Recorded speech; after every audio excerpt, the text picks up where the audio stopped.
The meeting of the Provo Municipal Council work meeting agenda, 11:30 a.m. Tuesday, February 28th, 2023. Meetings of the Municipal Council are being held in hybrid fashion.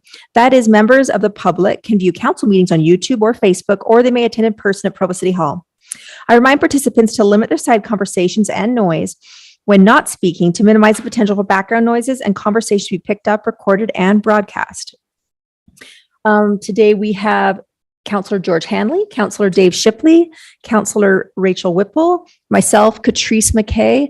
We also have our director with us, Justin Harrison. The opening prayer will be given by Mark Ayo.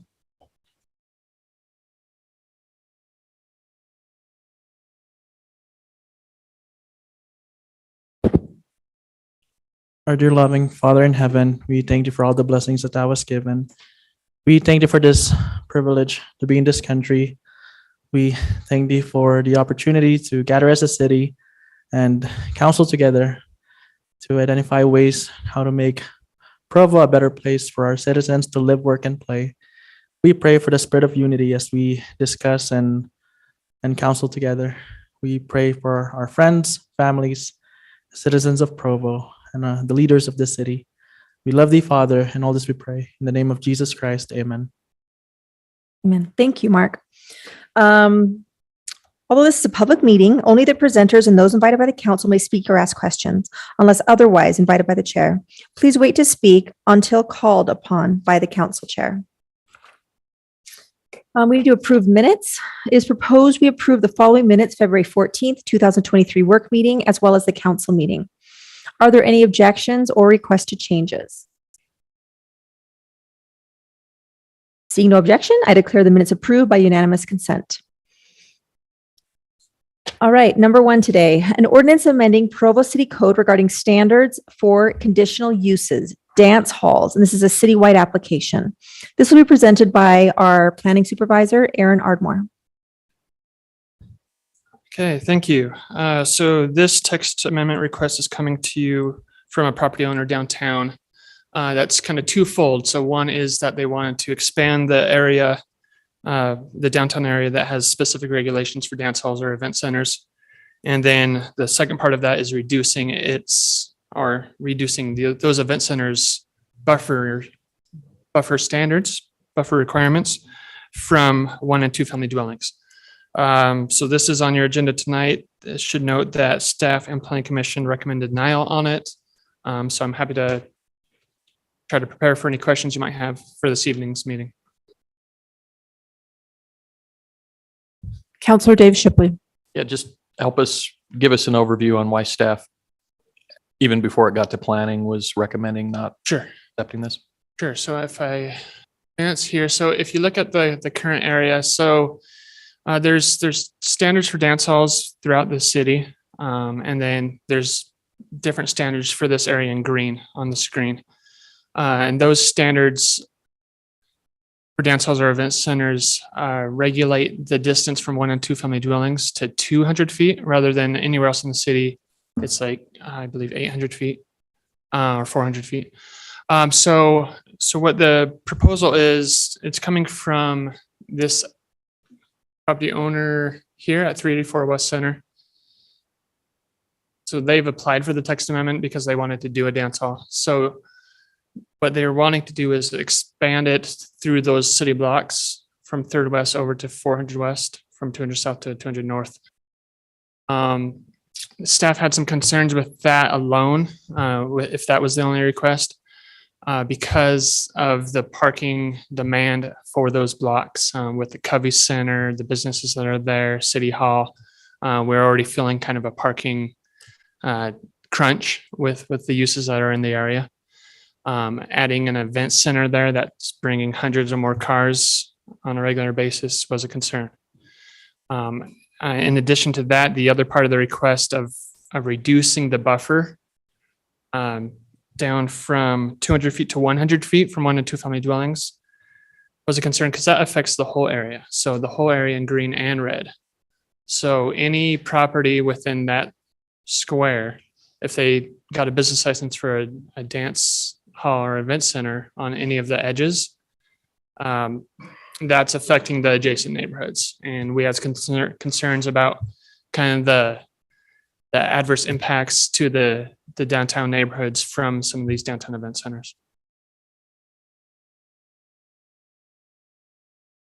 I did notice, Dave, when I watched the planning commission, that was a difference because the normal code isn't it 500 feet from residential normally? Is it 4? No, so this one So- section already has an exception at 200. So now this would be another exception at 100. Right. On the outside of the downtown area, it's 400 buffer. So, Counselor Hanley. Is there, if it's a dance hall, it's going to be used at night. So I didn't think there would be as much of an issue with parking as seemed to be indicated in the report. I mean, Okay. is there an ability to regulate the parking or their hours so that it doesn't conflict with daytime use? I'm sure that could be the case for this one property that we're talking about. But again, where it applies through the whole area, all those would have to come in as conditional use permits, and then each one would have to kind of regulate, condition what those hours would be, unless we wanted to amend the applicant's text amendment and write more regulation into the code. So those are options. Okay. Counselor Whipple. Yeah, so you mentioned that there's an existing parking crunch in the area, and I thought that might have had something to do with the Covey Center. But my understanding for parking along downtown generally is that we have adequate parking. We don't need to start charging or anything for that. So I'm surprised to hear that parking crunch is part of the issue. Now, them not having enough off-street parking, is a different matter, but I thought that we decided we were okay on parking downtown. Well, there's two parts to that, right? So there's the off-street parking, which is pretty good supply further east, right? So if you look at where our parking garages are located downtown, the Marriott, the City Center block up here by the Peg building, and then along University Avenue, there's a few. So that's all closer to University Avenue. Over here on 400 West, there isn't really a lot of parking, off-street parking. There's on-street parking, which is regulated by hours in some areas. But for off-street, with the Covey Center having night events and things like that, those businesses, some restaurants there, we just felt like we've seen issues there, and this would just exacerbate those issues. You said you've seen issues. What issues specifically? Just people having to park blocks away for those uses. For example, at the Covey Center, anytime they're holding an evening event, they're parking down in the neighborhood streets in Franklin, and it just exacerbates our parking concerns. Yeah, I honestly don't see the problem with walking a couple blocks to your event, especially if you're in like the downtown, more dense area that is expected in a lot of cities. So I'm not sure why that would be an issue. What bothers me most about this is it would expand to include that 400 West, 200 North, 100 North block, which is fully half residential. Right. And that seems to be a significant problem. Right. Although the residences that are on the block below it, that share the block with it, I feel like those are so fully in this kind of downtown area that should be less of a concern. Are you talking about the ones that are on the same block as the applicant? Yes. Yeah. Those homes. Yeah. I believe those are our little rental things, and expect that at some point they're going to be redeveloped into something different anyway. But there's something about living in downtown where you have this vitality and liveliness, events and things happening that it seems to be inappropriate to protect all of the residents from downtown. Like if you're here, you've come to the party. Right. To speak. And that's we had the same discussion in planning commission, right? Competing interests, right? Why we want downtown to be a vibrant, multi-use type of environment.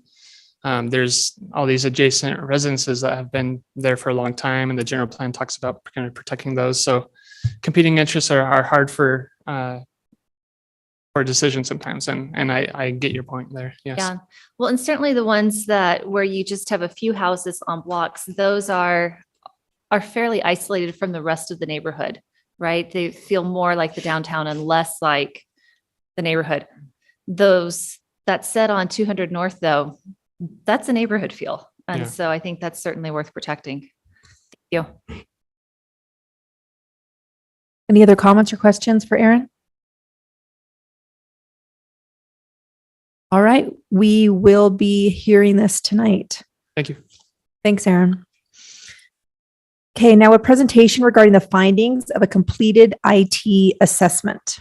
And this will be presented by our administrator, our Director of Administrative Services, John Borgett and David Elgs. Yes, Chair McKay and the council, it's a pleasure to be with you today. As we look back in November, actually on the 15th of November, we came and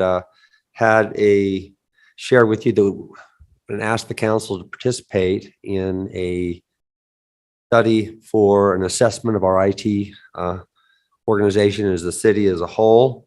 And we had went through a selection process and selected the Hartman Group based on criteria that they would be an excellent candidate to come in and do that assessment. One of the things that we mentioned is that we really wanted to have this complete early enough in the process that we could look at and consider some of their recommendations as part of the budget coming up. We've also delayed our IS budget presentation until the 14th of March because we wanted them to also be able to look at and maybe address some of the items that will come out in this assessment. So we have 3 individuals from the Hartman Group, 2 that are with us, the other one that's with us online. David Elges was what mentioned. He is here, as well as Angela Chakowski. And then we have Gary Simba, who is with us through Zoom. And so at this time, I would like to turn the time over to David to kind of introduce his team and to start the assessment. So thank you. Thanks, John. Really quickly, we're going to recognize that Bill Fillmore has joined us, as well as legal Brian and Wayne and Isaac from the mayor's office. Thank you. David. Morning, council members. Thank you for the time this morning. I appreciate the time to really talk about the findings of what we have seen, what we've discovered, what we've heard in our assessment here in the city of Provo, in where our recommendations are basically coming from based on those findings. So I'll quickly go through a brief introduction to really get down to the recommendations so that we can have dialogue about what those the expected impact and timelines and budget implications are for each one of those recommendations. If we could go to the next slide, please. Is that better? Okay. Oh, it's me. Okay. So these are the sections that we'll be going through: a brief introduction, a high-level executive summary of what we're here and what we're focused on doing, the current administration goals that were given to us by the administration, the enablers for success, some stakeholder comments through our interviews that we had with members of the administration. We'll also talk about organizational perspectives on technology, some of the pain points that came out of those conversations, recommendations, roadmaps, and budgets, and really next steps in a high level roadmap of where our recommendations are aligned and how long it will take to implement them. The city so chooses. So the introduction, as John mentioned earlier, the members of my team are Angela Chakowski, who's also here with me supporting this engagement, and Gary Simba, who's back in the Washington, D.C. area. He's with us as well. The goals for and the objective for this engagement is really the what we were communicated to by the administration, focusing on making sure that the IT department is lockstep with the strategic goals of the mayor.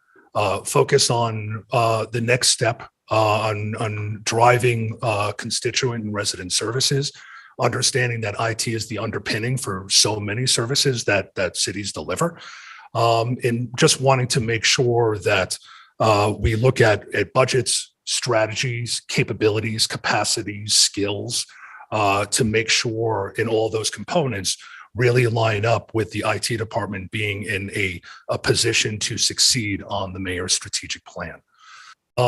We conducted, when I was here in December 5th, I was interviewing many different people from the administration.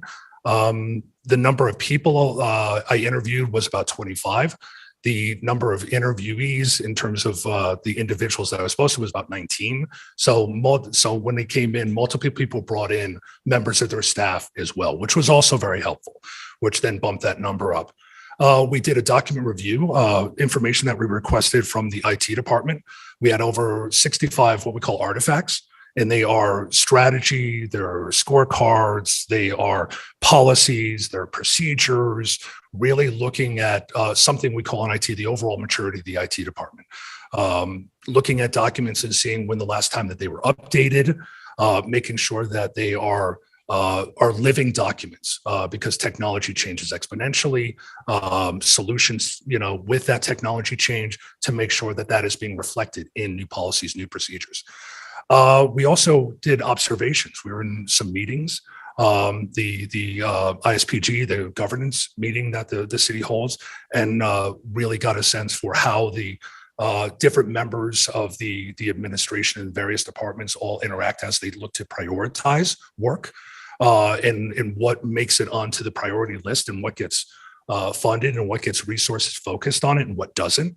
So that was very informative as well. And finally, that was something that Gary, my colleague who's remote, really focused on, was a technology assessment, looking at the technology stack here in the city of Boston.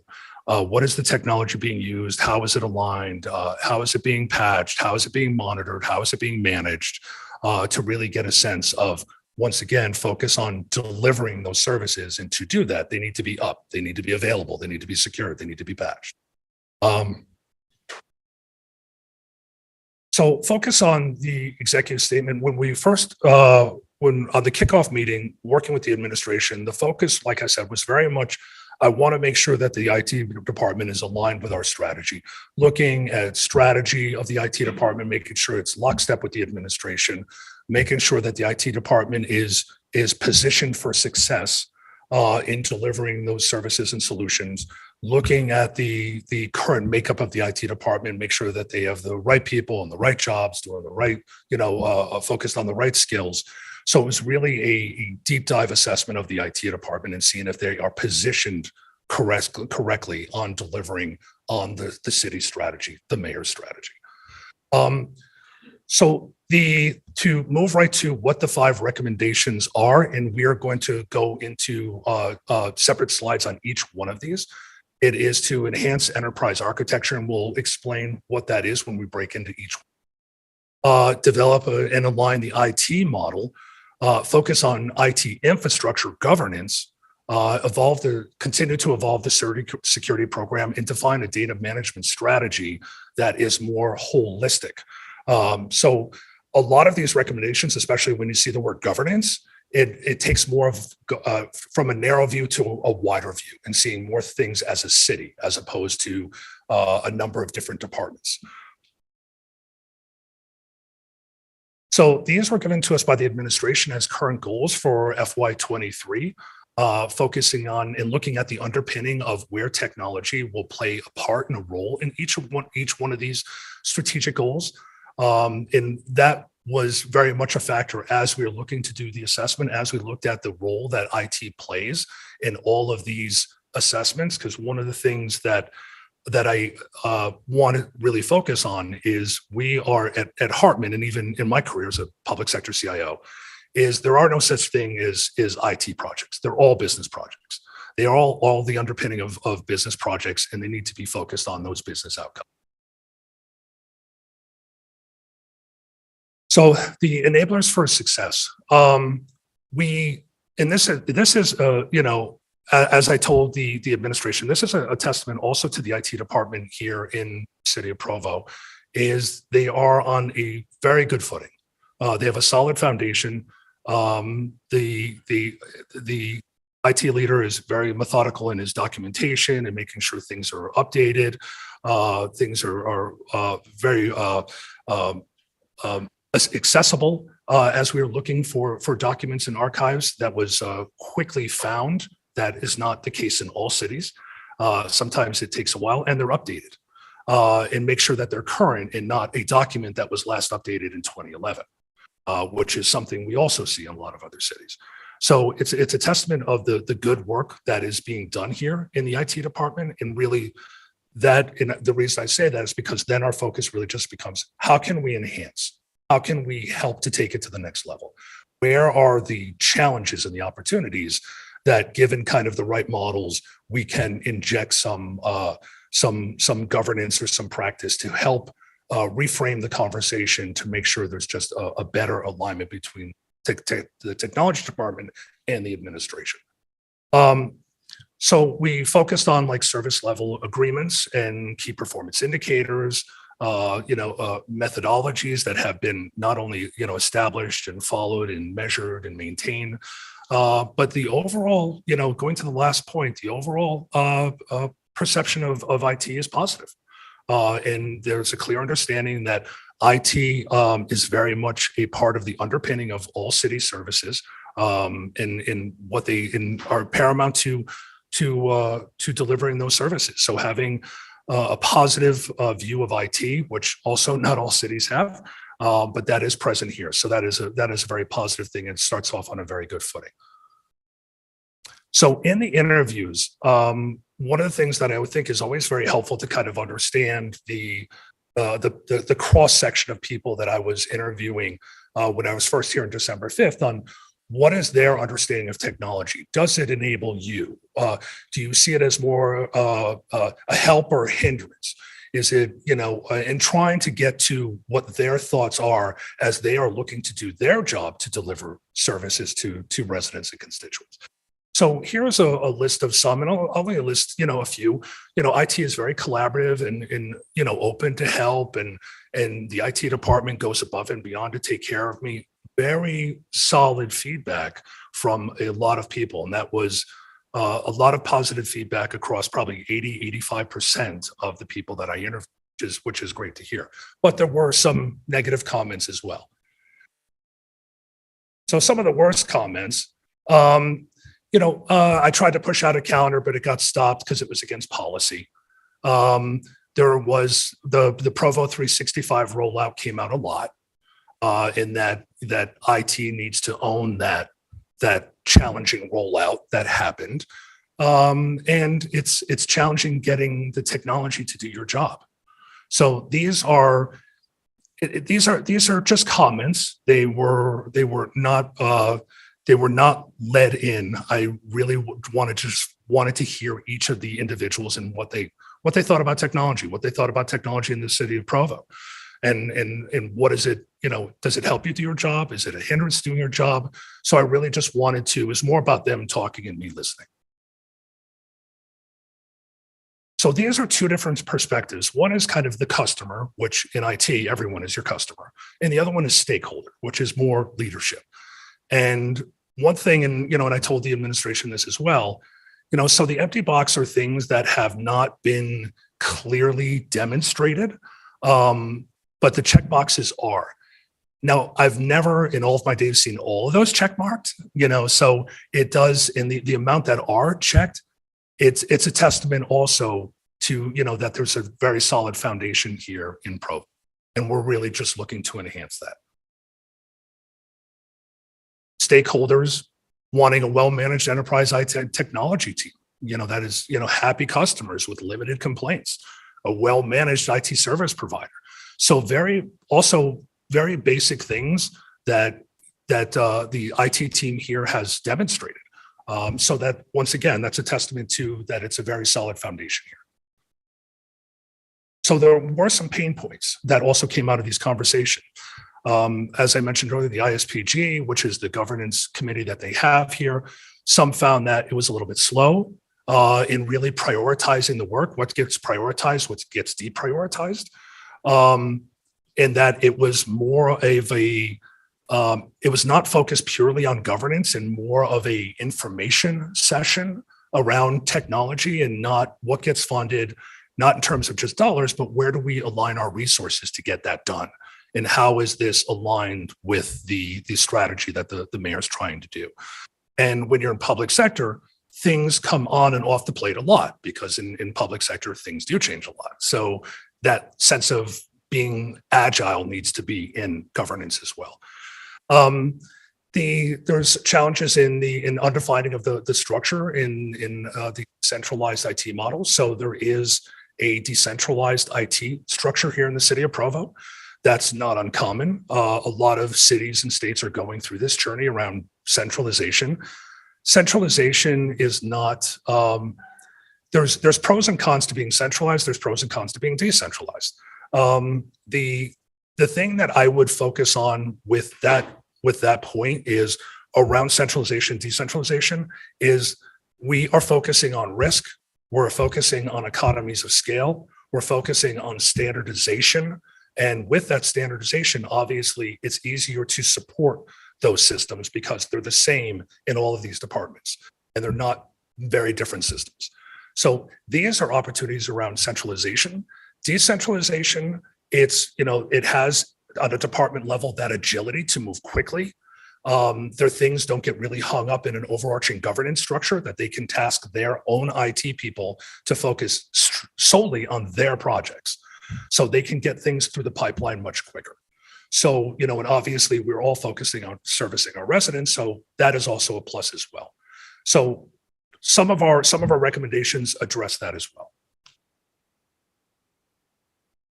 So with that, we're going to go through 5 recommendations. We are going to talk about what the recommendation is, what the desired outcome is, what the budget and timeline, and what the options. All of our recommendations are going to have options. There is a recommendation that we put forward on what we think the city should do, but we always believe in giving options in terms of, especially when it has to do with FTEs and bringing on new people. So we want to clearly articulate that to the council that we do like presenting options, but then presenting our recommendation based on our experience. So with that, I will hand this over to Angela Chakowski to go over the first 2 recommendations.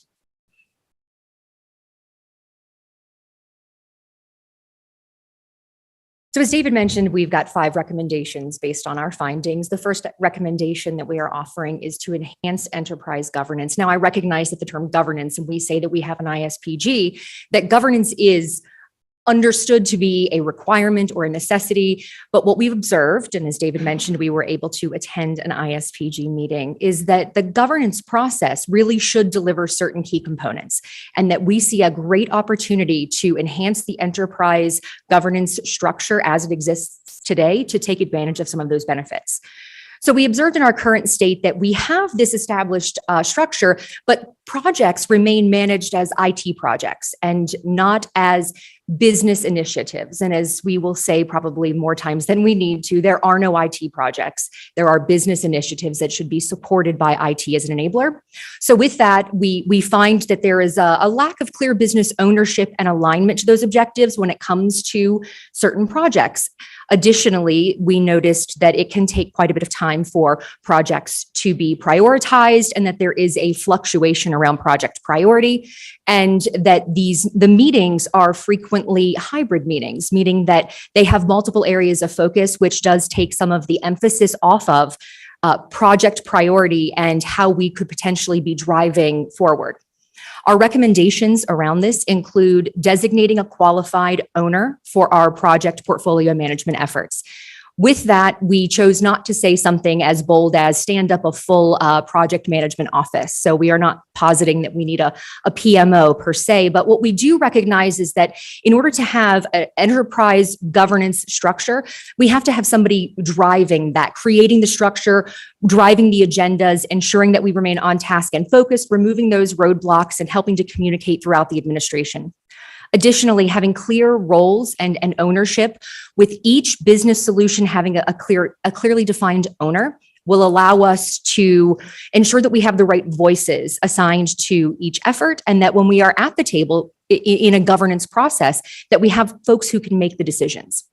We talked about applying some greater discipline to our projects, ensuring that they are scoped and estimated and scheduled. So again, going through a more traditional project management approach, and then conducting a business systems and solution mapping to ensure that that ownership aligns with our business solution needs.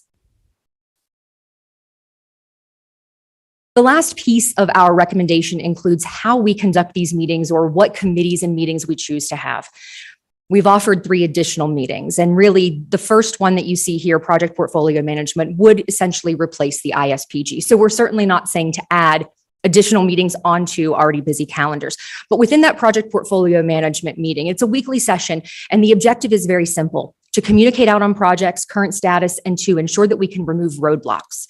Because oftentimes we find a project can get blocked, and then we have no recourse, or we aren't sure how to go to task of removing that roadblock to ensure that we're making progress. So really, weekly is driving our projects forward. The ISPG, essentially, my correction here, the investment committee replaces ISPG, and that's a monthly meeting where leaders gather to make decisions. And this includes about priorities, investments, and resources. One of the questions that David referenced was, do we need more hands? Do we need more resources in IT? Really, it's through enterprise governance that we decide as an enterprise, as an administration, what projects are we undertaking, and then what are our resource needs based on that. So it's not easy to say yes or no based on resources. Through investment committees, we can make the decision on how we prioritize our efforts overall. And if we decide that we can't prioritize an effort because we lack the resources, then there's a resource decision to make. But it's not leading with resources and then deciding how to use them. It actually allows us to be in control. And then the last item that we are discussing is a technology risk committee. This is a quarterly meeting that, with the goal of reviewing a risk registry, which we will talk about again later. But the goal here is to ensure that whatever risks we identify throughout the administration, that they are registered on a registry where we can acknowledge that both we understand the risk and that we agree to undertake a certain amount of risk without actually ignoring or not tending to an effort. Instead, we're saying we recognize this risk is present, we have evaluated it, and this is how we plan to mitigate that risk component. And then these projects get entered into our overall PPM process. Do you have any questions? Any questions? I would like to acknowledge that Travis Hoban joined us online. We're good. Excellent. You're welcome to keep going. So within this area, within this first recommendation, when we're talking about this enterprise governance, again, for the overall administration's projects, we've offered 3 recommendations, and I do apologize, or 3 options that on the screen, this might be a bit challenging to see. But our options include, with our first option, we've offered, we could hire a project portfolio management administrator. And we've given an assumption based on what we typically see in the market, plus benefits. Option 2, however, is a fractional resource. That would allow us to essentially scale up or scale down the need that we have for this resource without having a full-time body added into the administration. And then our third option is a hybrid, where we have an internal resource that is augmenting or supporting an external fractional contractor. And through that, you give yourselves the opportunity to scale up or upskill someone within the administration currently, and to have the kind of guided tools that you need as you build up these muscles.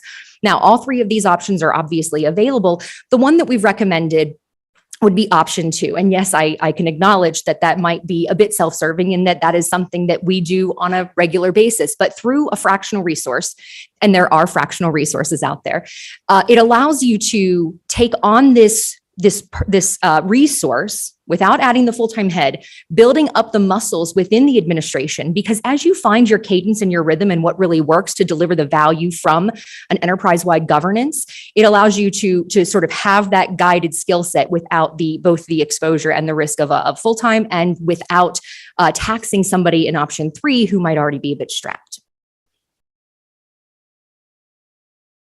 Any questions? Excellent. All right, then I will move on to recommendation number 2, which is about developing an aligned IT model. When we talk about developing an aligned IT model, our objective really is to ensure that IT, being an enabling resource, an enabling function within the administration, that IT understands what are our strategic goals and objectives. At the enterprise governance level, as we make priority shifts, how does that affect us downstream within IT? So it's connecting and creating a bridge between IT and our strategic goals and objectives. So what we recognize now is that we lack that sort of broad overview of how are our projects in IT connecting to our broader projects, and how can we start planning and getting ahead of some of these resource needs and demands? How does this impact how we prioritize our workload? Some of our recommended action items for this effort would include creating an IT steering committee. And I, again, acknowledge that that is another committee, but through an IT steering committee, it gives clear direction that allows us to form a bridge between our senior leadership as we make those strategic decisions and our tactical IT-focused delivery functions. Within this IT steering committee, it would be comprised of senior leadership and high-level stakeholders, and they're tasked with establishing our technology priorities. By developing this steering committee and focusing on this overall mission, we get the guidance of how are we choosing. And then when we make those priority decisions, we are well informed. We must have a charter so that we have clear understanding of roles and responsibilities and expected deliverables and how we will structure this committee so that it doesn't just become another meeting, but rather is something that is very disciplined, where we understand what we must be delivering to, again, act as that bridge. That charter also acts as a mechanism to improve productivity. It allows us to save time and sets the expectations. Within this aligned, oh, yes. So that would be aside from the investment. That would be aside from the investment committee. Yes, your investment committee typically includes department heads who are bringing their needs and the reason for those needs. And that's where we would assign priority to efforts. And again, those efforts could be outside of the scope of IT. So because IT is enabling, not all strategic decisions require an IT as enabling, but traditionally it is pervasive. I would say that that investment committee is setting the overall general priority. And then you have the steering committee that is saying, okay, we need to make these adjustments to be able to accommodate what is coming through our overall governance structure.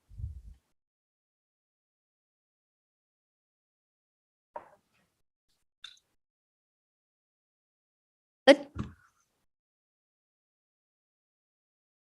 Councillor Whipple. So there's a lot Yes. here that you've been telling us, Yes. and a lot of it is in business speak. But what I think I'm understanding is that IT actually does stuff that we need to have done. And we need to give IT clear priorities so that it can be responsive and do the things that we want to get done.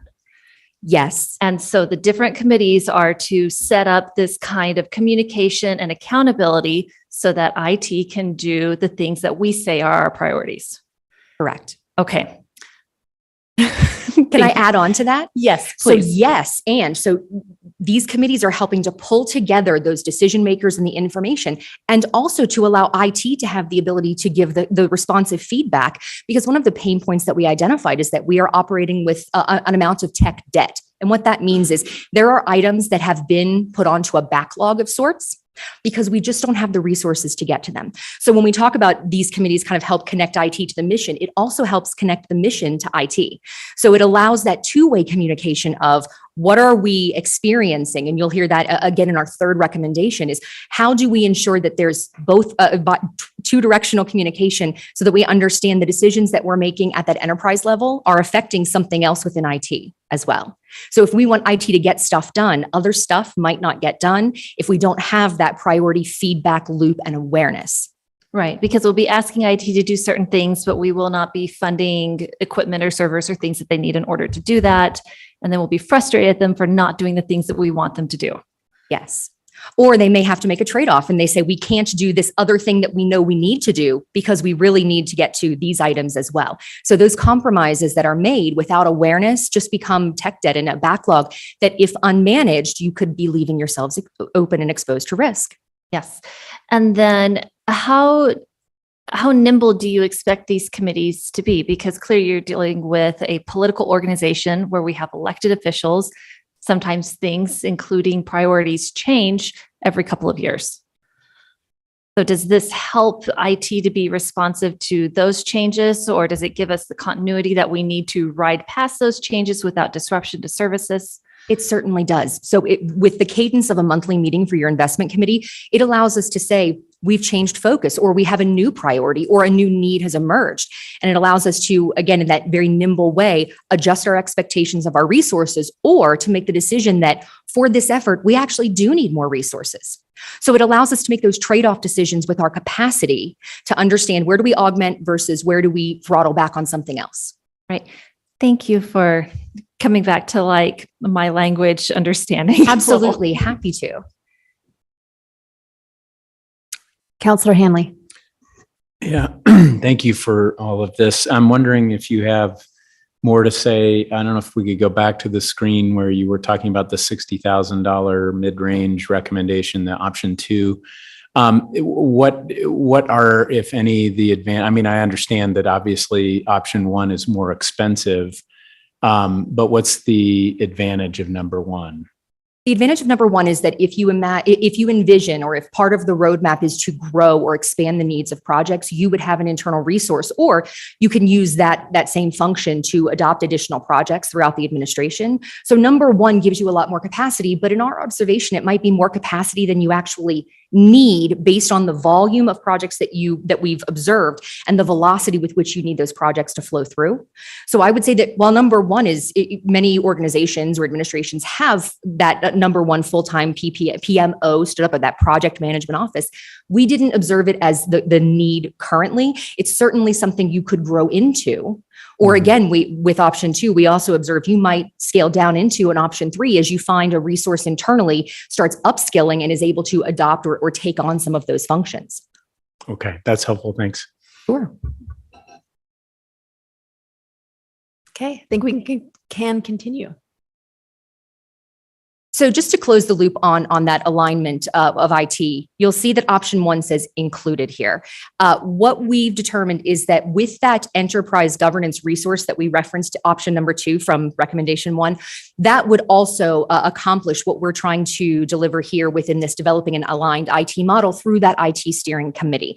So that individual would be someone who is pulling together the feedback coming out of your IT risk committee, your investment committee, your weekly project meetings, again, removing those roadblocks, and of course, pulling in your IT steering committee and facilitating the information flow, because it is a lot of committees. And someone needs to pull that together and really determine, what do I do with this? And how do we then make decisions based on what we've learned?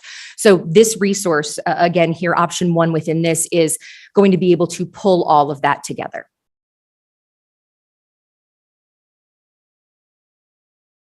We have Gary on Zoom as well. Excellent. All right. So then I will be turning it over to Gary for recommendation number 3.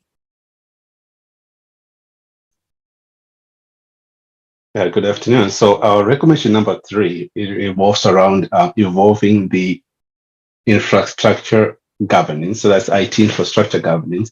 And one of the things that I would like to note, obviously, we have observed that the city has really made some significant improvements in really building that infrastructure program. However, there's some immediate things that we need to look at, right, in terms of a unified infrastructure leadership.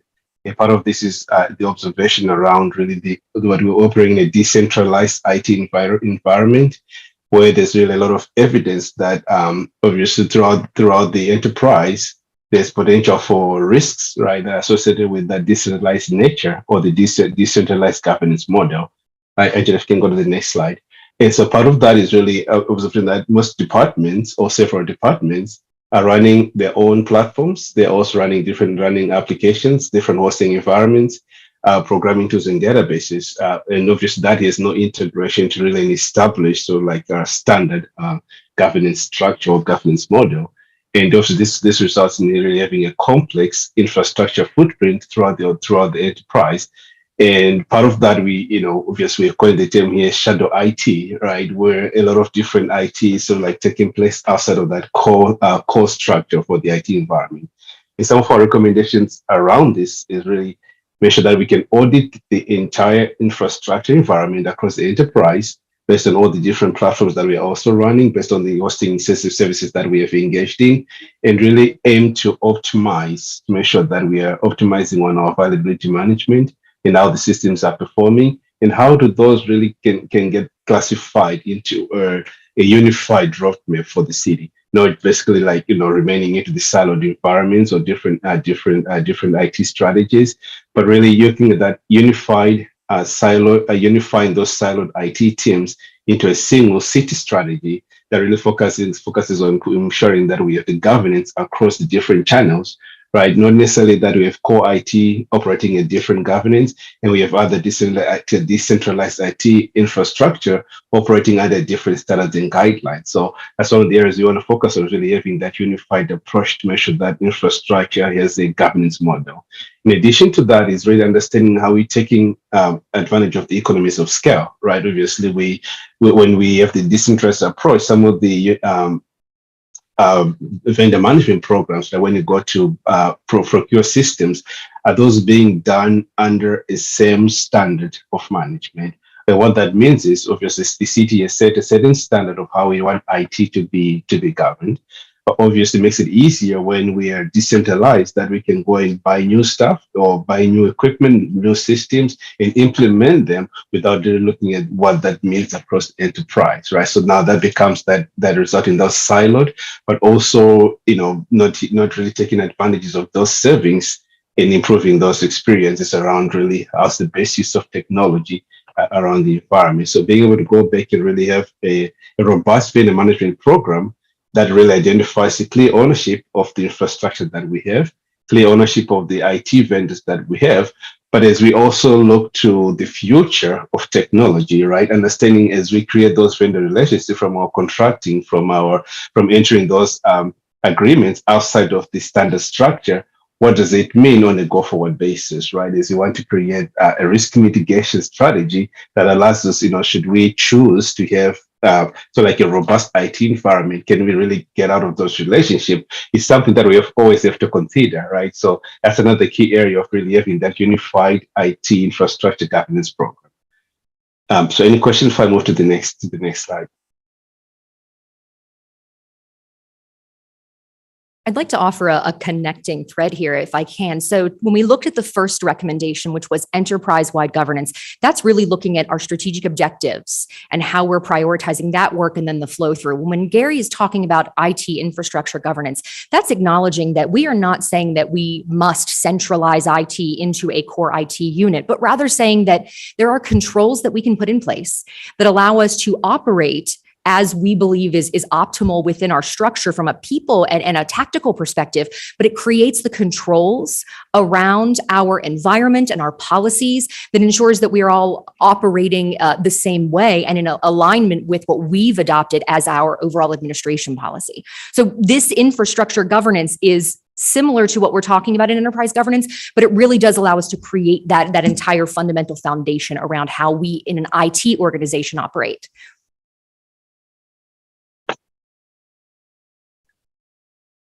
Any questions? I think we're good to keep going. All right. Councillor Fillmore has a question. Sorry.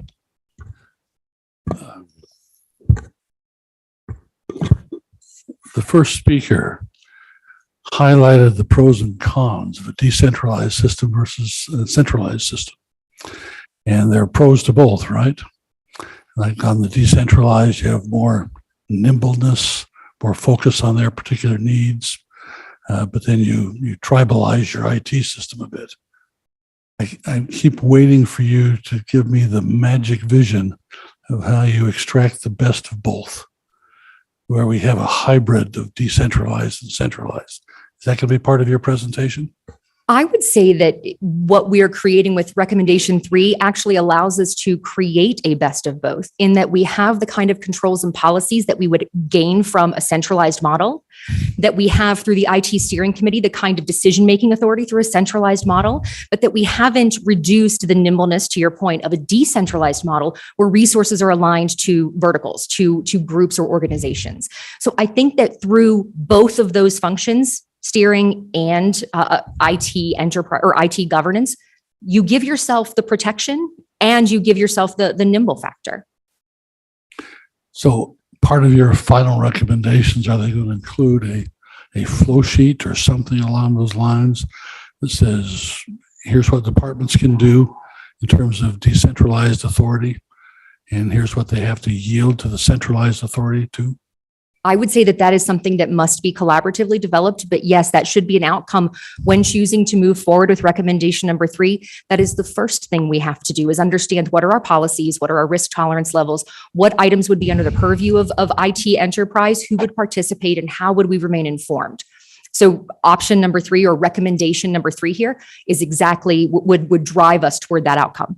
Okay, so that kind of hybrid structure is yet to come. You're saying that's going to evolve over time with this interaction between all participants. It would have to evolve with maybe numbers 2 and 3, but certainly number 3 in place. So recommendation 3 is having that governance is where we would create some of those controls. So yes, there would need to be a forward step in order to, I believe, gain those policies and procedures that we wanted to determine. So if we engaged your company to assist us in this, either on some part-time basis, would you act as mediators, so to speak, to help find that balance? So what Gary has on the screen here is in our options is based on having a CTO, so a chief technology officer. And again, it's not having, if you were to engage us in this example, it would be that fractional resource acting as a chief technology officer to help create those policies and what elements of our decentralized IT should come into that focus, into that IT group, and what remain in those nimble decentralized positions. Yes, so that individual brought on for this would be responsible for helping to design that. Okay, thank you. Absolutely, thank you. So in addition to that, to add on to Angela's point, right? So this individual also helps to really craft that IT infrastructure strategy. What that strategy does, it also creates a roadmap, right, which really looks at all the IT in the enterprise, and now we can then build towards that, so like a governance effort. So that's kind of like one of the things that this person or this role is to start sort of implementing this strategy, is looking at what is this current state right now and what is our future state and how do we build to get to that as well. So obviously, but there are 3 options that we offered around having the chief technology officer, as Angela just alluded to, is the person that will be really owning that strategy, is the person that's really going to be defining those goals and make sure that we're leading that process. Option 2 and option 3, so like complement that same role. So it's either a full-time role of a chief technology officer, or it could be a fractional resource, someone who is doing this on a part-time basis, but really having the ownership to manage it. Or the third option, which is in having someone in internal resource that can be really trained or can be supported by this fractional part-time resource in order to rise to the requirements of this position into achieving such pretty much a roadmap as well.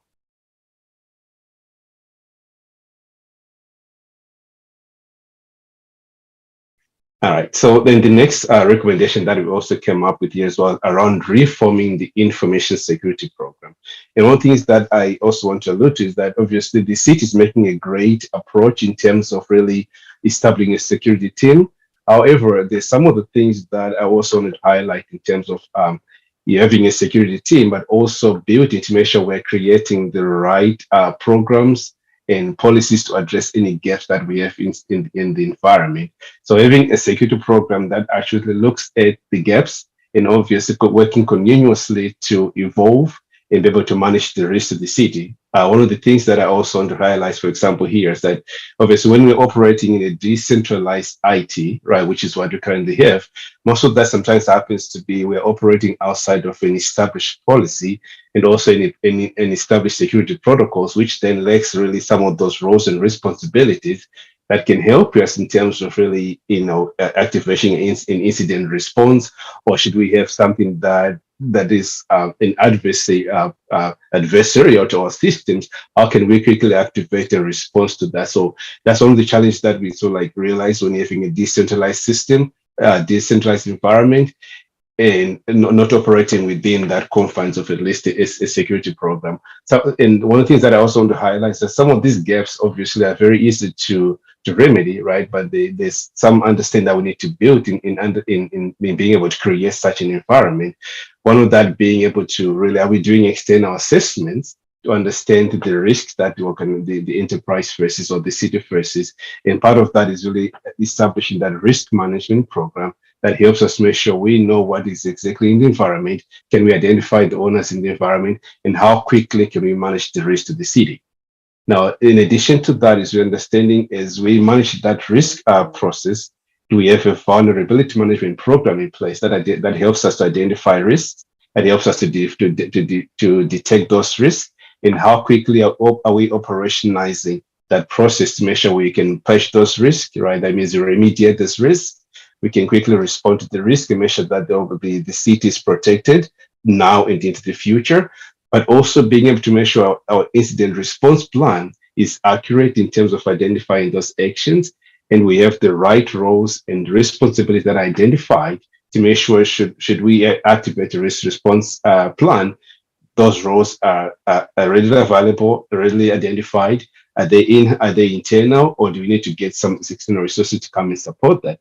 Now, in addition to that, one of the things that we also looked at is what is our continuity plan for the city, right? From a business perspective, so a business continuity plan that allows us to really activate and fight any issues in the environment. So actually the system go down, how quickly can we activate and get it restored, right? So part of that is really the activation. The business continuity plan activation is very unclear in terms of how quickly can we get those processes in place. Do we have the right staff identified to be the response team for that, as well as make sure that our systems are protected should we need to activate that business continuity plan. And our recommended actions around that is really, first is to conduct a full third-party security assessment for the city's enterprise. Now, what they also should do is really understand what is our threat to our environment from an adversary perspective. And with that, you really understand the holistic review of our security program, including how well are we managing the risk, right, from a risk management, how well are we responding to our vulnerabilities, right, from a vulnerability management plan, as well as how well are we fixing those vulnerabilities in order to make sure that our systems are protected and we're operationalizing those processes. In addition to that, is to operationalizing the risk management program is, does the city create a risk register, right? So this part of the recommendation is we need to create a risk register that is really specific, that is also actionable, and we are regularly reviewing it. And part of that is where do we get those sources of risk, right? Not only are we identifying risk from our vulnerability management program or from our other different channels of information, for example, the news and the media, you have different security outlets that identify risk, or other cities that may have gone through some of those activities, is how quickly can we look at that and make sure we're operationalizing it and making a plan should that be something that's in our environment as well. And also the next part of that is when we have that risk register, we are managing it, we are tracking the risk, and we also are managing the mitigation and make sure that we're closing those risks and make sure that we are creating that security for the city as well. And then ultimately, we have an incident response process as well as a business continuity plan. But only for recommendations, there's really want that to be updated to make sure that it's current and also ensure that it's completeness, right? We can test it, we can record it, and we can validate those testing plans on a periodic basis. Any questions before I move to the next slide? Yes, Councillor Whipple. So you have not done a security risk assessment as part of this study and report? Correct. A security risk assessment is something that is outside the scope of an overall IT assessment. Security risk assessment would be something that is far more in-depth and would require a great deal of systems access, et cetera. Okay. I somehow was under the impression that this is what we had asked for and would be getting, was a security risk assessment. So I'm not sure at what point we did not communicate that. And that maybe explains why I was a little bit confused at the beginning of the presentation when it was about optimizing and strategies and not so much about security. So this is good information and not necessarily the information I was expecting. And now I understand why that's not the information I was expecting. And I think, thank you for that feedback. I would say that a security risk assessment would be a very valuable undertaking, especially as it relates to informing the risk management program, so the risk register that we've referenced, so that you can identify and understand what risk you are choosing to accept, particularly around vulnerability and patch management. So I do believe that those are all areas where that would focus and deliver great value. Yeah, I think that we as a counselor, well, I'll speak for myself. As a counselor, I believe that's absolutely necessary. And I suppose that that was not included in the RFP or whatever it was that commissioned your study. And yeah, now I'm not sure what to do, because we are very concerned about our risk assessment, and I still don't know what our risk is because that assessment has not been done. And I do believe, based on some of the recommendations that you see on this slide, that there are actions that you could take in the immediate future, even while pending a further security risk assessment, such as your business continuity and incident response plans, getting that portion of the house, so to speak, in order to ensure that in the event of an actual incident or where there would be a continuity disruption, that you are prepared to act. So there are steps that you can begin to take as of now that will allow you to start kind of closing some of those doors or mitigating some of that risk. Okay, thank you. Anyone else? I share Councillor Whipple's. I did think that we were getting the full assessment today, so that's unfortunate 'cause it'll be hard to budget for. But what we need to do security risk wise. But let's continue. So on the next slide, they will also talk about, obviously how to get to some of those things, including really getting that security assessment, as well as what it means to really evolve the security program, including designating a qualified chief information security officer who can spearhead, right, that as a security management program that includes developing a roadmap for the security, which also leads to make sure that we are creating those risk registers. We are managing the risk register program. We're also managing our, information technology service continuity management program, as well as the ongoing management of that security roadmap as well. And so part of that, the chief information security officer role could either be in a designated position, a new hire, or we can also look at option 2 and option 3, which are also again fractional roles, where option 2 is a fractional role, but who's a CISO, a chief security information officer, who is a responsible and accountable fractional officer for that position, or elevated again an internal resource with the support of a fractional chief information security officer who will help make sure that we rationalize the security practice. We are creating those artifacts to make sure that we have a full and living security program as well.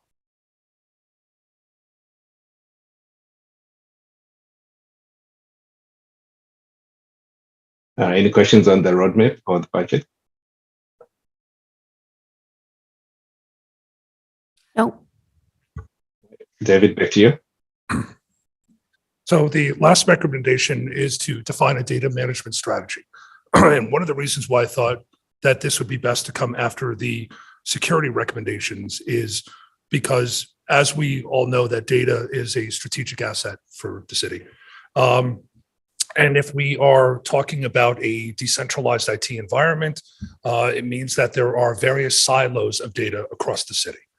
And with the data management strategy, to in its simplest terms, it's really about capturing, well, to really start with, it talks about what we're capturing as a city, how we are securing it, how is it moving across the city, what we call data at rest and data in motion, how it's being secured, how then is it driving to build opportunities to really understand what happened, why it happened, how can we prevent it, and kind of really going on that data maturity model from predictive to prescriptive analytics. How can we make certain outcomes? How can we predict certain outcomes? And states, counties, and cities across the country are on this data maturity journey in at various stages, from creating data dictionaries to data stewardship to really moving towards a centralized data warehouse. And as we look at the city of Provo being a decentralized environment, and as you see it in some of the other recommendations, when you see the word governance, it means a wider view. It means looking at things what we call in IT kind of the control tower model, really focusing on policies and procedures, who can buy what, how can it be implemented? Because really when you summarize it all down, you can have a decentralized environment, but you need to replicate components of your core IT department. So you need to replicate, especially around security. I don't think I need to tell you, a week doesn't go by that I find one of my colleagues, got hit with a ransomware attack or a brute force attack. This is between higher education, healthcare, and public sector. We've become the darlings of kind of the bad actor world, and especially since the start of COVID. So this is really focusing on really maturing that data model and then the opportunities around that. We have to protect our residents' data. We need to, when we focus on data, it's really about insight, what we are learning about our residents. You're looking at trends, everything from paying a parking ticket to wanting to put an addition on my house, in capturing all that data to better understand, to streetlight data and crime statistics and how far they are away from streetlights. These are cities that are all looking at that journey around data, and data provides those answers. But to start with, we need to kind of lay some of the groundwork from 1 through 4, really around creating, if the city makes the determination to stay a hybrid technology environment, it's really just about focusing on policies and guardrails on what you can do, what you can't do, what you can buy, what you can't buy, and creating the committees and the groups that keep that all secure, because that's where it's focused. Now, you can definitely put that all centralized, and it's much easier because you have one centralized IT department and they focus on security. But if you do decentralize, you need to replicate those security teams in each of the departments that have their own IT, that manage their own IT, that deploy their own IT. So that is part of the challenge. And there's the opportunity with a centralized data management strategy is it sees it citywide, not department. It allows to create dashboards. It's allowed to create reports, to have that information at your elected officials' fingertips on what is going on in the city. Have any questions? Councillor Whipple. So I like the idea of having a centralized data thing for communication across departments and things like that. That seems to have a lot of efficiency, but it also seems to be incredibly vulnerable to have all of your data in one place. And as far as I can tell, it doesn't matter how robust your security system is, the forces that are arrayed against it are going to find a way to defeat that at some point. Even though we do our best to set in procedures, train people not to click on fun little links and all of that stuff. So I'm actually wondering if maybe it's better to keep data in silos and set up security so that if there is a compromise, it's just the one silo that's compromised and not the entire data for the city. No, you say no. Okay, tell me why no.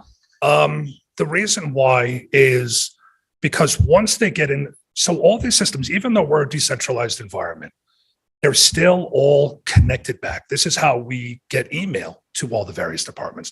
So there are links back. Statistically, bad actors very seldomly go through the front door. They will go through one of these side departments, maybe public works or housing, because you're not expecting them to kind of come at the front door, what they call a brute force attack, and going straight after the IT department.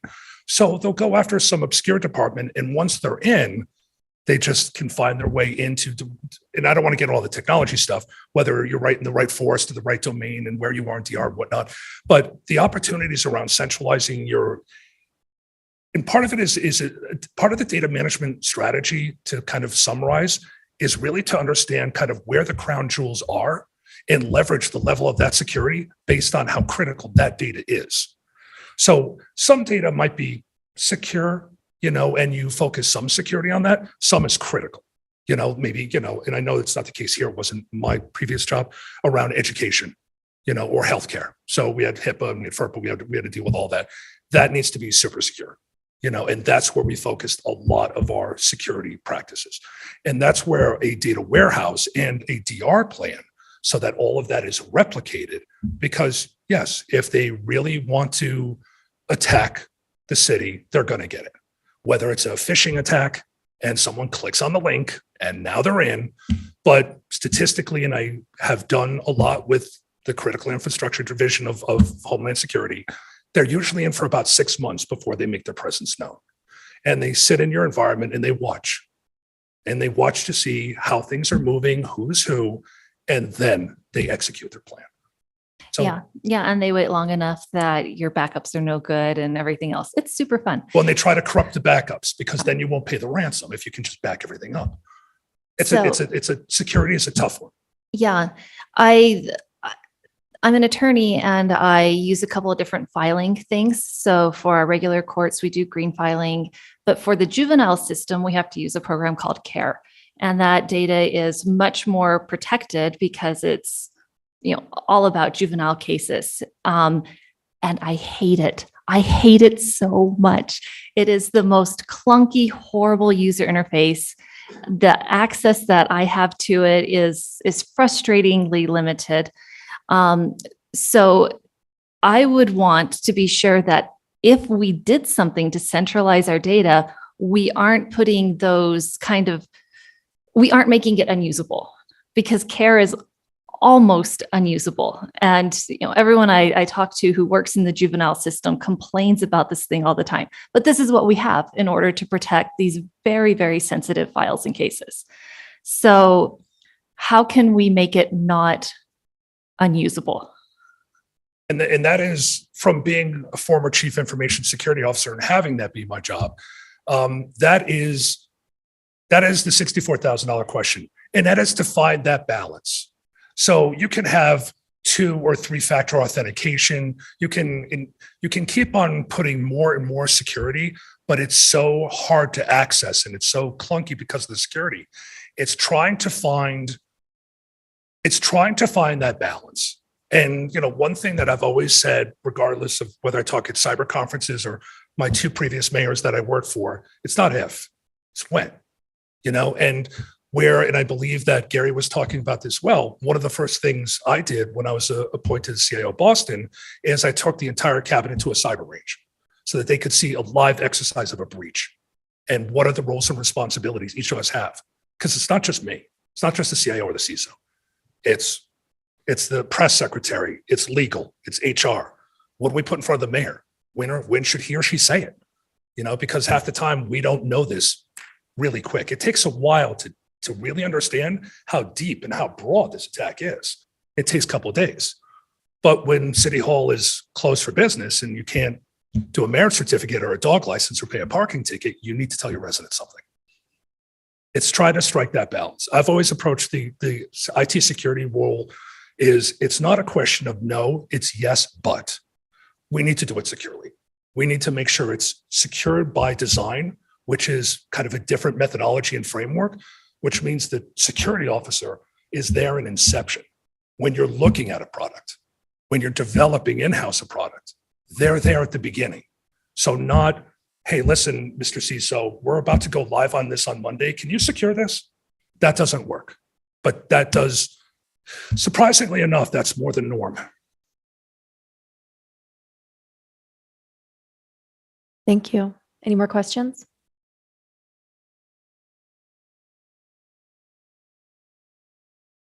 So really, the same thing.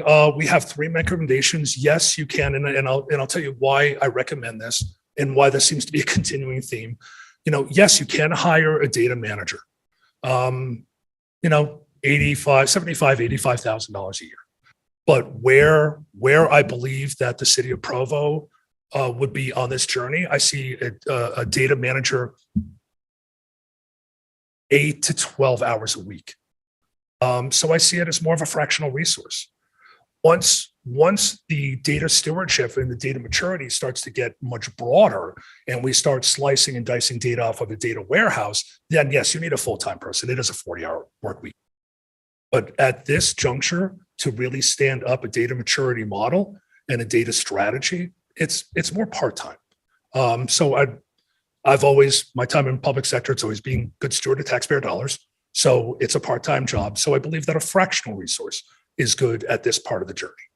And a fractional, the good thing about a fractional resource is because you can roll them off too. So either one, you can go down or you can go up. You can say, you know what? Thank you. We are going to hire a full-time FTE. Or thank you. We're going to train an internal resource. So give it 6 months, get your internal resource up to speed on data maturity models and data strategies, and then the fractional resource will be rolled. So that's why I believe that option 2 is a good place to sit, because you can burst up or you could go down. Counselor Whipple. I'm having so much fun. Thank you for taking my questions and for the presentation. Okay, I'm going to be fast on this one. So we've got the 5 different options, 5 different recommendations for option 2, a fractional person. Can this be one person who's all of these fractional people, or do we need 5 different fractional people? The challenge is they're different skill sets. So a data person is not a security person, which is not a project manager person. So they are different skill sets. I believe that if I'm not mistaken, there are 2. Yeah, 1 and 2 could be the same resource, but all the others are just different skill sets. So we could combine 1 and 2 to essentially be one kind of full-time person, and then that would still be a fractional person. Fractional. Okay, and then the other 3 would be 3 different fractional people. So potentially 4 to 5 different part-time employees in order to stand this up. Okay, thank you. Counselor Fillmore. David, thank you so much. It's been very informative. Certainly respect your background in this cybersecurity industry. I think the council maybe it's purely miscommunication within the city. We were expecting a risk assessment as part of this project. So I don't know where the failure falls. What would it take to get a full-on risk assessment as part of an ongoing relationship with Hartman? So ironically, soon as I was appointed into Boston, I did exactly that. And we did we were a decentralized environment. What I really needed to know is from a city perspective, where was our risk? So City of Boston's larger than Provo. But looking at kind of the scale, I think an engagement like that would, and I'd still like to validate this, I think this is more of like a 3-month deep dive engagement, understanding kind of the environment, not only centralized IT, but all the other departments that have an IT component as well. Understanding, and I won't go into all the security stuff around penetration testing and seeing how hard it is to break in, around patching and patching systems and services and what that process looks like, because those patches come because those vendors have discovered a vulnerability into their system. And if you're patching, that's a door open for these bad actors. So it's looking at policy, procedure, it's looking at people and skill. It's a whole ecosystem. And it just takes longer than the 60 days that we had on this engagement. Okay, so can you give us a sense of cost or range that might be involved in that? Not going to hold you to it, but just education. I can get back to you on that. I would need to look at kind of to have a resource here to really build out what that engagement, I can turn that around very quickly. It'd be helpful. Make sure that you get that, but I want to make sure I'm being accurate in my assessment. Okay, thanks. Do we know roundabout what the cost of doing the security risk consulting piece would be? No, that's the same. It's wow. Okay. It's going to, similar to what we did and kind of more IT. And a lot of this does thread through security, enterprise governance, infrastructure governance, data management and strategy. It all touches security, and it's all focused on maturing and getting better at security. But to do a comprehensive assessment citywide, that is something that we would need to kind of scope out, understand what assets are in what departments, and really get a sense of how big it is, and how many days that it would take to have a resource here doing that assessment. For the city of Boston, it took 6 months, but it's very different environment. Okay. All right. Well, thank you so much, David. Is that it? All right. Thank you. Thank you. Now we'll be looking at a resolution.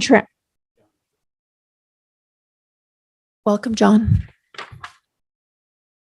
All right, if I just took 1 minute.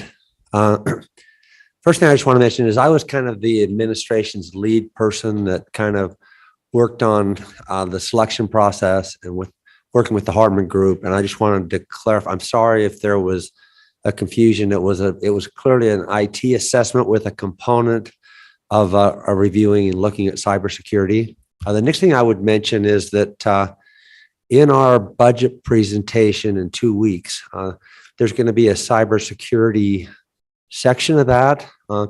And there are some supplemental requests that we think are significant. We'll be wanting you to review and look at. The other thing that we've done in the past that I think would be good to do again is to set up in a closed session to bring in our cybersecurity people and just really give you kind of a current assessment of where we're at. There's been a lot of water that's gone under the bridge. There's been some really good things, improvements that we've made.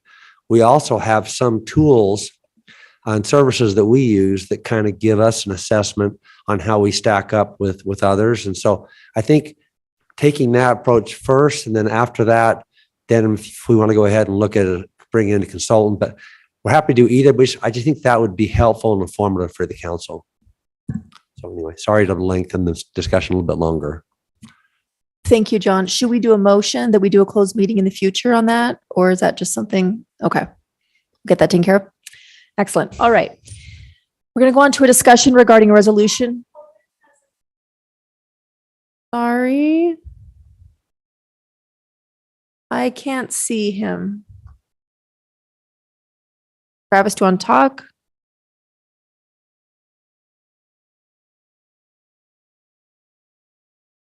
Hi, can you hear me? Yes. Okay. I just wanted to share my thoughts on the previous item, a few thoughts.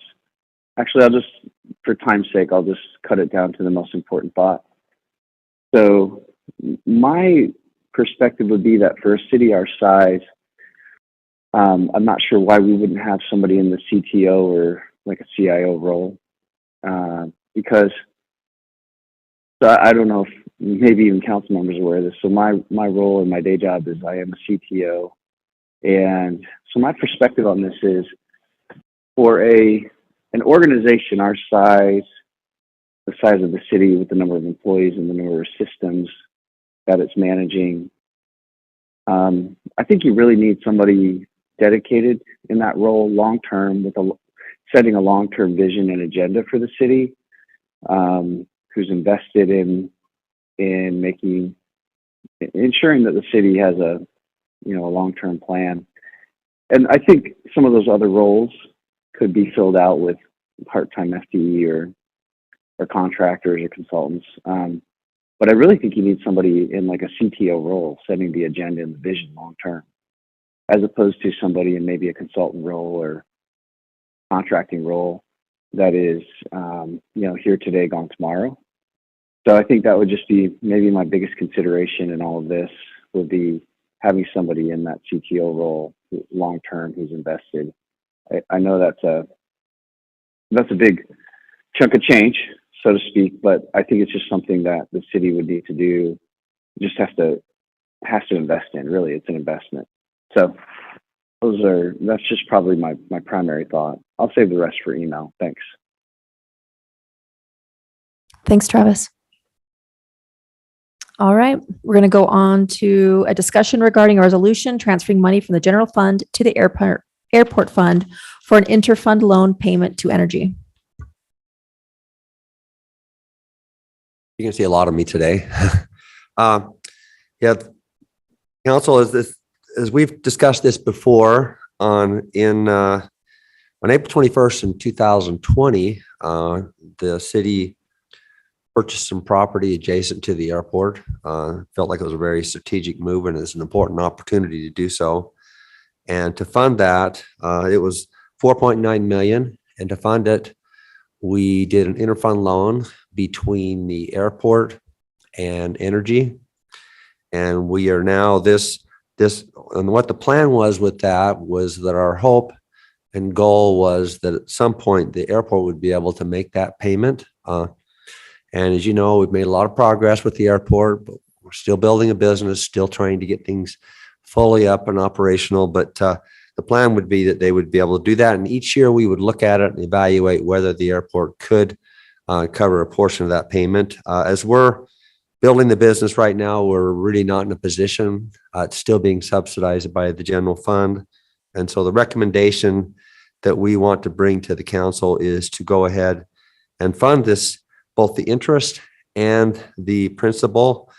It's a 10-year amortization. After this payment, we would be down to 3.4 million. So we'll have dropped about $1.5 million with 3 payments. The principal is set at $490,053.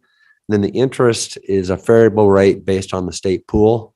And kind of the idea behind that was that Energy had the funds to provide this loan, but we wanted to make sure that Energy wasn't hurt by making this loan. And so they're getting the same interest as if they had had the money sitting in the state pool.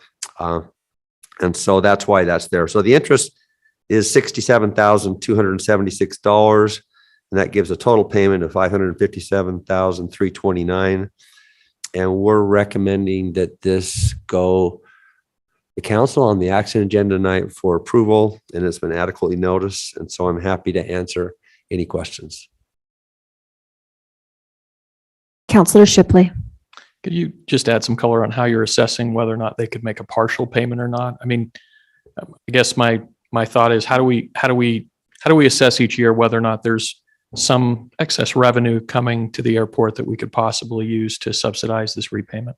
The first step would be that as we prepare the annual budget, that they would have what I call a balanced budget, where the revenues that are coming in equal what the expenditures are for the airport. And so therefore, if they have a balanced budget or if they have a surplus budget, that would give the ability. The other thing that we can do is kind of a mid-year operational review to see, well, how are we doing according to the budget? You know, are our revenues much more, and is it reducing that need for that transfer? And so that's just kind of doing that kind of an assessment. And right now, as we got additional flights with the new terminal, we are seeing more revenues, particularly in parking revenues. But we also, are experiencing quite a few more expenses as we look at, and you'll hear more about it today, basically needing to have public safety, both police and fire there when the flights come in. As we look at arrangements with the airlines, we still are in a subsidized state, but that was reviewed and we look at that closely. Well, and to your comment, I was going to make the additional question of, does the airport budget have that safety element and fire element that we're going to need to do as a city on its budget? Because there's going to be a request every year from safety and fire to increase capacity based on what's happening at the airport. Do we look at the budget of the airport as the budget that's actually, paying for those items, or not really? We've actually had that discussion this week, a very in-depth discussion, and we're looking at it. And that is kind of there's two different ways that you could look at it. One would be to take a separate function within police and fire and just charge all the expenses there. The other would be to just, and particularly where you have positions that all they do is work at the airport, and then you have overtime that's related to that. And so we've been looking very seriously at just charging those expenses to the airport. I would just mention that haven't made that decision yet, but we've been having at-length discussions about it. And of course, that would be an additional significant expense of the airport. Yes. That would probably offset any ability for them to make this payment in the near term. Yes. But lots of good news out there. And I think that anytime you build a business, it requires some capital and some time and some investment. But we're still very optimistic and hopeful that sometime in the not too distant future that this would be able to be covered. Thank you. Counselor Hanley.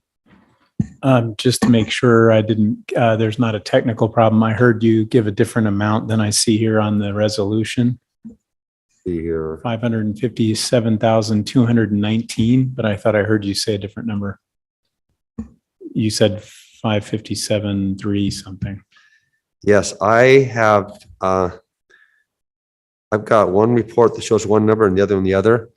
We will get that clarified and make sure when it's presented tonight that we give you the right number. That's a good catch. And I don't want to just pick my favorite. I want to make sure we give you the right number. Thank you. Counselor Fillmore. John, just by way of education, could you enumerate the primary revenue sources for the airport?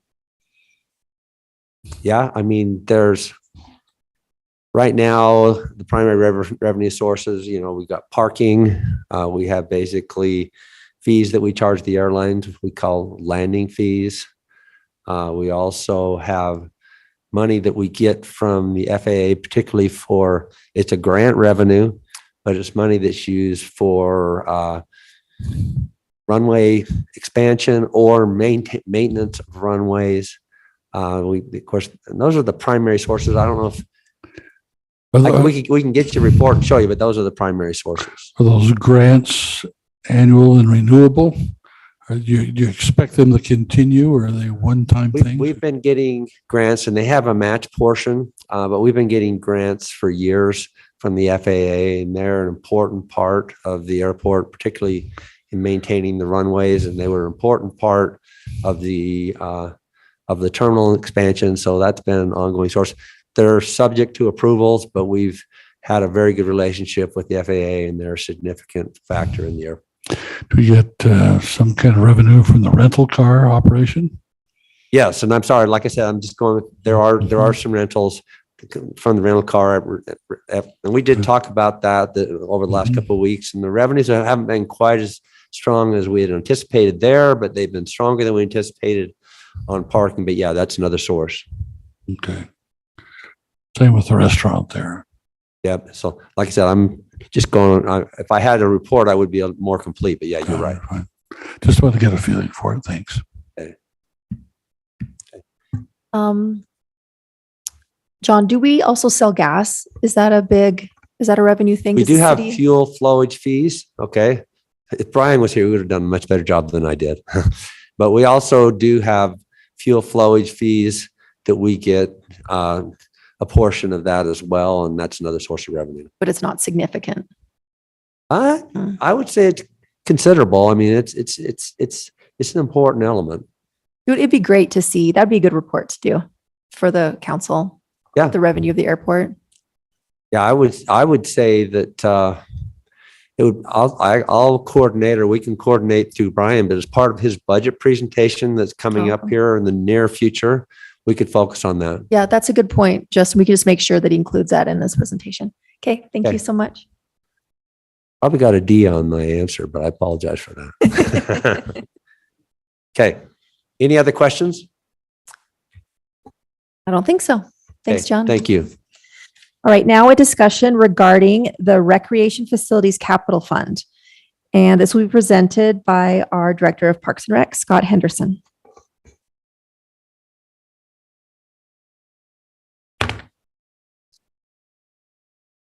Thank you very much, Municipal Council. I'll be providing a little bit of a 10-year backstory to the appropriation that we are asking for to support the rec center. Well, starting out, we have all experienced this metamorphosis together. On the next slide, it talks about going from 3 outdated facilities to this on me for advancing slide. Okay. Where we really had outdated and almost irrelevant facilities coming forward. And then when we were talking to our citizens about the bond, the 3 facilities that I'm discussing, the the center, which was a former teen center, the Eldred Senior Center, and the rec center at Provo High, we're approaching about $1 million subsidy. We promised to our citizens that we think we could cut that subsidy in half by building a more relevant rec center. The reality is that every single year of operation, all 10 years of operation, the rec center has covered its direct costs completely, and no subsidy was required for operation. It also miraculously covers its all the senior programs that happen there, adaptive programs. And for many years up to the COVID timeframe was making enough money to cover its capital replacement fund, putting money away for future needs. And then even after that, sometime before this capital replacement fund was set up, that anything extra was going to the general fund. So a statistic on attendance, we still have approximately 2 million visitors to the rec center every single year and are sitting at about 23,000 members. And we really take the attitude of a new forever with expanded offerings and giving great things to our community. Now, just when you're riding the top of the wave, that's normally when you fall off the surfboard. And the next slide talks about the COVID-19 effect. Now, we stayed open, but we had revenue and capacity losses during that time, and the capital funding was cut during that time. So as we sit now, we're at about a 90% return to normal, and that last 10% is going to be tough. 90% was work too, but we want to get back to that full story. But even our comeback story to where we are right now is getting a lot of national interest. I went to the Athletic Business Conference and set in on, if the name of the workshop was Recovery After COVID for Recreation Facilities. And it was Ken Ballard and Associates that was doing the thing. And they spent a lot of the time talking about our facility in depth. And that they had no idea that I was there, but they were talking about it. So they could have said really bad things. So I'm lucky it turned out to be positive. But it was really talking about how keeping your momentum going to that time really helped in the recovery, because there are many other recreation facilities that are struggling even to this day. But we do benchmarking every single year on our facility, and I thought it would be good to share some of these things with the council. I don't think I've done this before, so I think it's good information. This first slide, if you look at the bars represent the size of the facility. So in this grouping, we're the second largest, second only to the Apex, but this one talks about expense per square foot. So you can see our recreation center does fairly well in the expense per square foot design in that. And if you look at some of the outliers, even looking at the rec, when you look at the bottom where the utilities and maintenance are completely paid by another department, but yet our costs are still lower than the rec facility at that one. People do budgets in different ways, and utilities are handled very differently in different communities. A lot of times, if the city owns that utility, it does not charge other departments that. We don't do that. We charge for our use of each utility, whether it either be electric, water, sewer, or sanitation. So it gives you a little bit of a comparable of our expense per square foot with our large facility. The next one goes over revenues per square foot.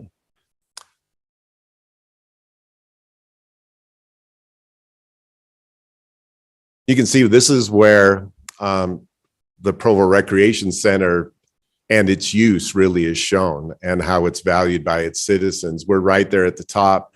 The one that is above us, because I always look at who's above us, just the competitive person that I am. And Erie runs their entire Parks and Recreation department out of their community recreation centers. So we do not include like sports registrations or any of our other programs in. We just have our rec center costs and our rec center revenues in those areas. So I think if you look at that, then it's really the revenues that is our discerning factor that brings us and makes us very unique. And this is the one that you always hear me talk about, is our cost recovery. So the Provo Rec Center is at 109% of cost recovery, which is for a large facility. You can see in some ways the smaller facilities may have a better opportunity to get to those numbers because they have a smaller target. But at 109% with that cost recovery, that's what it has allowed us to cover our operating costs and then work into also for our capital needs as we go. So when you combine all these factors of the previous slides and look at this, when you look at the attendance that our facility gets, the membership percentage in relation to population, how many of our citizens are actual members, and then also look at that cost recovery model, that really where it puts us as the best in the United States. And, you know, sometimes you play king of the hill a little bit. You're the best until someone knocks you off, and nobody's knocked us off yet here. So we even got a call from the benchmark firm this year with about the 2 million attendance, and they go, well, Scott, that means you get 6,000 people every single day at your rec center. And I go, yeah, that's right. And they could not believe that attendance number. And we live in a very active, healthy community, and we all receive the benefits of that. So this is where, when you have a successful facility, that's a tough one to combo together. They need support too sometimes. And we cut our capital appropriation fund. We had a savings account for a while, but we have a 10-year-old facility, and we've been dipping into that fund to keep the facility going. We've really taken this approach that we are going to keep our rec center beautiful forever. It's going to look new forever. And people comment when they come from other communities. We just had St. George up last week and could not believe that it was 10 years old. And we take a lot of pride in that. So we have been depleting that balance. Our revenue comeback is close, but we're not quite there yet. But this past year, the Parks and Recreation Department returned appropriation to the general fund. And most of that was because it was difficult hiring. As you know, our department makeup is we have 50 full-time employees, but we have 750 part-time and seasonal employees. Those are all the lifeguards, guest services, skate instructors throughout our whole department. And that was a tough market to hire in for this last year. So we've been, when I talked about the one day in the work session, we've been at critical mass. We've been operating at a lower number. So we turned some money back. And what we're asking for is a support with capital that John will go over in a minute, that from an operation at the rec center that does not normally ask for it. But I think hopefully you see this as a good partnership to encourage efficiency and independence in your government organization, to say, if we do take a hit like a pandemic, that we're all together in bringing this back together. John Borga is going to talk about the specifics of this, as in budget language and the how the transfer would go. But I think on an anecdote, when John Borga calls you with a use of the general fund balance, when he is the chief protector of fund balance on our in staff, you listen to John Borga. And I really consider this conversation, I've been with the city now for about 20 years, is one of the best examples of is what is truly high level achievement in government, in that the finance department reaching out to a successful organization and talking about a way that we can keep that success going and support that and cover the capital needs. So we're not coming back to the municipal council on every single emergency, because it's tough for you to plan your budget process if we're always coming back for an emergency. So I'll be available for questions, but I'll turn it over to John Borga at this time. Thanks, Scott. John Borga. You, Chair McKay and Council. So as Scott mentioned, prior to the COVID-19, the city just kind of budgeted a flat $400,000 for equipment replacement needs for the rec center. But as things kind of changed, there was kind of a decision to take a new approach.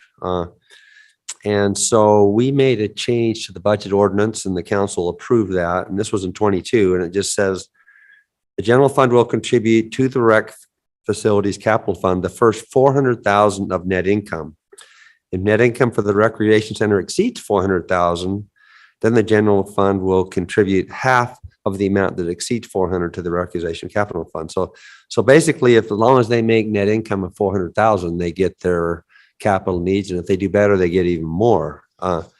But as Scott mentioned, fiscal 22 kind of had some interesting challenges. As you know, we had wage inflation. We had a difficult time filling positions, and we weren't quite all the way recovered from fiscal from COVID. And so as a result, the net income for the rec center, which is still positive, it's still generating income, was $26,455. Okay, and so as a result, that's the amount that went into the replacement fund. And as I looked at that, I thought, wow, I don't know if this is going to keep the facility looking the way we want it to look, and I was a little bit concerned about it. And in that same year, as Scott mentioned, as they were looking at the carryovers and what they were going to carry over, there was $563,508 that was basically just dropped to the fund balance from the Parks and Rec Department. And so as we kind of brainstormed and thought about some ideas, we thought, this is something that may provide another avenue in the event that profitability doesn't provide the 400,000 that could help us maintain the facility. And so what we are recommending, and this will be something that will work with council staff and something that you would decide whether you wanted to approve or not, is in the 24 ordinance that we start working for in May. We would change that language a little bit to add an additional statement that says, if the rec center's net income is less than 400,000, and if the Parks and Rec Department has remaining budget available in the recreation functions and any other of the departments, any other in the general fund. So basically, the Parks and Rec Department that's in the general fund, if they had any available budget, the director may carry over budget to the recreation capital fund up to the total of the 400,000. So they would be limited to the 400,000 in that case. And so what we're recommending today, and we're wanting the council to consider, is retroactively approving this concept for this situation so that we won't be short in fiscal 23 with the 26,000. And so because the amount that dropped to fund balance was over 500,000, we already through the process have moved 26,455 into the replacement fund. We're recommending that we move 373,545, and those two combined would give the 400,000, which would give them an adequate balance for their capital needs and replacement needs for fiscal 23. And so with that, I'm happy to answer any questions, but that was our thought process. And this, by approving this, if you decided to, you would still have the opportunity whether or not you wanted to do it going forward in the 2024 budget ordinance. But I think it's a prudent thing, and if their net income is adequate, it won't be an issue, but it does help us have another source to help maintain the bill. Thank you, John. And just so you guys know, we're not hearing this tonight, but it will be in a future. That's right. It's not tonight. It's in a future meeting. Yes. Yep. Okay. Counselor Shipley. Yeah. So the idea of having this fund, I'm fully supportive of. When I was reading through it, the one question or concern that I have is, it seems like we're kind of crossing budgets here a little bit. We're taking net income from one entity, one specific, the rec center. We're placing it in a facilities replacement fund that can go to, my understanding is, any facility replacement. And then we're taking carryovers from a full departmental budget. So it feels like on a go forward basis, we may want to clean that up a little bit and maybe say, okay, maybe it's the three main facilities that need to have net income as a conglomerate to put into this fund. Or because I like the either or, I think it's a good concept. I think the idea is if it has net income, it should go into replacement, or at least part of that should go into replacement. I think that was well thought out. Yes. I think and then it's a good idea to have carryover that where they're saving money as a department, that could potentially go into this same replacement fund. I guess what I'm getting a little bit hung up on is when we segment just the rec center for purposes of net income, it's a little bit misleading because there might be subsidy right to the other facilities that we're using that replacement budget for. Anyway, so I like the idea of what we're trying to get to. I guess on a go forward basis, I would encourage us to maybe consider, taking that net income number from a group of facilities, or from what that actual fund might be used for as far as replacement. We could definitely do that. We would plan on having conversation with council staff. If any council members wanted to interact with council staff or even come be part of those discussions or review what's proposed and recommend some changes, that process will be open and available in May as we prepare the budget ordinance. Maybe we're thinking on the same thing, but the only facilities that are part of the capital replacement fund facility record are the 3 self-sustaining facilities. So I would not be able to take that use and do any other facility expense at the Covey Center or those type of things. So just the golf course, the peaks, and the rec. Exactly. But when we do the calculation for the net income on what was in the budget, we were talking about just the rec center entity. Is that correct? Right. Well, it would be the rec center entity's contribution to that. Okay.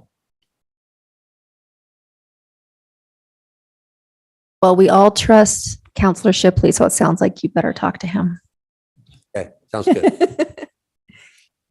All right, any more questions? I have a quick question. Counselor Whipple. Yes, I was wondering how the Parks and Rec Department had a general budget fund savings of $500,000. Is that just that we couldn't hire people? What was that? Well, if you look at all of our budget, most of ours is labor and utilities, and the rest are a couple dollars here and a couple dollars there. Hiring was that difficult, and that was across our entire department. So that's where a lot of those non-used appropriation. Now, we don't say that we can survive year after year like that. We're seeing that the hiring is loosening up for us a little bit, so that we got some good news, but they're appropriated correctly. It's just that hiring was that difficult. And I think we operated our parks operations budget at almost less than 50% of what the normal hiring would be. The rec center was always approximately a third down of what we normally have had in lifeguards and guest services and those things. So it was that big of a hit that we took that year, and just, we would have employed them and we would have had all those things, but they just weren't there. So the basic idea is that our operational cost was less because we couldn't hire people, and we'd like to take that money and put it into investing in maintenance of the resource. I think it's an opportunity shown that during this comeback, when our revenues are down a little bit, even though our operating costs are down a little bit too, but this is a rare opportunity that this department turns back this amount of money because of an outside influence. And I'm sure when John initially thought about it, I probably would have never proposed it to John. So I'm glad he brought it up first. But it's something, the way to put this appropriation that Parks and Recreation had to good use for future use, and to keep us successful and solvent going forward. So we did kind of like deferred maintenance maybe during that time. Like, how much do we need to do to get caught up on how you want to keep this facility in shape? Well, I think we'll try to get back to the same model, in that we are working with our great use and hit that last 10%, because 10% in a recreation budget is about $400,000 to $500,000.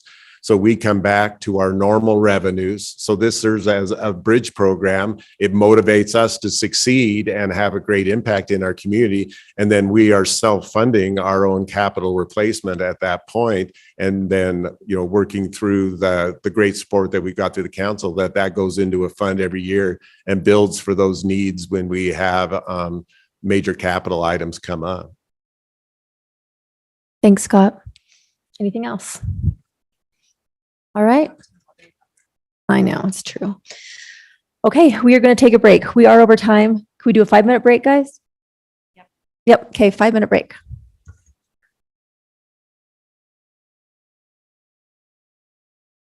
Recording At stopped. 1:35.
Recording in progress. Okay, we're going to do a presentation regarding the 2024 budget, administrative services, facilities, finance, justice court, recorder, and human resources. And this will be presented by our Director of Administrative Services, John Borgett. Long time no see. Yes, and we are running behind, John, just to Okay. give you a heads up. You have 60 minutes. We are running 20 behind. We'll see if we can help with that. So, Mayor McKay and the council, it's a pleasure to come before you. We have basically, we're not doing all of administrative services today. As we kind of mentioned earlier in the meeting, we have a specific hour designated for basically IT and cybersecurity in 2 weeks. So today we're going to be looking at finance, the recorder's office, justice court, facilities, and human resources. And so I would just mention that I thought it'd be a good opportunity for you to see if you have any questions or anything with each of the members they'll be presenting. But before I do that, I just want to let you know that there were some things specifically that were asked of these divisions, and I'm just going to kind of make one response, and then the presenters will not respond to it. None of these divisions within administrative services had any supplemental requests in 2023. I've talked to each of them, and they don't feel like they have needs that are currently unfunded or underfunded. And they feel like that with the resources that have been committed to them, that they can meet their long-term goals and objectives. And there's not really anything that they're requesting that's going to add to the operations or maintenance costs. So that'll speed up the presentation a little bit too. So I want to introduce Dan Follett. We'll start off with finance, and then Heidi Allman will talk about the recorder, and then Rhiannon Newton with justice court, Dick Blackham with facilities, and then Daniel Softly with human resources. And so I'll turn the time over to them. Thank you.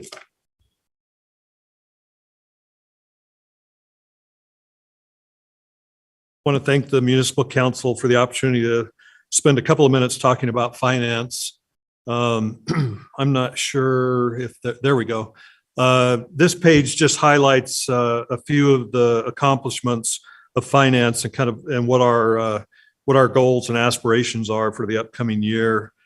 Our focus is to promote financial stability and transparency throughout the city, and we do that in a number of ways. In this past year, we provided extensive support and analysis for all available sources and uses of ARPA and grant funding throughout the city. We also received what's called Government Finance Officers Association awards in 3 areas: the city's annual comprehensive financial report that is audited and that you receive at year end, at the end of the calendar year, the popular annual financial report, and the annual budget. And there's quite a review process that goes through, that we go through with the GFOA on each one of these documents, and they provide feedback, and we incorporate that and improve the quality of our work as much as possible each year. We also provide the council with quarterly financial reports, and we report those on a quarterly basis. We work closely with the rating agencies. 2 of the agencies we work with, 2 of the 3 are Moody's and S&P, and you can see on there that we have maintained outstanding ratings, basically 1 step below the best possible rating that's available there. And we've talked a little bit about that in the past. The only thing that's probably preventing us from being AAA across the board is overall size of the city in Utah at this point in time that is AAA is Salt Lake. And then finally, we track compliance with the CARES Act and ARPA funding requirements. One of the areas that we go through with the council each year when we have this opportunity is the outstanding debt of the cities. If we could look at the next slide. I apologize to almost everyone. This looks like a presentation an accountant put together on Excel, and I think that's exactly what I did. So I'll try to walk through it a little bit.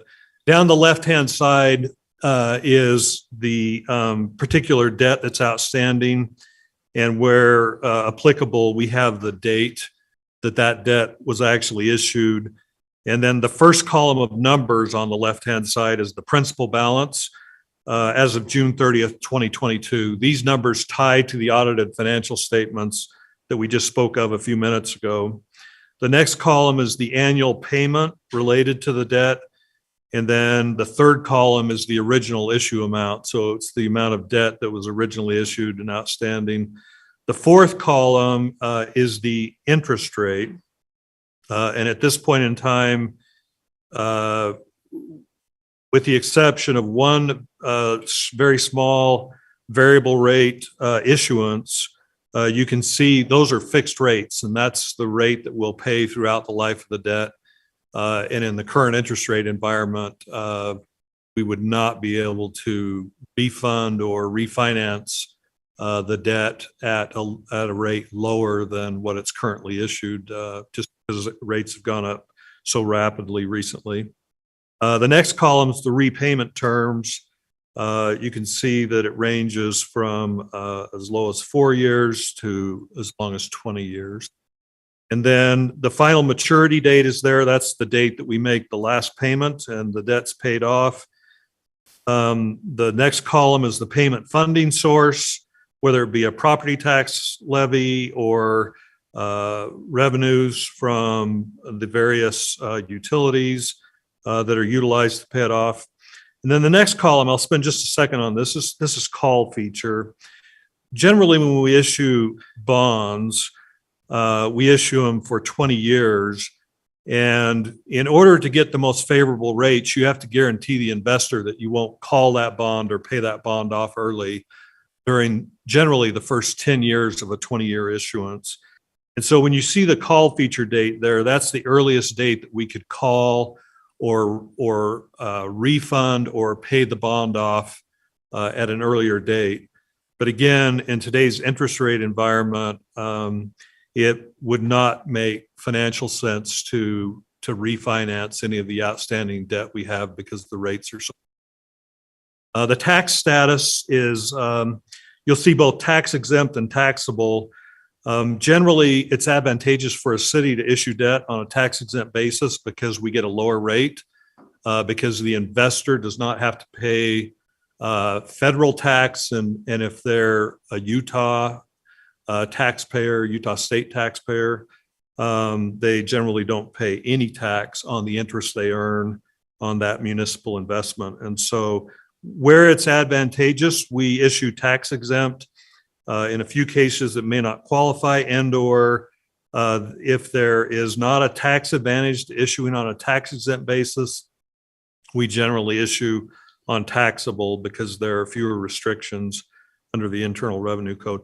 And then the last section is just the ratings that have been issued by the various rating agencies for each one of the debt issuances. And you can see all of the ratings are very favorable there. I'll just go down the list and mention a couple of on here. The first one is a GO refunding bond series 2017. We did an advance refunding on the rec center and took advantage of some lower rates. The original bond was issued in 2011.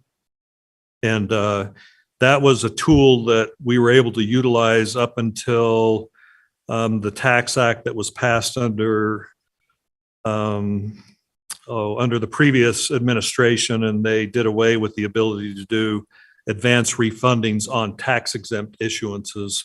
You can still do them on taxable.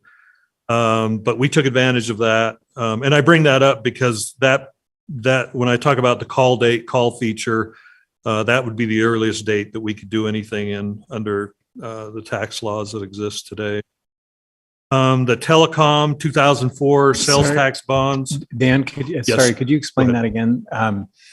So the rec center, because the footnote at the bottom said it was paid in 21. It was paid in full in 2021. So Yeah, that's- so that the original bonds were paid off in full in 2021, which was 10 years after Okay. the issuance date.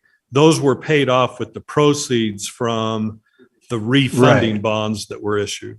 So why is it still up at the top then as an, So It's not- essentially, we just refunded the last 10 years of the original issuance at a lower rate, if that Okay, makes okay. sense. So we paid off the original bonds with reissued bonds, but we're still paying down those bonds, and the final payment on those bonds for the rec center will be January 1 of 2032. Okay. In this case, refunding is funding again, not giving the money back. It is. Yeah. Yes, it is.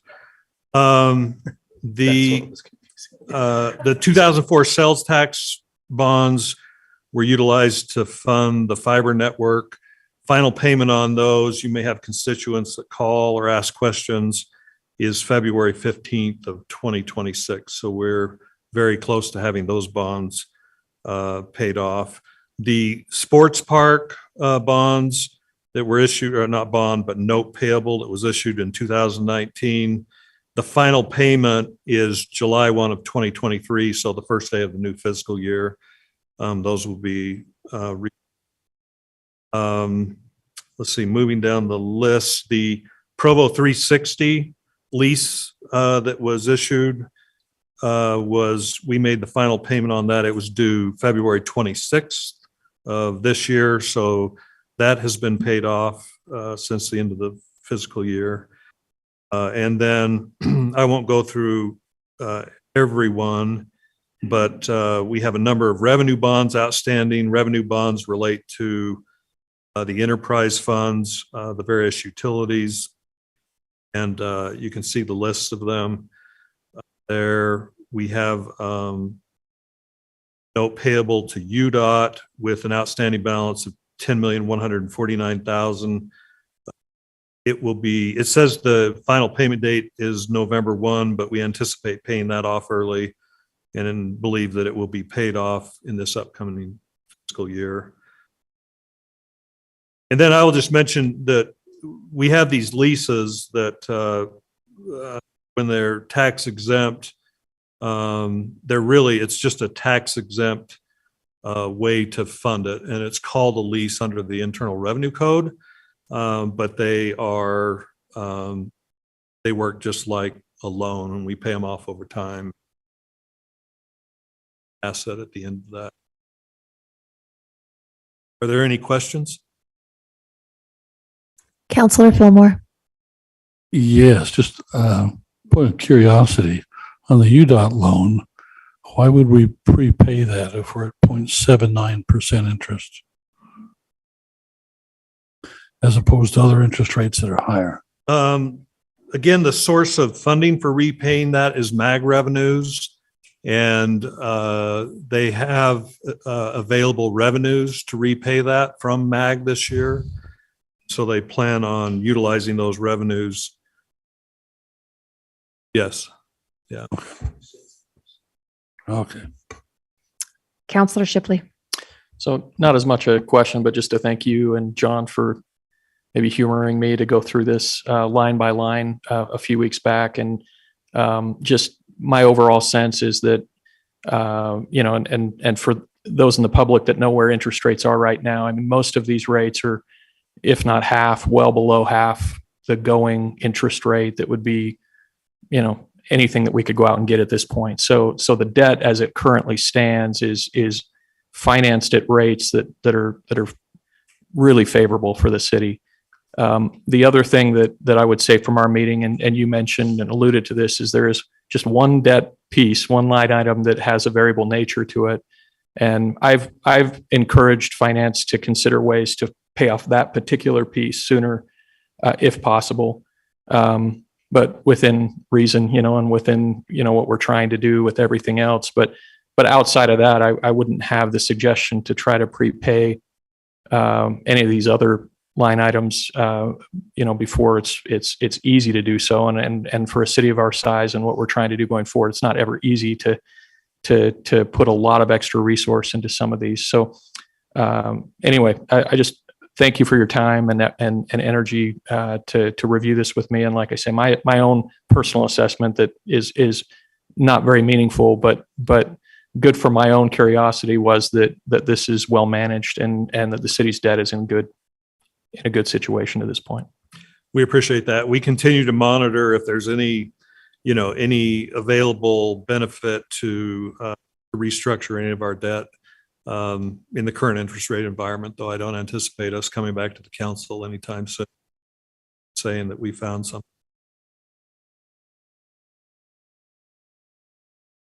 Any other questions? Okay.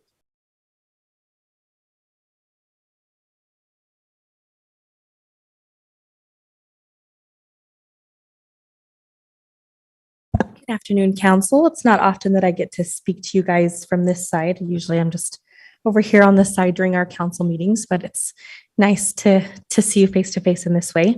My portion of the budget as the recorder is really short and sweet, so I'll just make it simple. A couple of the things I wanted to highlight was the accomplishments that we had from this last year. In preparation for the move to the new building, to the new city hall, we were able to review all of the items in the old recorder's vault in the old building, kind of go through what was past its retention, and we were able to box up a lot of the historic documents and send them up to the state archives. We sent over 100 boxes. That project is still ongoing, so anything that we did not get through in our previous building will be going through. I've got the state archives staff coming down again in March, so we'll be continuing that effort, but it was a big lift to not bring all of those documents to the new building. In addition to that, we processed quite a few grammar requests, over 380 just for the ones that came through my office, which is pretty much citywide with the exception of the police department. They handled their own grammar requests, and that number was much higher from previous years. So we anticipate that will continue as people are more familiar with grammar requests, and we're trying to remain transparent. So we see hopefully that will remain somewhere close, but we anticipate it getting higher this year as well. And then with my maternity leave the last few months of 2022, I was able to train Lily Montoya. She's the deputy recorder. She wears kind of a double hat as the HR technician, but she is the deputy recorder who's able to fill in for me in my absence. But that was a big lift as well to get her up to speed and fully trained to take over while I was out. A couple of the things that we measure for the recorder's office, we try to do an annual training every year. Each department has a records specialist. I don't know if we can really give them that title, but somebody in their department who handles grammar requests. So the grammar request comes to my office and then I divvy it out to the different departments to help respond. And we do an annual training just as there's turnover. We want to make sure everybody is compliant with what grammar law entails. We did not have a training in 2022, but we will be planning to have one this year.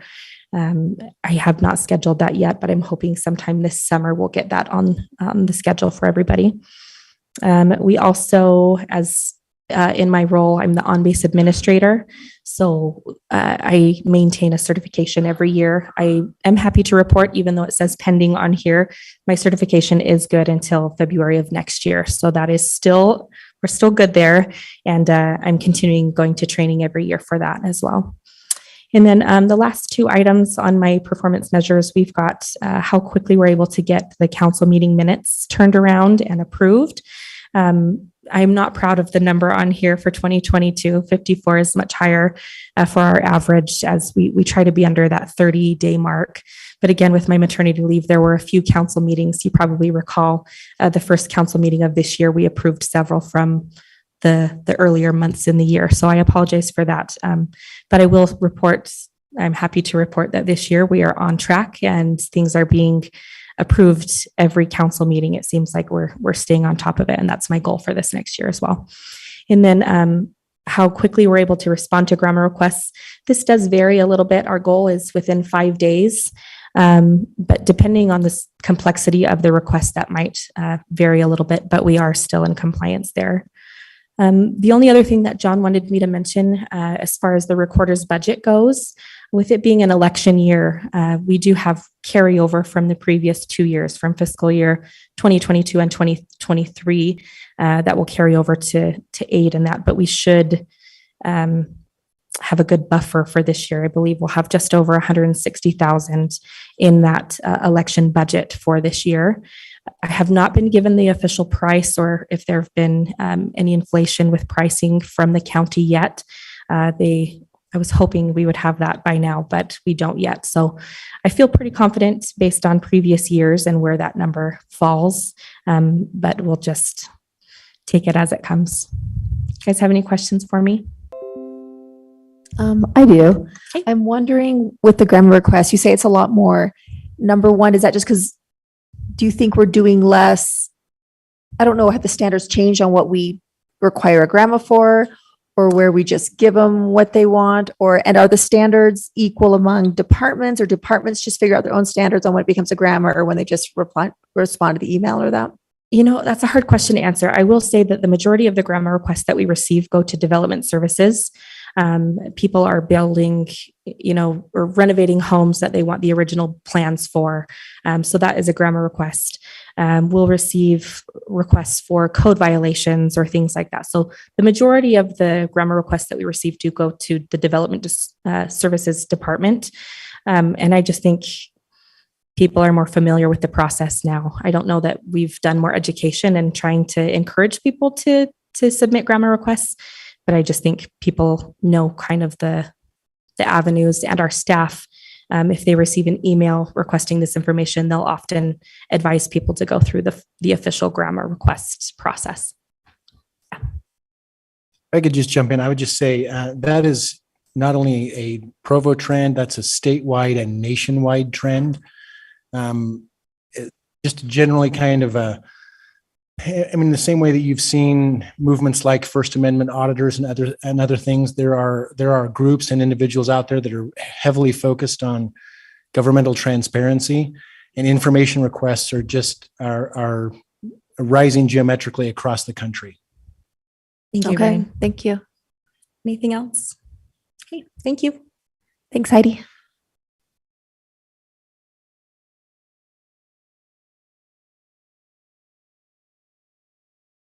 Okay, now the Justice Court. My name's Rihanna Newton. I don't know if I've met all. I work closely with Judge Romney at the Justice Court to manage the day operations. Like John mentioned, our budget we feel like is pretty sustainable. We currently don't have any requests. We didn't have any last. Since 2020, we have been under some significant pandemic restrictions issued by the Utah Supreme Court. But we currently feel like business is running smoothly and efficiently. During the pandemic, we did deal with a lot of turnover, but we are currently fully staffed and have been since August.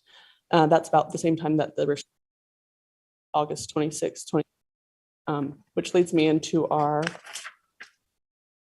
accomplishments.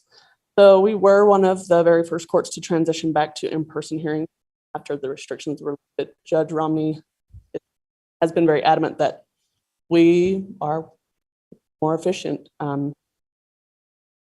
with in-person court. It is convenient for a lot of parties. Not have to be there in person, travel-wise, different things, but cases just don't get resolved timely. So our calendars are fully in person. We do hold about an hour a day of WebEx video hearings still, but very minimal. And while other courts are backlogged with jury trials and cases are not, we are on top of that.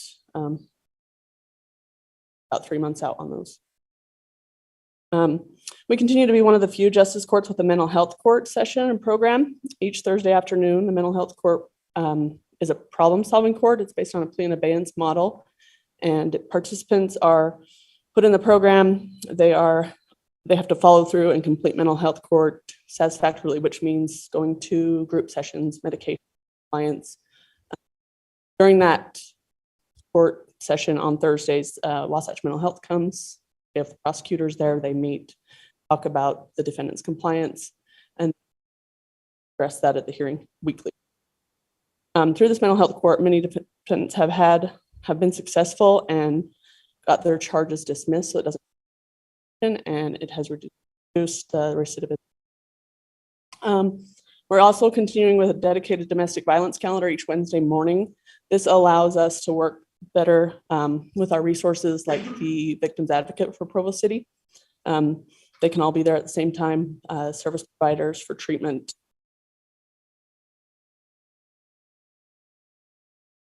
Our performance issues up there, a lot of them are like the safe city section is out of our control, but there's kind of some stats, what our case filings were last year for criminal and traffic cases versus where they currently are this year.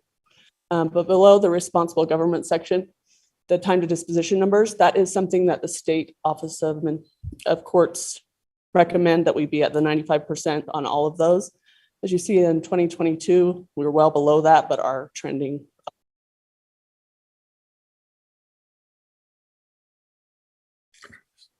Counselor Fillmore.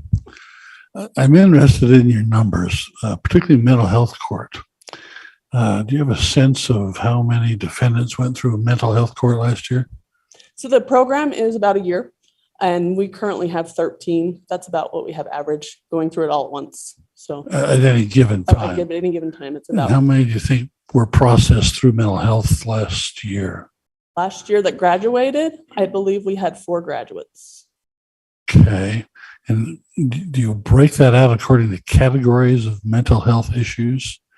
They do have to qualify for the program, so they are screened through Wasatch Mental Health. Certain mental health conditions aren't accepted because they wouldn't program. I don't know particularly what those are, but they do go through a screening process with Wasatch Mental Health to get into the program.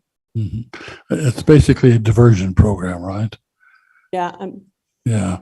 So, I mean, what kind of mental health issues are you dealing with? I don't get a lot of that information. I could go back.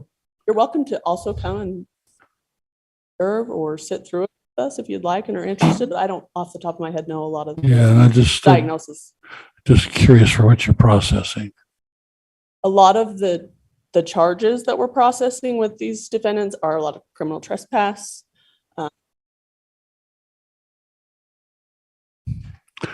So does mental health process take into account addictions? Is that part of it, or is it strictly looking at clinical depression or schizophrenia or that kind of thing? I do know schizophrenia, that diagnosis, they are not allowed in the program because okay. Others, like I said, I'm not. Right. Yeah. So you said on the safe city, those first 2 measures, did you indicate that your department does not have control over those indicators? No, I mean, the Provo Justice Court, we don't control what is filed with us. That'd be like, but the police departments, like the traffic citations, how many citations they, on the criminal part, how many cases are screened and decided to prosecute on the city attorney level. Yeah. Okay. So yeah, we don't have control of what is filed, but that is just kind of. Okay. But you have control over the other 3? The bottom 3, like. Yeah. Yeah. Okay. Yeah. That's more helpful than the ones that you don't have control over because we're interested in measuring performance. Yeah. Exactly. Thanks. All right. Thank you so much.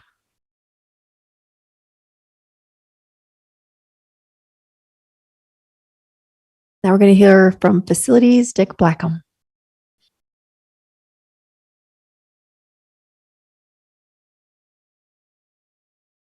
Having me here today, folks. I'm Dick Blackham, Facility Manager for Provo City.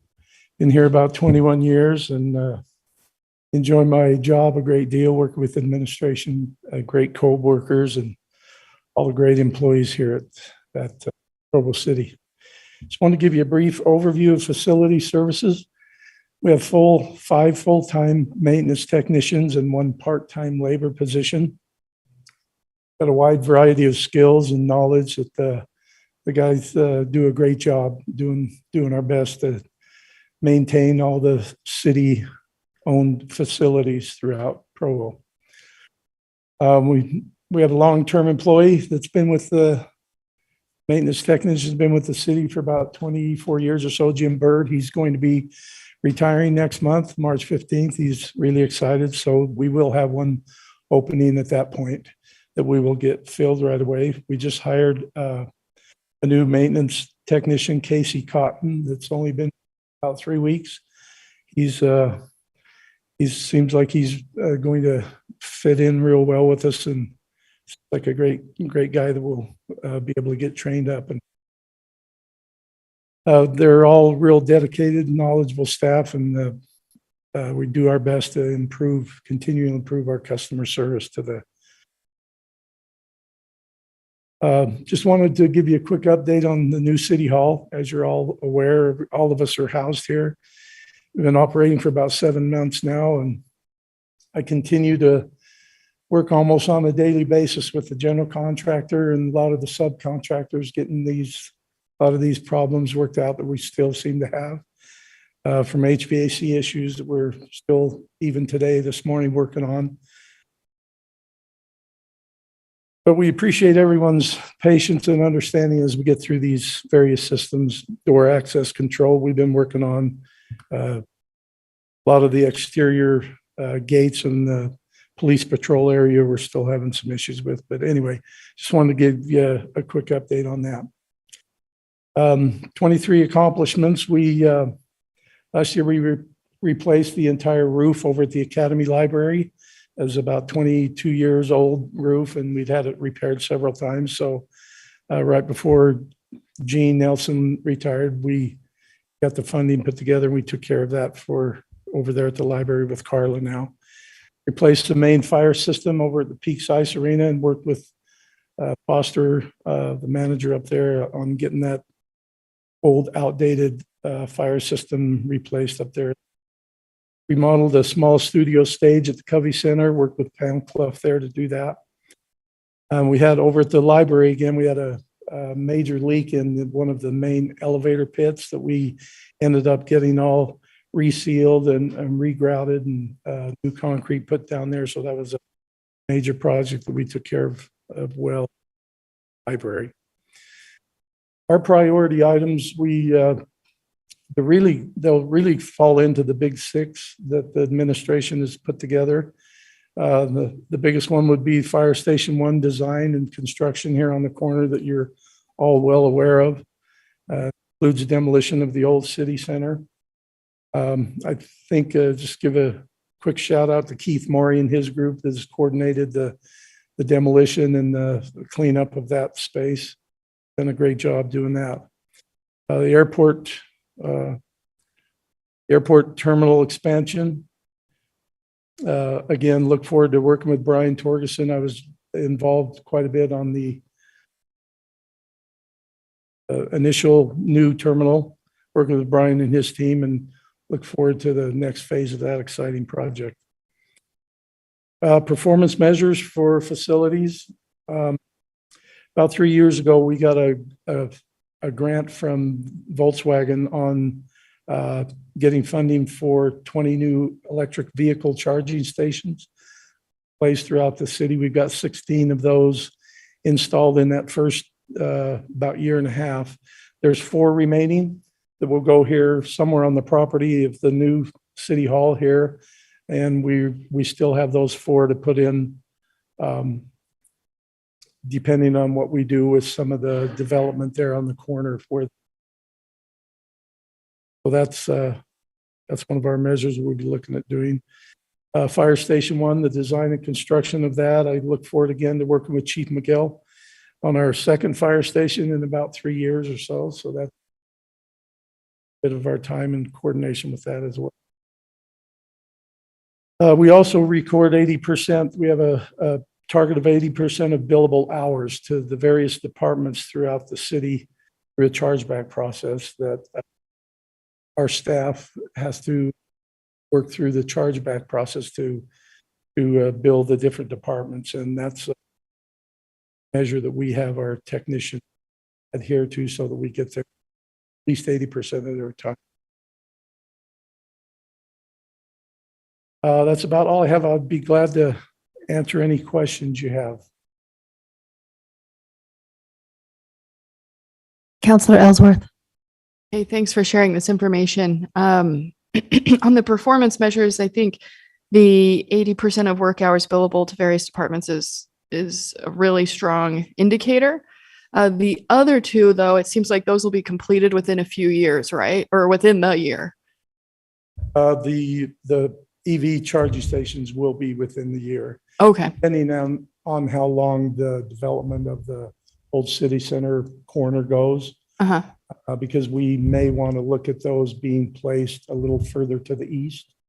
Yeah. Where that single unit is out here now. Okay. So hopefully within a year, we'd get those other 4 stations put in, and they're dual units. So they would take 8 different stalls.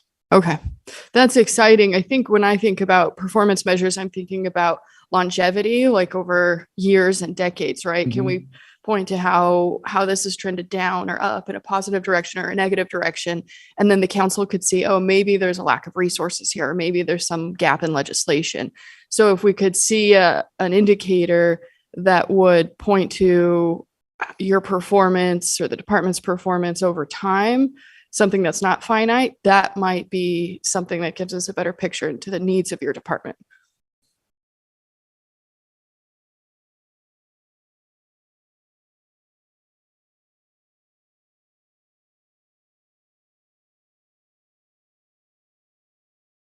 Counselor Shipley. Sorry to put you on the spot, but I'm looking out the window at the fountain and just wonder if you could give us an update on I was maintenance hoping for to the get those fountain. blinds closed before I walked. Such a beautiful day outside. I couldn't do that with Henderson sitting back there. So, yes, we have a service agreement with the initial installer of the fountain.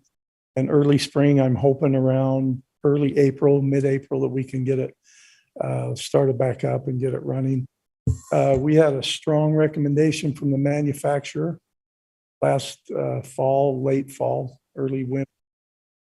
Turn that off during the winter because of the problems that we would have. We wanted to try to keep it open through the winter and have it continually run, but they not do that, even to a point where they would void.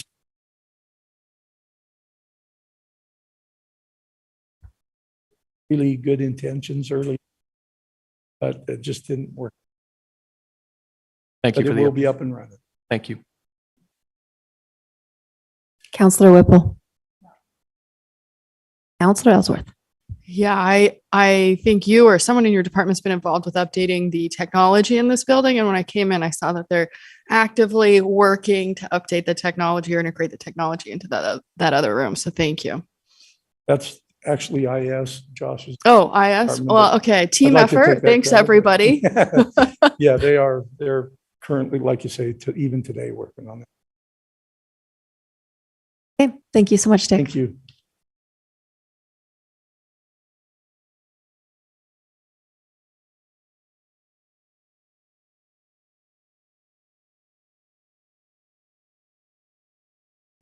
Of council. I was sitting back there nervously. I did not bring that sheet and because I was hoping to be able to read it, and it is right within range. So we're good to go. I'm Daniel Softly. I'm the Director of Human Resources for Provo City. I just want to kind of go through this session here where it talks about our most important accomplishments for the last year. I'm actually very excited to report that one of the main accomplished this last year is we've completed our full implementation of the Workday system. That has been, I think we're coming up almost on our 2-year anniversary of going live with that system. We had a couple of elements that we moved to the second phase of that. One of those was our learning implementation, which is dealing with all of our training, how we track that, how we get that out to employees. We went live with that about 6 months ago, and we just recently, within the last month, in fact, we're actually still in the process of doing it. It went live with our talent system, which is dealing with performance appraisals. So right now we're in the process of coming off of our last legacy system, which is Talent Quest, and we're finishing up our last appraisals in there, and our new ones are now ready to launch in Workday. That's very exciting and big news because what it means is that all of our disparate systems that we had for years and years are now under one system. So all of your HR needs, it's kind of really changed how our managers access those employees' information, how employees access their information. And we are also pretty excited about the learning aspect of it because now that we have this out of the way and we have a good learning platform, we can build on our courses that we offer our employees. Since we've gone live, in fact, administrative services as a department has added a couple of trainings. One of them is how to use your purchase card. I can't remember the other one off the top of my head. I think cybersecurity was in the last year as well. So we're excited about that. Another accomplishment that we had this last year is we managed to maintain a competitive market placement for Provo City in order to retain key staff during a period of record low unemployment in Utah. I think right now it's hovering at 2%. It dipped below. And so there is we've been tracking turnover. I personally have been tracking turnover and unemployment for almost 23 years for Provo City. And there's a direct inverse relationship between the two. As your unemployment dips, your employment climbs, your turnover climbs. And so we watch that very carefully. And I feel like Provo City has done a really good job of retaining key staff and keeping people employed and delivering the services to the residents of Provo. I would be remiss if I also didn't mention that one of our accomplishments was our move to this new building.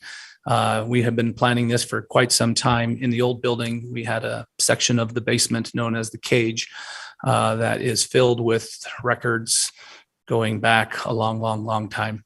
And we have been basically planning for this move for a couple of years now, scanning materials, going through materials that are no longer needed, going through the proper destruction protocols to be getting rid of those. And all of this based on the fear of having to put that in boxes and lug it across the parking lot. It was very motivational. And we are proud to report that we managed to get literally over a ton of paper records that we've destroyed over in the last couple of years. And that's very exciting. And we managed to have a much smaller storage area over here as we've done a move to digital record keeping.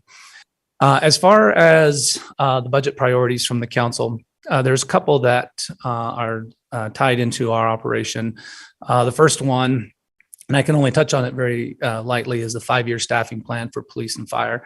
My office will be involved in that, mostly from a cost standpoint, but I also work very closely with both departments in analyzing, what we do to keep people here, attract them here, and keep them here. So I expect to be involved in that.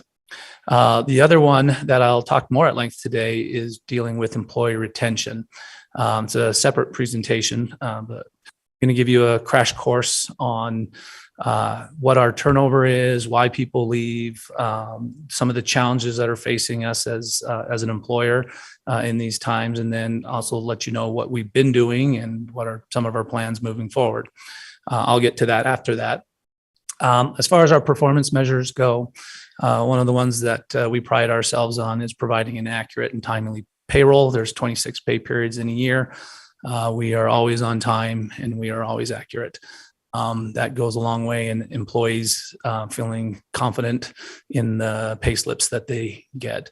The second one, I mentioned this one already a little bit, is our Employees Essentials training. These are our courses that we require employees to take on a 3-year cycle.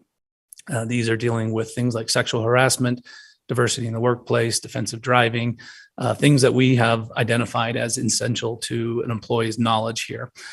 We cycle those through. Right now, as far as last calendar year, we went through 6,000 individual courses.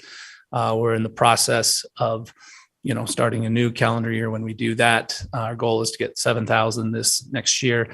And then obviously our long-term goal is to add a separate section in which we will enhance, now that we have the right platform and the right bandwidth, now that we're kind of implemented our full workday, is to add a supervisor essential component that we will track.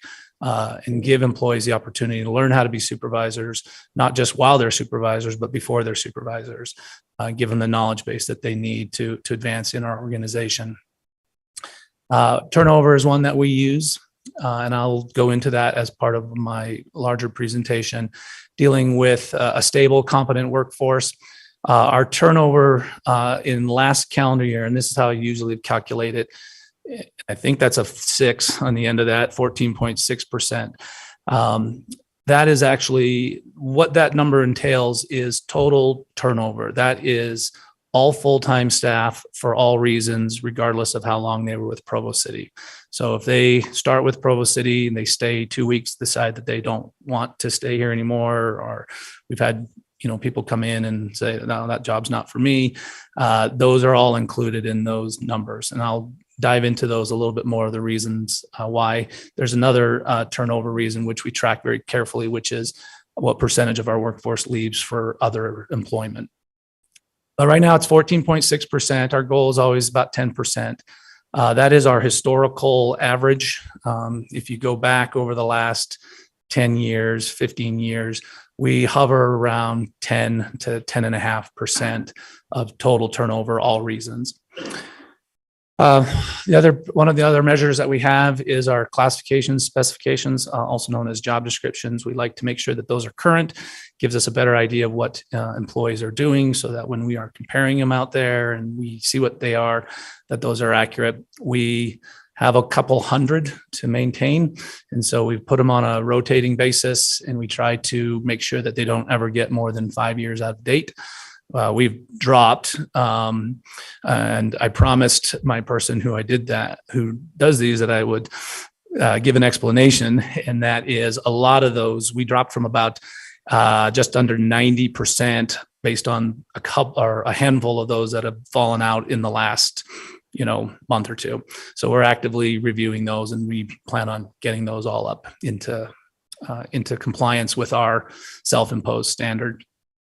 The last one, just kind of carry on the theme of going through pandemic. And I'm actually quite grateful for the first time in a couple of years not to have to stand up here and report on that as the primary thing. But we come out of the pandemic as well. One of the things that we track is a number of wellness participations. We run a couple wellness screenings throughout the year. We give incentives for encouraging healthy behavior.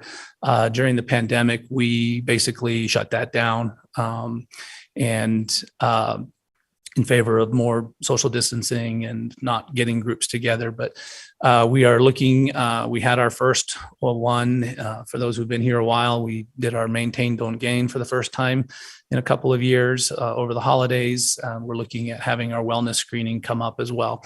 And so we're looking to get back to our regular numbers on those and encourage healthy behavior. Any questions on this before I go into a discussion on the retention? Yes. Counselor Hanley. Maybe you said this and I didn't catch it, but the turnover rate, does that include retirements? It does. That is okay. Everything. That's everything. Okay. Yep. All right. Thanks. Counselor Ellsworth. I was wondering about the number of courses completed by employees. Would that tell us a better story year over year if it was a percentage?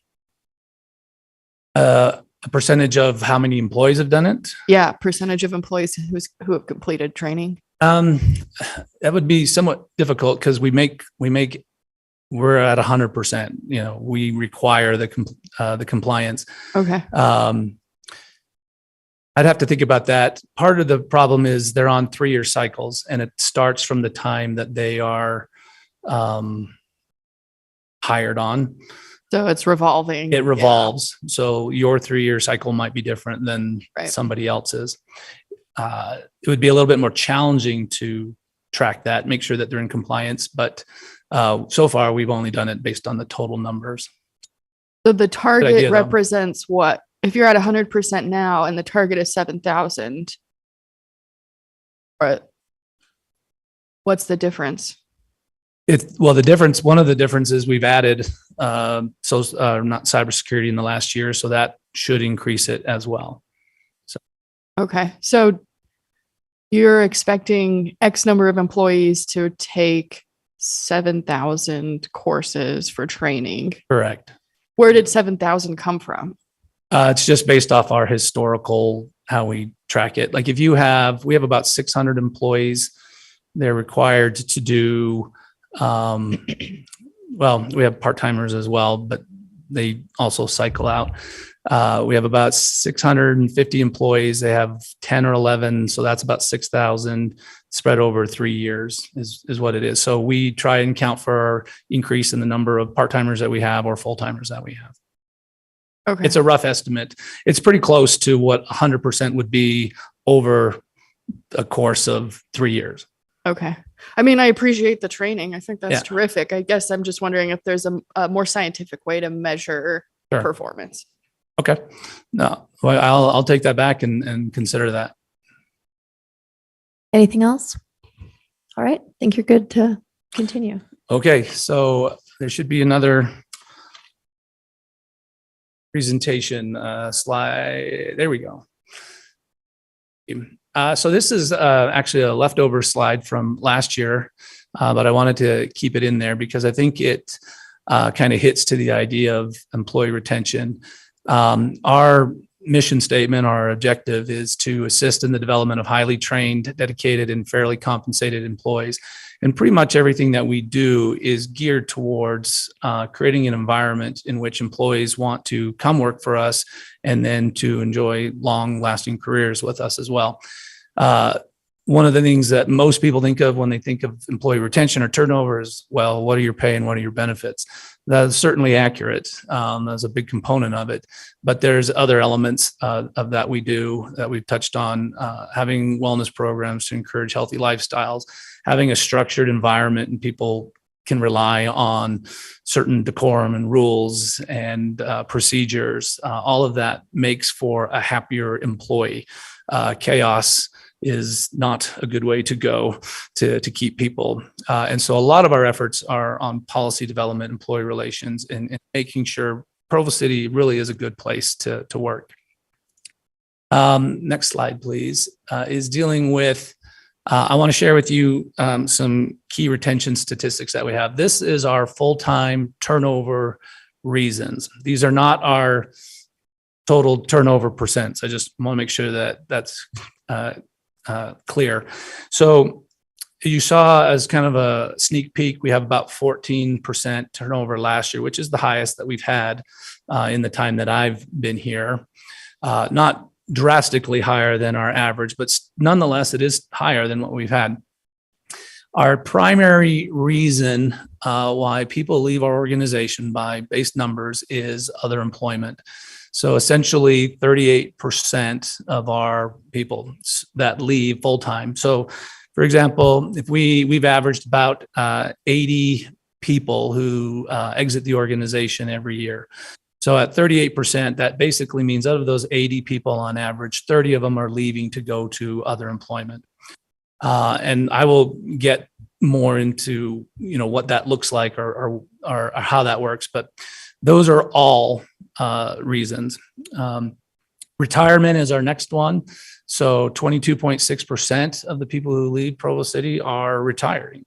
These are people who have reached an age or service years that they can ride off into the sunset, for lack of a better term. It's where I hope to get someday, and it's where we hope all our employees get.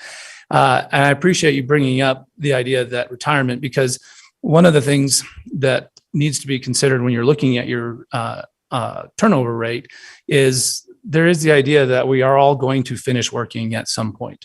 And so you, in a healthy organization, if you had a 30-year retirement and you wanted to stagger, everybody getting to 30 years and stagger that, throughout that entire time, you're still looking at 3% of your organization leaving every year. And so that has to be factored in when you look at our total number. Our third most popular reason for when people leave is personal reasons. These typically fall into three main categories. People are returning to school. We have a lot of that in our organization, or family circumstances.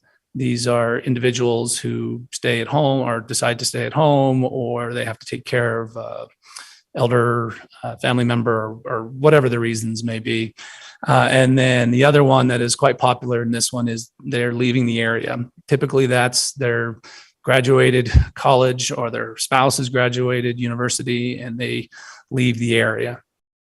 We do have undisclosed, which we put into our personal reasons, and I allow that those may also be other employment, but those are very rare. We spend a lot of time trying to figure out why people leave. We have a couple of tools for that. We have exit interviews that we set out. Whenever somebody leaves the organization, we task someone in my staff to find out why. And typically our recruiter will know why, or someone in my staff will have an understanding of why these individuals, if we don't know, we reach out. Yeah. David, we have about 10 minutes left, and that's not making you make up for our lack of time. That's still Sure. giving you your full time. I appreciate that. The next one that we have is city initiated actions. These are typical terminations or reductions in force. We've had a few where we've determined that the position is no longer needed. And so we exit that individual out of the organization, or terminations or dealing with some of the unpleasant things, that happen.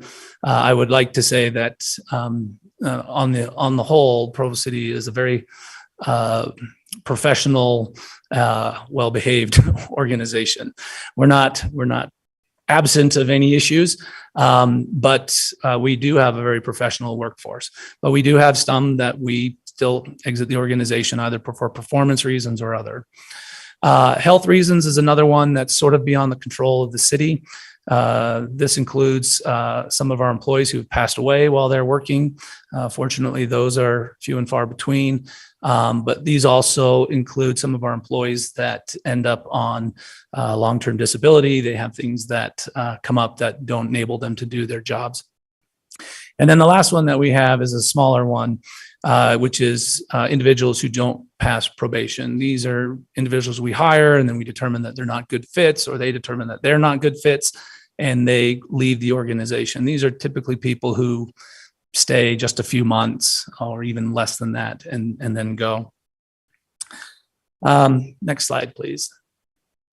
So right now, our full-time employee headcount, these are, Councilor Filmer has a question. Yes. Dan, let me dig down just a little bit on the turnover issue, the top item being for other employment. Can you help me understand a little better how, if you have a sense, even a rough sense, what percentage of those seeking other employment left us for better pay, where that was the primary top issue? That's what I'm going to talk about on this next slide here. If you just wait 1 minute, I can get down to that one.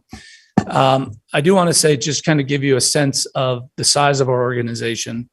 When I put this together, which is, I think Thursday, is we have, when I ran the report, we have a total of 665 headcount. Those are actual people. It's not a combination of part-timers to get to that. This is 665 full-time souls that are working for us in a full-time capacity. Our full-time turnover rate, as I said, is 14.6% in this last year. That is, as I said, also the highest we've had. Our 5-year average is 12.5%. Our 10-year average is 10.8%. And that's all reasons. One of the key areas that we look at, and this gets to your question, Councilman Fillmore, is other employment. In 2022 calendar year, 5.8% of our workforce left for other employment. Our 5-year average is 4.7% as far as for that reason goes. So in essence, we can count on about 5% of our workforce leaving us annually for other jobs. Now, the reasons for that are varied. A lot of the jobs, when we have people move to another position in an organization, it is typically for a higher level job, not necessarily a higher paying job, but a higher level job. So there is a promotional opportunity in another organization. I was actually talking about this with Scott Henderson the other day. He went before me and kind of reminded me of that. We have a lot of quality people that have passed through Provo that are now leading departments or large rec centers in other cities because there were opportunities for them to grow into those organizations. And so when someone leaves, typically for another public sector, it is for a higher level job. There are people who do a lateral move. Those are the ones that concern me the most. These are individuals that leave Provo City and basically are doing the same job somewhere else. Typically, they're going to go for higher money because they got offered an opportunity somewhere else. But those are not the majority of those. Those, I would argue, are in the minority. Other people that leave have other employment, part of that 5% annually are career changes. These are individuals who, may have been, ex with Provo City and they've decided to go do something different. We saw that a lot in the last couple of years, or before the last couple of years, we had quite a few people leave to become real estate agents. We've taken a couple of those people back. But things like that are not uncommon, and they kind of fluctuate up and down. And then obviously we have some people that go to the private sector, opportunities that are there. But that's kind of the breakdown of those particular reasons. Does that answer your question to a degree, or halfway? Okay. Yeah. So if I might, let me focus on lateral moves. Okay. Of the 14.6%, what percentage would you say were lateral moves? Well, it would be more of the 5.8%. Okay. So of that, less than half, probably fifth. Okay. And is the primary factor, you think, just better pay? Not always. We do look at those very carefully, as I said. For example, we will look at their pay, but we will also look at their retirement contributions, seeing if another agency has a better matching opportunity. We try to dig down to see what it is, the reason why. We did lose a couple of positions. For example, in this last year, we lost a couple of positions in a department to another agency because they had a better matching 401k contribution for them. So that's things that we look at. I imagine, Dan, there's a variety of circumstances, but Yeah. I guess what I'm trying to get at is any particular vulnerability that we have in today's market. Particularly, I guess I'm focused on whether or not any particular city departments are more vulnerable to those lateral moves. I don't know if it's by department so much as it is by position. So like you say, these things are varied. It's difficult to identify a pattern. I have not seen a pattern that says, yes, this is clearly an area. When we have identified vulnerabilities, then we have tried to maneuver into those. So if we see a position changing where we're seeing particular people move out of there laterally, or I feel like we are vulnerable to turnover, then we make adjustments on the go. And that actually, I speak to that in a couple of slides from now. But I would say, one of the big examples of that in recent years is adjustments we've made to police officers. If you recall, I came before the council at that time before, we'd lost a couple, but the analysis at that time was we are vulnerable. And so the idea was to make the move before we do that. But that was a combination of looking at turnover, looking at our own market position relative to others, looking at what they do. And then it's all part of a larger puzzle to say, all right, this is where we have to be concerned about. Okay. I guess, that helps. It seemed, I seem to recall from a prior police chief twice removed that the people we were losing tended to be our best, most experienced, they've been with us a long time. And that was particularly distressing that we weren't just losing young officers, we were losing leadership, for example. Do you see any trend in that direction or not? No, I think where we are most vulnerable is at our younger people right now in that particular situation. We want to be able to keep them for beyond the, 3 or 4 years of training them and having them go to another agency. Okay, and I guess on another note, we ought to take some kind of perverse pride in the promotions, right? That we've trained these people to where they're that good that they're I totally get it, where it's smarts, but at the same time, it's reflective of the type of people that we hire. And at some point, your organization is limited by the structure that it has. You only can get so many directors and managers, and sometimes people have to go for growth. You keep track of that vast, far-flung alumni association? We do, Try to and attract them back? I'm proud to report that a lot of them do come back. And they get the experience that they need in other areas, and then they come back to Provo. I think you can look at some people in high levels in our organization, directors even, who have gone out to another organization, become a director in a smaller city, and then come back to us. Travis Ball is, and I apologize to Travis if you're watching for throwing your name out, but he's a prime example of it. And we talk about that all the time. And Great. Thanks very much. If we go to the next slide. Okay, we are definitely over time. A couple, Steve. Do you wish me to, how do you wish me to continue? No, let's then? just go Quickly. Okay. This talks a little bit about our retention as well. Our full-time fill rate, this is just so you get an idea if you're hearing about, well, we're short of positions and we're woefully understaffed.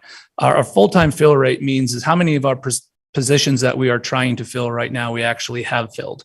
What it means is 95% of the seats we're trying to fill have people in them. If you ever get to 100, take a picture in an organization our size, because things happen. Our average full-time service years in Provo City is 9.7 years. Our median is 6.5 years. If you look at public sector nationally, those are 6.8 years. Nationally for private sector, it's 3.7 years, which means we have people staying for a good length of time. We're not unusual in that sense. There's some numbers there on what we actually pay. You can look at those. I'm going to move to the next one. Our employee retention, these are our current challenges. This is probably most interesting to you, is I've mentioned low unemployment. One of the other things that we're up against right now is worker shortages. It's not hard to walk downtown Provo. My favorite Chinese restaurant left a sign on the door about a month ago saying they couldn't hire anybody, and they shut down after 21 years. So there are worker shortages out there. Those have resulted in higher starting wages. It doesn't necessarily mean the top of the grades are changing, but what employers are willing to pay to start has gone up as well. I think there's billboards up and down I-15 advertising starting rates that are testament to that. Inflation continues to drive wages up as well as things cost more. Those inflationary costs have translated into workers' wages. Worker portability as well is a factor that we have to deal with. What this means is it's a lot easier to move from job to job now. Provo City's jobs mostly require us to be on site. You can't plow snow from a desktop in California. But a lot of the people that we pull from our workforce can work in California while still enjoying the view of the Wasatch Mountains. And so that affects our worker force as well.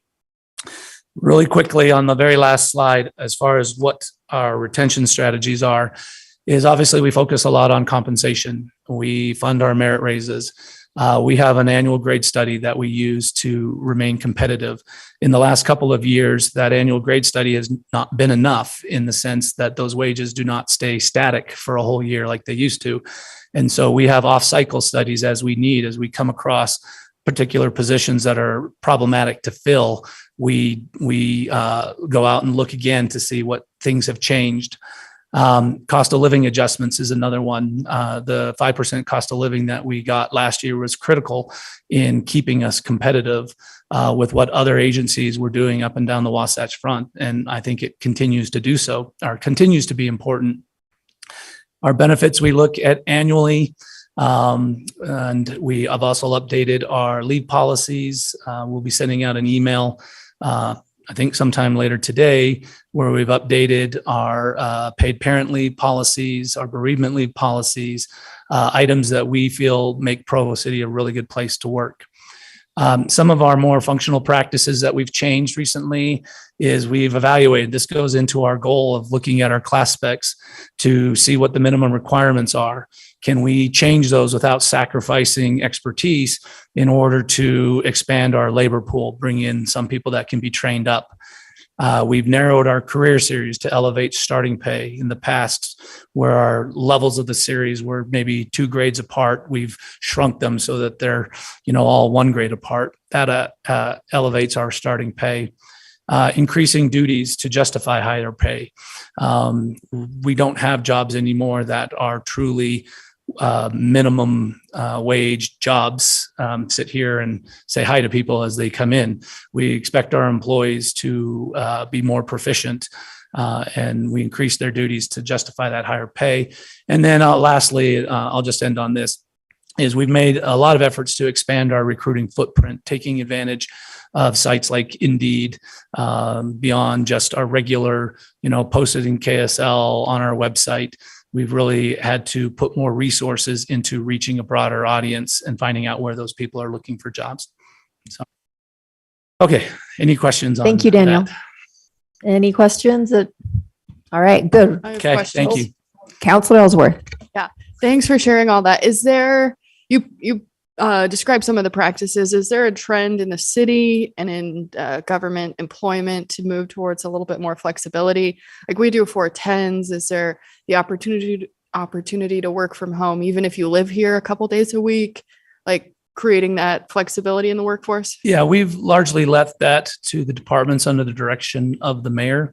But, in my particular department, I'm very flexible with our schedules. I appreciate you mentioning 410 because I do believe that is a drawing point to Provo City as well. I will tell you with no uncertainty whatsoever, it's a reason I stay here. One of many, I want to clarify, Okay. but Not it the is a Chinese food significant anymore. reason why I would not consider a job elsewhere. Uh-huh. I've been on that schedule for 21 years, Oh. and people generally appreciate it. And one of the reasons why people stay, I believe. So, but as far as the flexibility, we have seen more of that. We have not gone to a complete remote workforce, but I do know departments are very flexible in scheduling and allowing that on periodic times. Okay, but generally the policy within the administration is to disallow working from home unless there's some. Well, not all of our positions are suited for it. Right, right. But like, let's say there's, a few hundred people in this office or in this building. Sure. And they generally come to work here 4 days a week and that's it. But there's not the flexibility for them to work from home 2 days a week. I can't speak for the departments, but I know all I can say is that we have left that to the departments. Okay. And I'm not saying that's not possible, but I also don't want to say yay or nay one way or the other on that one. Okay, thanks. Thanks, Daniel. Okay. All right, we're going to move on to a presentation regarding the 2024 budget of the police force.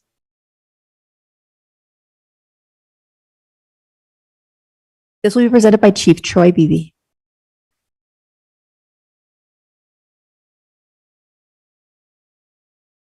Council, thank you for the opportunity to meet with you today and talk about our goals and some of the things that we've achieved. And I'll be very quick, try to be quick. I want to be conscious of your time. So we did have some promotions. Deputy Chief Jensen, Captain Patrick, Captain Walcott were all promoted to those positions recently. What's amazing about being in Provo is we have amazing people here. I work with the best. Awesome to be able to come and talk to you about them. Some of our most important accomplishments, if you look on the left-hand side of the screen, you're going to see more enforcement accomplishments. We helped with fire to arrest a serial arsonist. We've had significant internet crimes against children cases, and those will lead to our partnerships with the FBI and federal side of the house, which is healthy. have a cyber crimes detective that has put stops to a lot of the we've talked about today, where businesses in our community have fallen to ploys that criminals do, and the detectives been able to put a stop to that money that's going out of the country. A lot of money to our local businesses. We do some community outreach things. The Cops and Bobbers program takes 3rd, 4th, and 5th grade kids, and we take them out and teach them to fish. Doing so, we also teach them with our school Olympics program. And these are awesome opportunities for us to interact with the community. It's as important for us to have a positive experience with the community as it is the other. And it's as much a proponent for those officers to do these programs. So the Cops and Brats is specifically something that the COP unit, our community-oriented policing unit, goes out and picks a park in the summer and cooks for the community. Come and partake, have good conversations, and outreach program. With our homeless outreach, we serve at the Food and Care Coalition. Our COP officers go out and visit camps and provide information to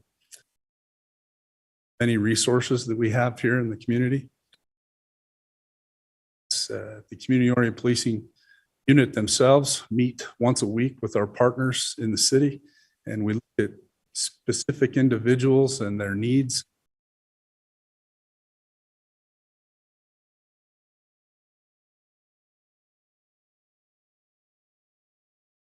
Our special enforcement team and task force guys work on mostly drug cases.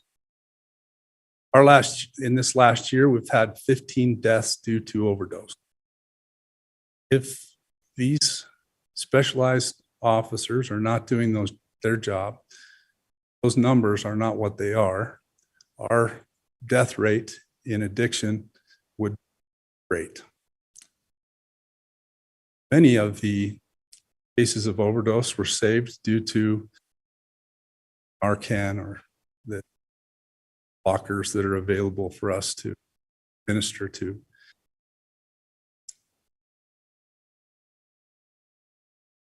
The right-hand side of the screen shows a little bit more about the internal things that we've done. One bullet point that isn't listed, move over from the old building. We moved 61 pallets of evidence, successfully keeping chain of evidence from the old building to the new building. Really, the commanders of each division in the police department did an excellent job of having a plan in place to do that. We've had a lot of, within the county, we've had a lot of officer-involved critical incidents. Provo is a part of a team. There's 2 teams in the county that handle those. So you typically do not investigate your own. Have another agency investigate things. There's conflict of interest. So there's 2 different teams that deployed, and we're a major part of one of those teams. It's evident that we needed to take a part-time crime scene tech and move a full-time crime scene tech.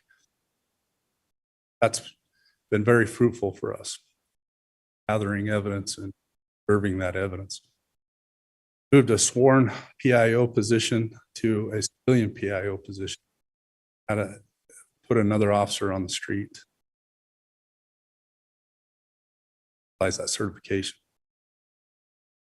Our school officers have done an outstanding job. They continue our program. We also have support, and they're all part of the Safe Utah app. Airport staffing, last year we were given a sergeant and an officer, and we deployed them to the airport, and they're working diligently there.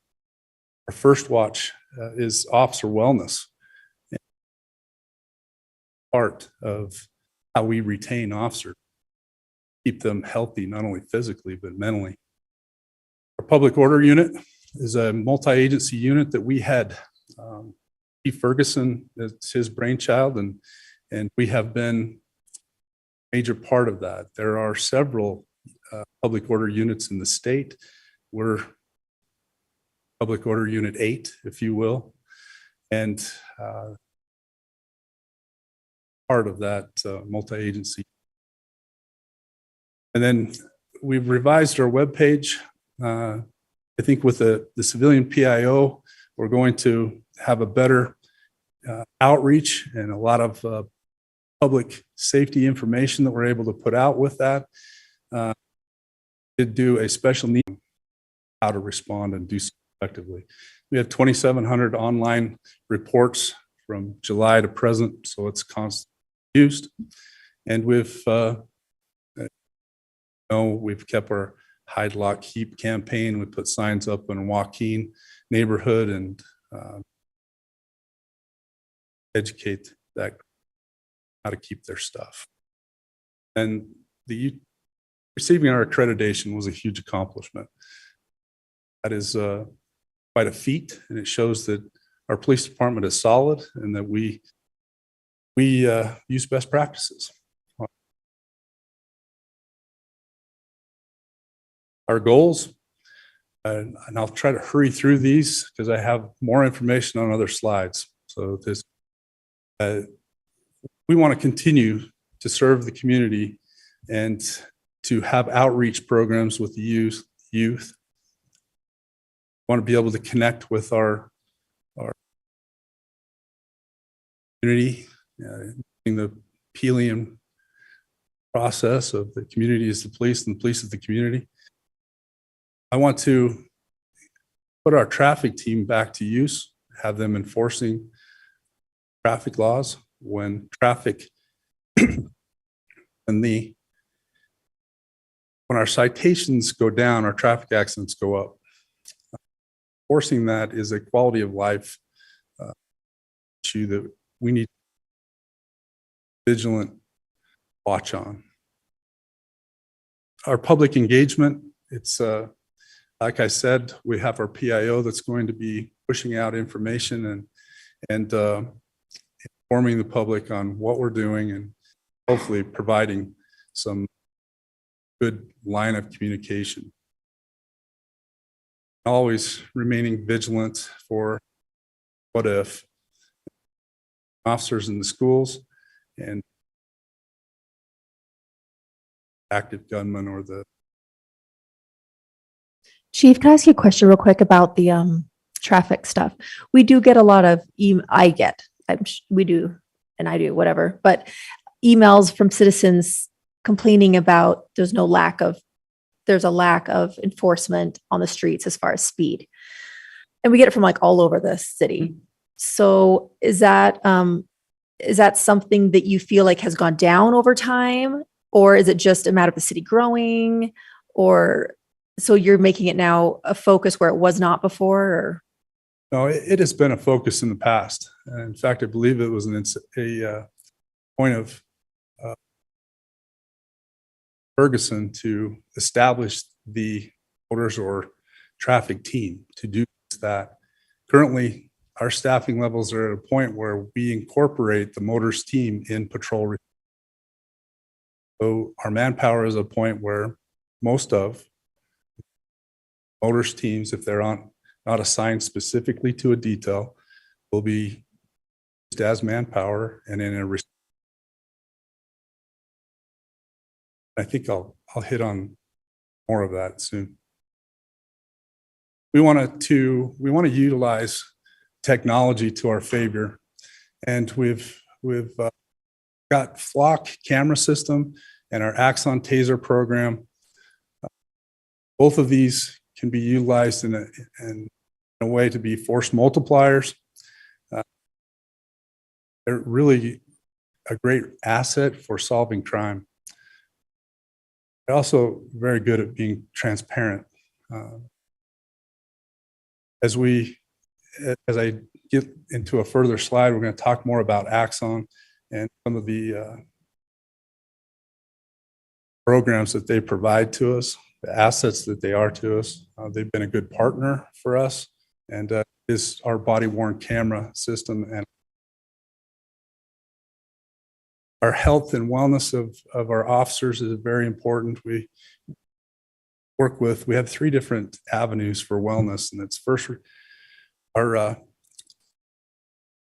first response to it is the peer support team that we have First Watch, which is a contracted company that they can honestly call and support their city that provides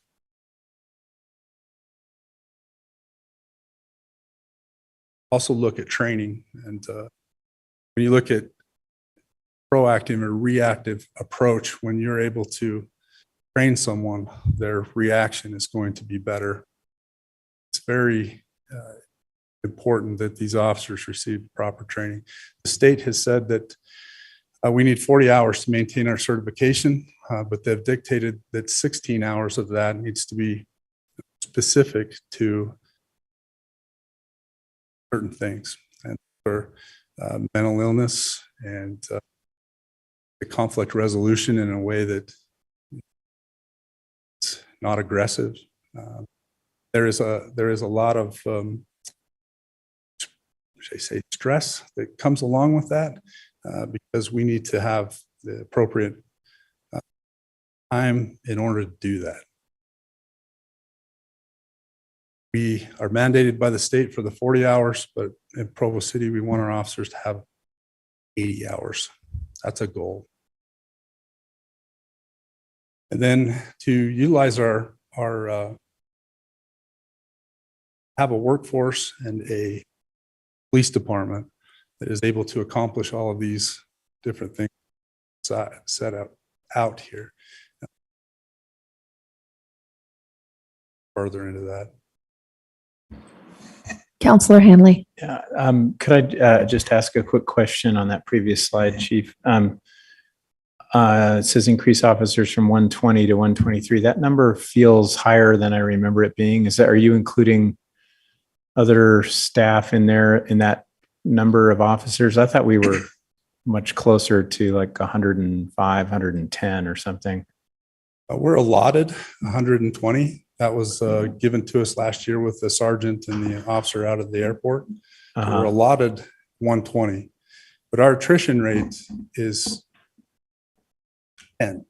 That's an average of 10. So you're down, you're around 110 in terms of current staffing. Current staffing is 108. Okay, I'm just remembering that number, and I didn't realize we had allotted that much. Okay. I think I'm going to answer some of your questions, but and specifically on staffing, I have several staffing critical. Our 10-year average for our dispatch calls, we get about 207 calls a day. 10 years, because it really is a good average. I don't think that we had that increase in calls years ago to now. Reference. And we have 27 calls to 911 for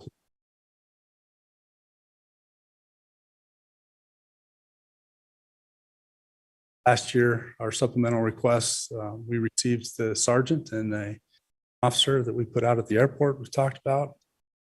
And otherwise, we received some subsidies with donations, community partners on hosting events and similar to the Cops and Bobbers and such. And we were able to find a grant for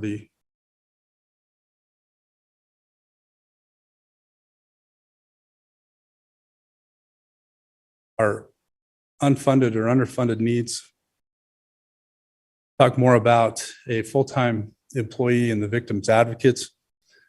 Lost a grant last year for one of our advocates. Personnel overages to cover that till July. We've reapplied for that grant and hope to receive it. But I'm confident in the numbers that these ladies are handling, the cases that they're handling. There is a need for. They're lucky enough to receive the grant. That employee as well. Taser fleet this is a big ask. It is 3.1 over 5 years. It covers our tasers. Our tasers currently are not, they'll be phased out at the end of this year, and they are currently being piecemealed. So we try to keep them going by the extras that we have. We do not have in-car cameras. When we moved over, we had an L3 system, and it's an older system. It required the data to be burned on disks, and this wasn't sustainable to bring it over. So the bundle package of the taser, the body cam, and the fleet, what this number is referencing. Has many options, and I provide that in the report that I provided to you guys. Can you just quickly tell me what the difference is between that number and what we're currently spending on our patched together systems? That's a good question. I don't know what that line item currently is for, and it wouldn't be, it would not be for the fleet. Have that with body cam and the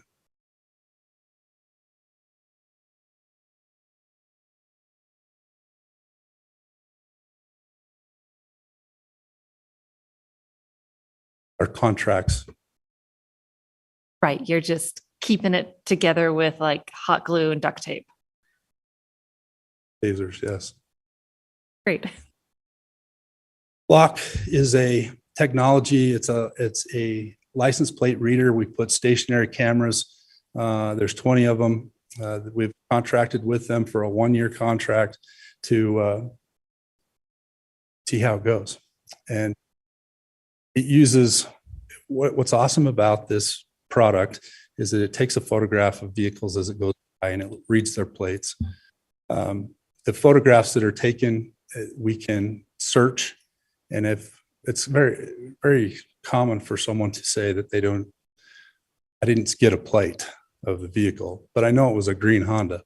I can search for a green Honda and bring me up a list of green Hondas, which is critical. Certain cases that I can think of is the MTC shooting, be able to solve that, or the hit and run death that currently happened. Those are things that can help us solving crime. And then 25 officers. I want to talk more about that in a minute. Then underfunded at the airport, we received 47,000. That's depleted 27,000 to get to the end of the year. There's an increase of 27,000. Regular overtime budget was budgeted at 195 with there's an estimated at 120 to get to the end of the year. 118. Training budget, this is budgeted for 95, and the increase of 50,000 is inflation and being able to maintain the state's regulation of 16 extra hours. Plus, we want to be able to be well trained. So just to send someone to training is the cost of increased. Community outreach, this is have to have partners we're able to be.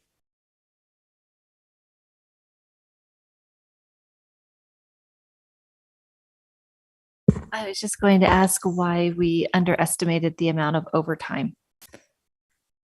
I think it's due to our staffing, where we're currently at. If staffing levels were the same, this is the increase in where we would. Okay, so we just need more people and then we don't need the overtime. Thanks. If I maintain this staffing level, this is what. Then the county animal shelter, the costs have gone up there. Increase to service is 39. These are the council's budget priorities. It's the 5-year staffing plan. These are the 3 things that I saw that I could relate to the police department and specific to the police department with the 5-year staffing plan. And again, I have some other slides that I want to talk more about this plan, but I'm working with administration. And employee retention, this limited English proficiency program.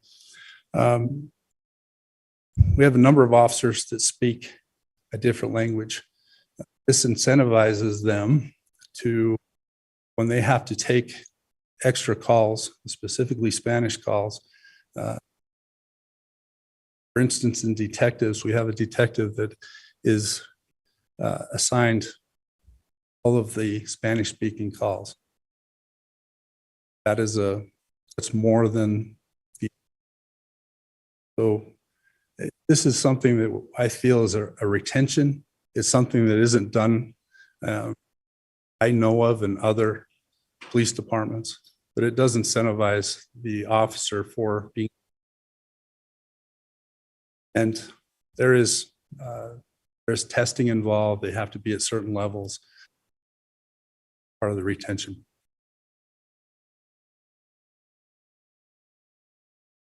Counselor Hanley. Yeah, I just had a question. Counselor Ellsworth and I had a conversation with your predecessor and the chief at the BYU campus about safety issues, some concerns that had been repeatedly expressed to us by some students in the Joaquin area. And so I know at the time there was some sort of preliminary thought that an additional officer might be helpful in that area. I think then the airport needs became pretty strong. And so when we passed the increase in the property tax last year, it was primarily targeted for public safety. And I think the assumption was that was going to help us fund the extra officer there. I don't know if you were aware of that previous conversation, and I just wanted to put it out there as a conversation that probably should reoccur with the chief at BYU. And I think we're interested to know if there's a way we can improve the feeling of safety among students as they walk at night. Especially, we talked about improved lighting, we talked about better patrolling, among a few other things, but I think that all ended up sort of getting washed away in the course of events. So I'd love to keep that on the radar. Anyway, just wanted to make mention of that. Luckily, I've been the District 2 commander and understand Joaquin's needs very well, but not aware of those. Have a very good partnership with BYU. Work well. Like it. Okay, thanks. I talked a little bit about the traffic calming. I assumed that this was more of an engineering design, but I could see that we could rebuild our traffic team and that calming. Current staffing allowed is 120. There's 5 ways to staff a police department that I found. Per capita is by far the most use. It's even in our general plan and the vision for 2030 per capita. Our attrition rates are constantly right around 10. It takes about 10 months to have an officer trained and be on to calls. It takes 2 weeks to lose them. So that attrition rate is a constant battle. our per capita average for Provo, the national average, which is mentioned in the Vision 2030, national average, we should be at 181 officers. Cause average is a bit lower at 1.22 at 140 officers. It's all based upon 2030 plan. There's the different ways of staffing. Budgetarily, you give me a number, I'll provide you a number of cops. Arbitrary minimums, we use a little bit of this in how we do our shifts. We have minimum staffing that we those minimums, and crime trends, which to me is cops on dots, and we utilize that as well. Crime analyst, she doesn't try to predict where we utilize our force the best. The biggest one, I think the one that Perf used in 2012 was the workload analysis.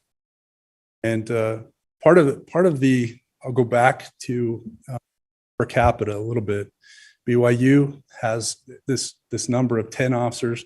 It's 12 officers. That's what supervisors, but that's who they have on patrol. About 3 officers a shift. They have a lot of security staff. Also have their detectives and a very good police department out there. They don't respond to calls off campus. They will come and help us with language assist. They don't take our primary calls. The population that BYU brings, we're going to the Big 12. We're doing some predictions on the president said that there's a plan to increase enrollment for the next 7 years. We have the convention center, a regional sports park, and awesome success that we had at the airport. Those all things are, I see people, population swell coming. All of those things worries me just a bit.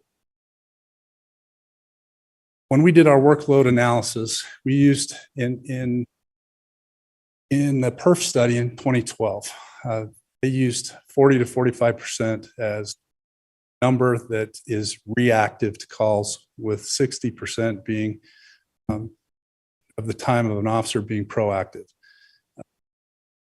Switch that. Liberal in the way I see this. I want to be realistic in the numbers.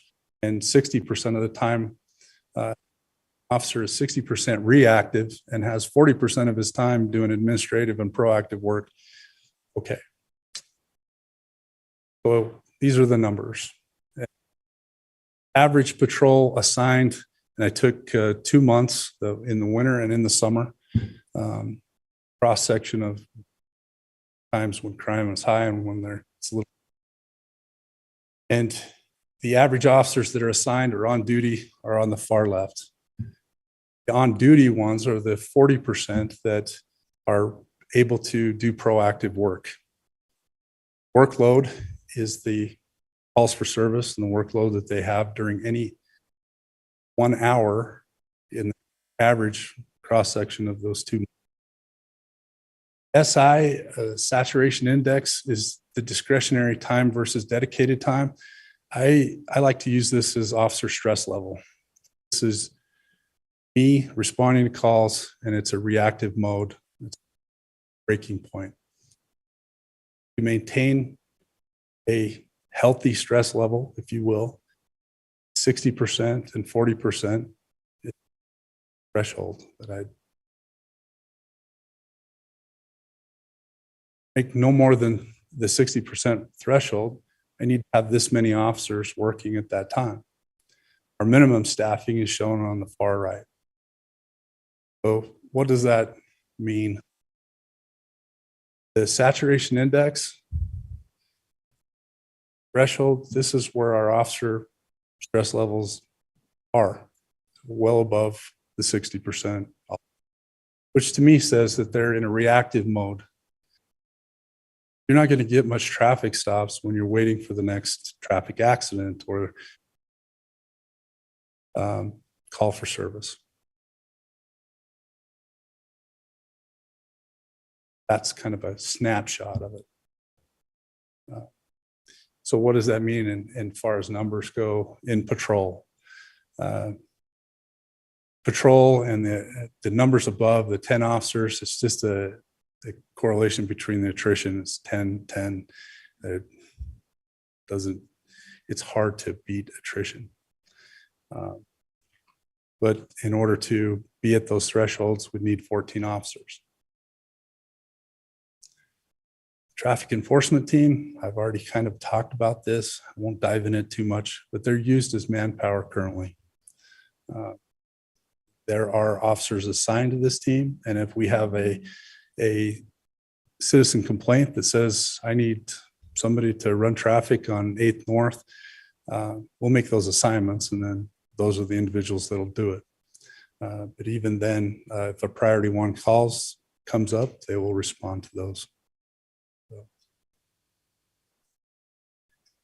Counselor Whipple. I most often see those requests for school zones. Is that where you normally get them, or are there other areas?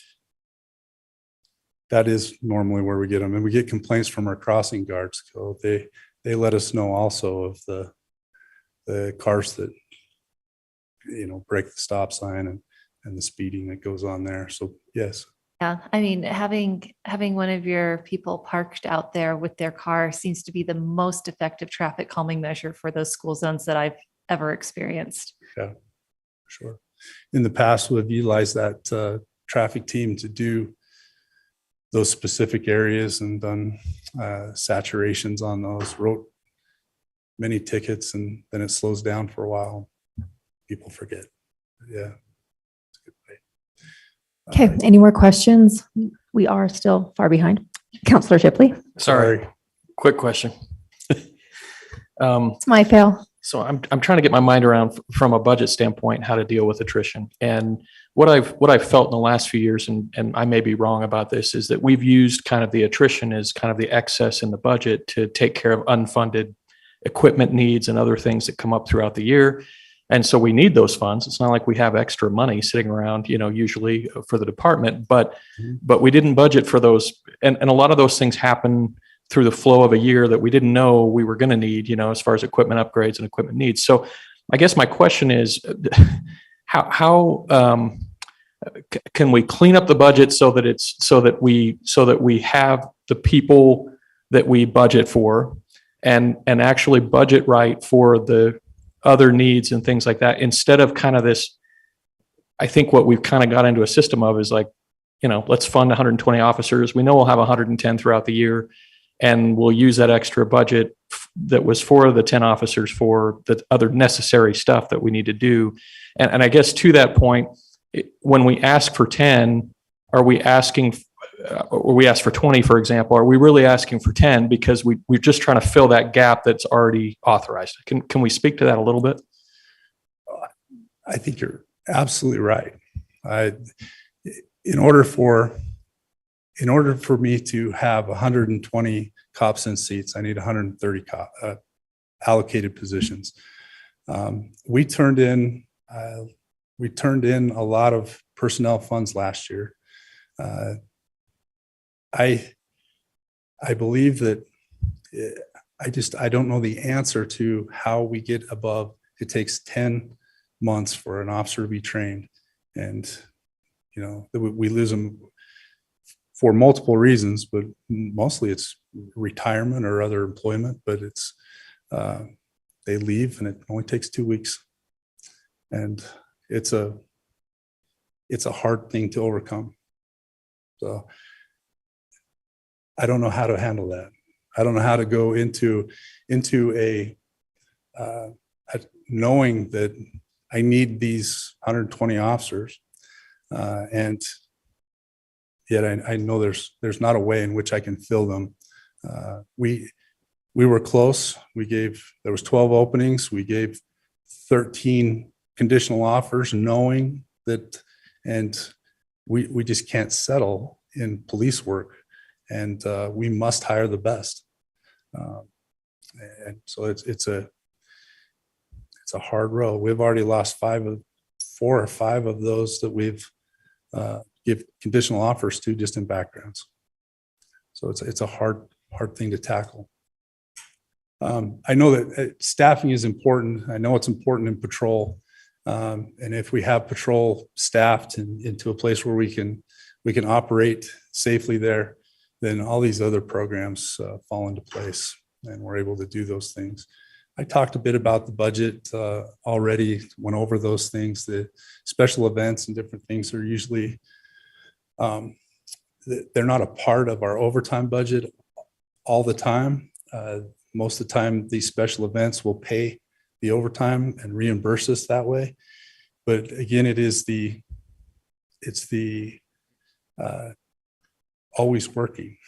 And so, you got to, that officer health is important, and important to me that they do have their downtime. The victims advocate numbers are here. I think this is a delicate part of our community, and I want to hurry through these, but you can see that the officer shows up, they take the report, they send it over. There's not much follow through with the victim on the officer's part. But these ladies do an excellent job of holding their hand through a difficult time and going through the court process. And really, when they say advocate, they're their advocate. They do a great job at this. And you can see the numbers are high. And that's why they ask for that. And then here's the bottom line. And there's only a couple of things on here that I don't think I talked about. And that is the jacks vehicle barriers. These are in the report that I sent you. These are just, they look like jacks, and they keep cars from entering places they shouldn't. Spanish Fork Light Parade had a vehicle bust through their barrier, a DUI, and drove down the entire length of their parade during the nighttime with kids in the street. This type of thing can alleviate that. It would be an asset for our public order unit also to outline areas in which they can do that, do it safely. And then I think I covered most of the rest of this. So can I answer any other questions? Are there any more questions that can't wait that we can send to Chief Beebe later? I know that this is a huge ask, and I appreciate the fact, I understand the constraints that go along with the total vision of the city and not just public safety. Do you know But I what, want to Chief? give that. I think it would really help if you could give us exact priority of if we could do half of it, where you want to go to first. Are they in order of importance? Yes. Okay, Yeah, great. they're in order. That's all we need to know. Okay. All right. Thank you, you. Chief.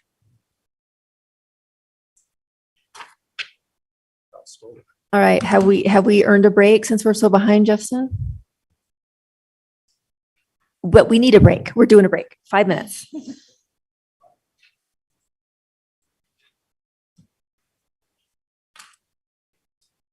Recording stopped.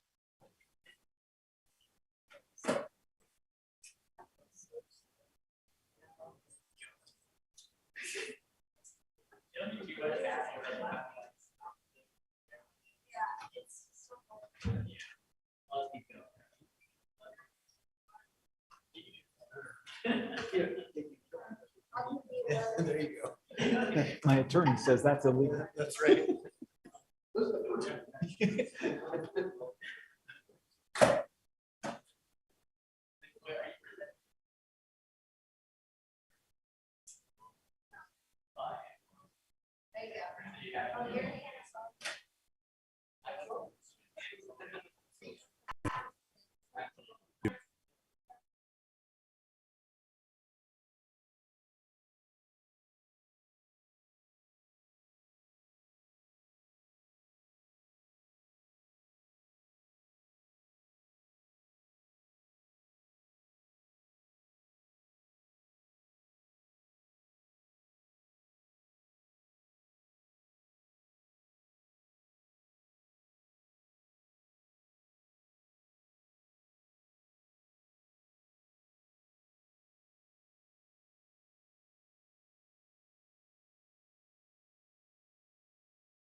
Recording in progress.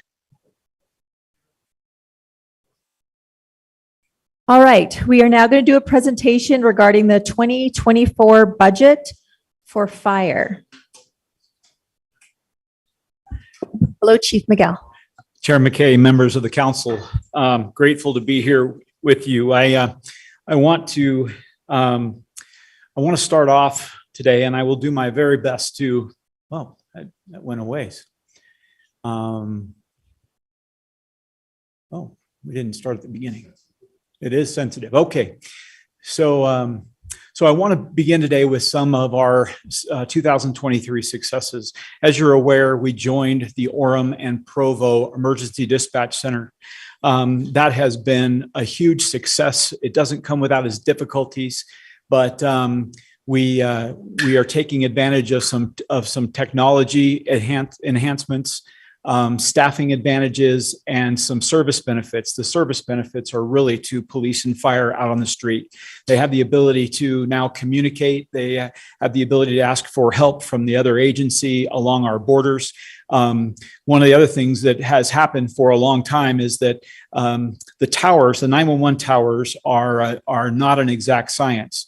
So there was a large number of calls being transferred from Provo to Orem or Orem to Provo. Now they're all going into the same center. They can be processed very quickly, and so that has been a huge advantage. As I said, it doesn't come without its challenges. We are still trying to bring it up to its staffing levels that we are budgeted for. Little theme going on here today, and but I'll talk about that in just a little while. But I was asked at the last meeting how that was going. I think spirits are good. I think that people are generally happy that we have done that, and we're working through the kinks. Our Wildland Urban Interface program, as you know, we began that last year. We did a tremendous amount of community education in the wildland area, basically all along, well, not just along the Wasatch Mountain, but we did some along the lake and in some areas where we have an urban interface that isn't necessarily the mountain. We had tremendous interdepartmental cooperation, parks, energy, police. We were all involved in this effort, and it has been, I think we're off to a great start. We've gotten great feedback from residents. We have had dozens of chipping days where they've removed material out of their yards, flammable fuel out of their yards, and we have gone up and assisted them with the chipping of that and removing that. So it has been, I'm hoping that this is the beginning of a culture change that takes us 20 or 30 years down the road and really makes that mountain look different than it did 2 years ago and does today. The fire station one funding and design. I want to thank you for the support of this in two different ways. You authorized funding for the station. We're excited that the design is ongoing. You see a rough design. I don't know if they ever look exactly the same, but that is a rough design of what will be on that corner. We're also excited that the demolition has been done. The haul off is currently being done, but we're excited and we hope that we will be able to issue a construction contract in the May timeframe. We think that the actual good news about this is that we've had good information about bids and about construction costs and those kinds of things. And things are starting, just the price of lumber has dropped by 50%. And so we see a lot of good trends, and we think we'll be right at the right time to take advantage of some of those. A lot more aggressive bidding is going on. And then a fire investigation, an arson investigation case. I know Chief Beebe spoke about this for a second, but in my career, this is as unique an arson case as I have ever come across. And there were hundreds and hundreds of hours spent by Provo firefighters and Provo police officers, investigators, trying to figure out how this was happening. And we had two fires on Thanksgiving morning, neither one of which was hugely serious. Two fires on Christmas morning, one of which was devastating to the home and to the occupants. And we believe the total responsible to this person is as high as 15 fires over about 6 or 7 months. Very creative, very unusual patterns, those kinds of things. And there was a lot of study done by this person before they got into this, because they were quite hard to track for a little while. So between Christmas and New Year's, I don't remember, 26th, 27th, we were able to make an arrest on that case. We have very, very strong evidence, and that case is proceeding through the criminal process, the court process right now. Can I ask a question here? Please. So I don't listen to murder podcasts or watch crime movies or anything, but I am curious. You said it was unique. Is that because of the scale or because of the It was because of the care that was taken, the care that was taken to disguise the crime. It was there was it was. I don't want to speak too deeply into it, but there was a lot of care taken to disguise what was going on. It was happening at weird places on property. Most people aren't back in your property and going around to the back of your house to do this. It was very eerie, and very, very dangerous. And we're very pleased that that individual is in custody and going through the process. We have not had a working structure fire call in that area since the arrest. So we're very confident that we found the problem. Thank you. You're welcome. Yeah, we don't want to compromise the criminal case or No. anything, but at some point we want you to dish. You bet. You bet. We'll get a couple of Diet Cokes and we'll have that conversation because it's a fascinating story. Okay. As we talk about staffing for the fire department, there is no ratio or anything like that where we have a firefighter per 1,000 or anything like that. The idea is through the National Fire Protection Association, the idea is that on a working structure fire, we will be able to put 16 firefighters and a command officer on a fire in less than 9 minutes, the first arriving unit in less than 5 minutes. And that is what is considered in the industry to be an effective response force. Now, for us, that is virtually all the staffing we have. We'll have 2 people left behind at a time in which we have a working structure fire. So every time we have a working structure fire, or every time we have a medical call or we're out, which are thousands of times a year, we can't meet this standard if in fact the 2 incidents coincide. And so what we use is we take our number of calls and we take the station location, the calls for service, and the availability of resources, and we refer to that as system reliability.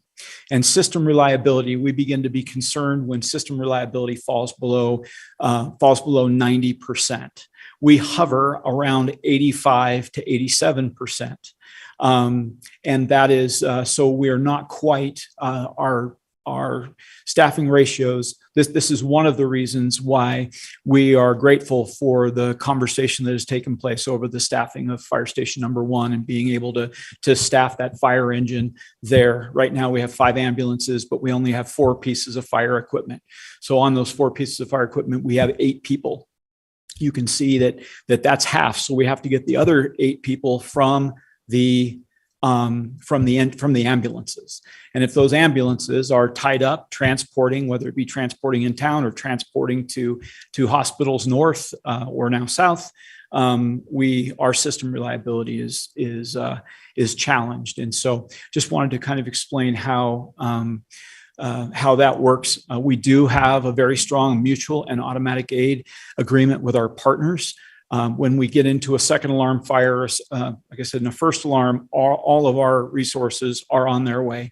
And then we get into a second alarm and we've got Orem and Springville. Depending on where the fire is, we could get 2 units from Orem or a unit from each Springville. And so the mutual aid and the automatic aid are critical to us.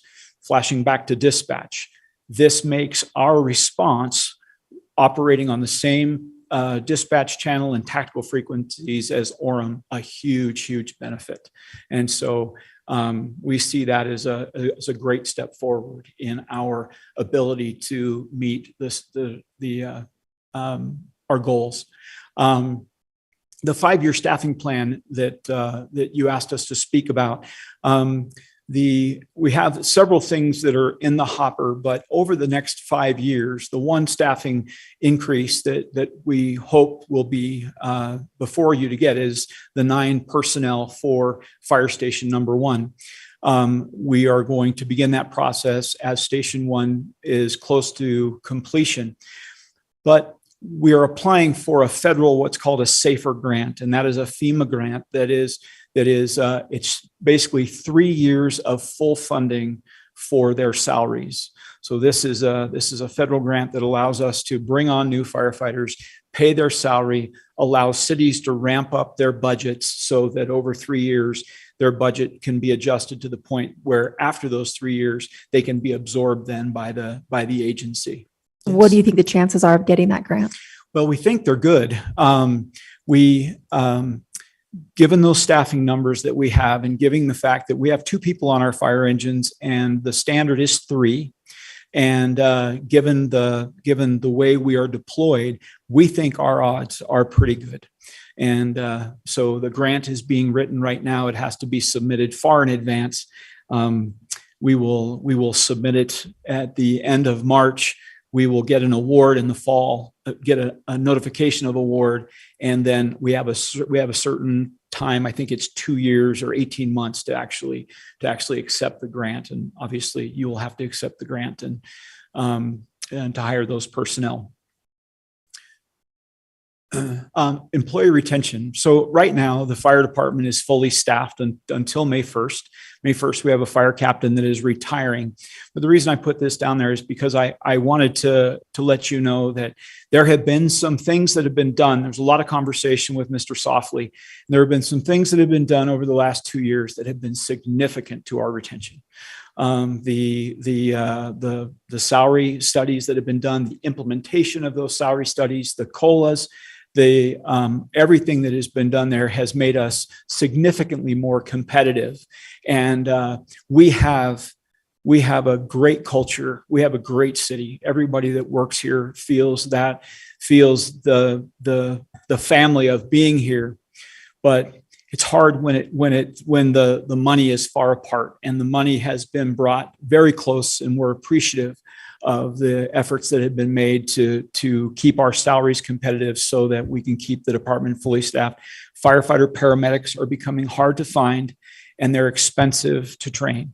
And so our ability to keep them, I think we're money ahead in increasing those salaries. The Emergency Communications Center, Metro, you're gonna hear this term because we brought Provo and Orem together. It's Metro Emergency Communications. Provo Orem Metro Emergency Communications. That is a work in progress. We have 7 positions that are empty. We too take 2 steps forward and 1 step back. Being a dispatcher is hard. It is a difficult job. It is highly dominated by women in the workforce. There are a lot of competition for them that really have the ability to do this, the emotional and the 24-hour shift, or not 24-hour shift work, but working all night and then being involved in some of the calls that they get involved in. We don't have time, but I think I'll email you. We had a dispatcher that assisted in the birth of a baby. You probably saw the press. Absolutely amazing. You listen to her and you would think she's ordering a pizza. She's so calm. She just does an amazing job and just takes them through this baby being born in this white Honda. And so it is a very difficult job. So the increases that have been made in pay there, I want to make a pitch. I didn't put it on my slide, but I want to make a pitch just like the chief did. I believe that there is some value in looking at our dispatchers, police officers, firefighters that are bilingual and bringing some sort of an incentive to them to bring their bilingual skills. Because we only have 2 bilingual dispatchers, Spanish-speaking dispatchers right now, and we could certainly use more. As Chief BB said, that it's all those calls get funneled to the same dispatcher when they're working, and that's a lot of stress. So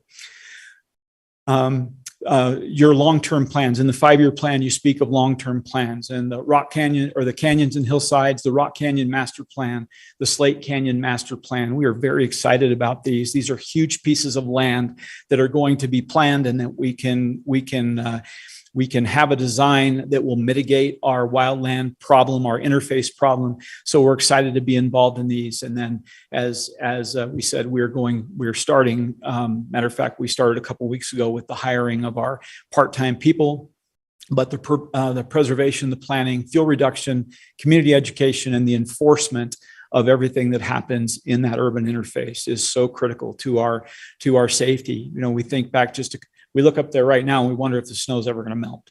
But just 2 years ago, we were wondering if we'd ever get the right amount of rain. And so it's important that regardless of the weather and the snow melt and the fuel moistures as it ebb and flows, it's just so important that we just keep our head down and keep getting that right. Just keep doing that work and making it safer for our community. Our master plan, it was adopted by the council in 2021. The facilities replacement piece of that, we have replaced fire station number 2. Fire station number 1 is going to be replaced. And so these are some of the things that talked about: location, staffing for station 1. We've talked about that. The need for the location and staffing of station 6. As we're all aware, growth in the West has slowed down significantly, and we're not quite sure what is going to happen. We have looked at some land out there, but if you talk about your 5-year staffing plan, I don't know if it's reasonable to expect that we will need Station 6 in 5 years. However, the location of Station 4 may be a little bit more critical because of the airport and the incredible things that are happening at the airport. And then I've got some airport fire protection recommendations. So when I arrived 6.5 years ago, we had very few commercial flights. I don't remember how many, but we had very few commercial flights. But every time we have a commercial flight land or take off, we have to be on site. The FAA requires that trained firefighters, ARF trained firefighters, have to be on site to staff that equipment with every single flight that lands and takes off. So what we were doing at the time is we were just taking fire station number 4 and moving them out there. But what that did is it left a large hole for a large part of this community. So when I arrived, we made some adjustments to that, and we started to send just 2 people out there.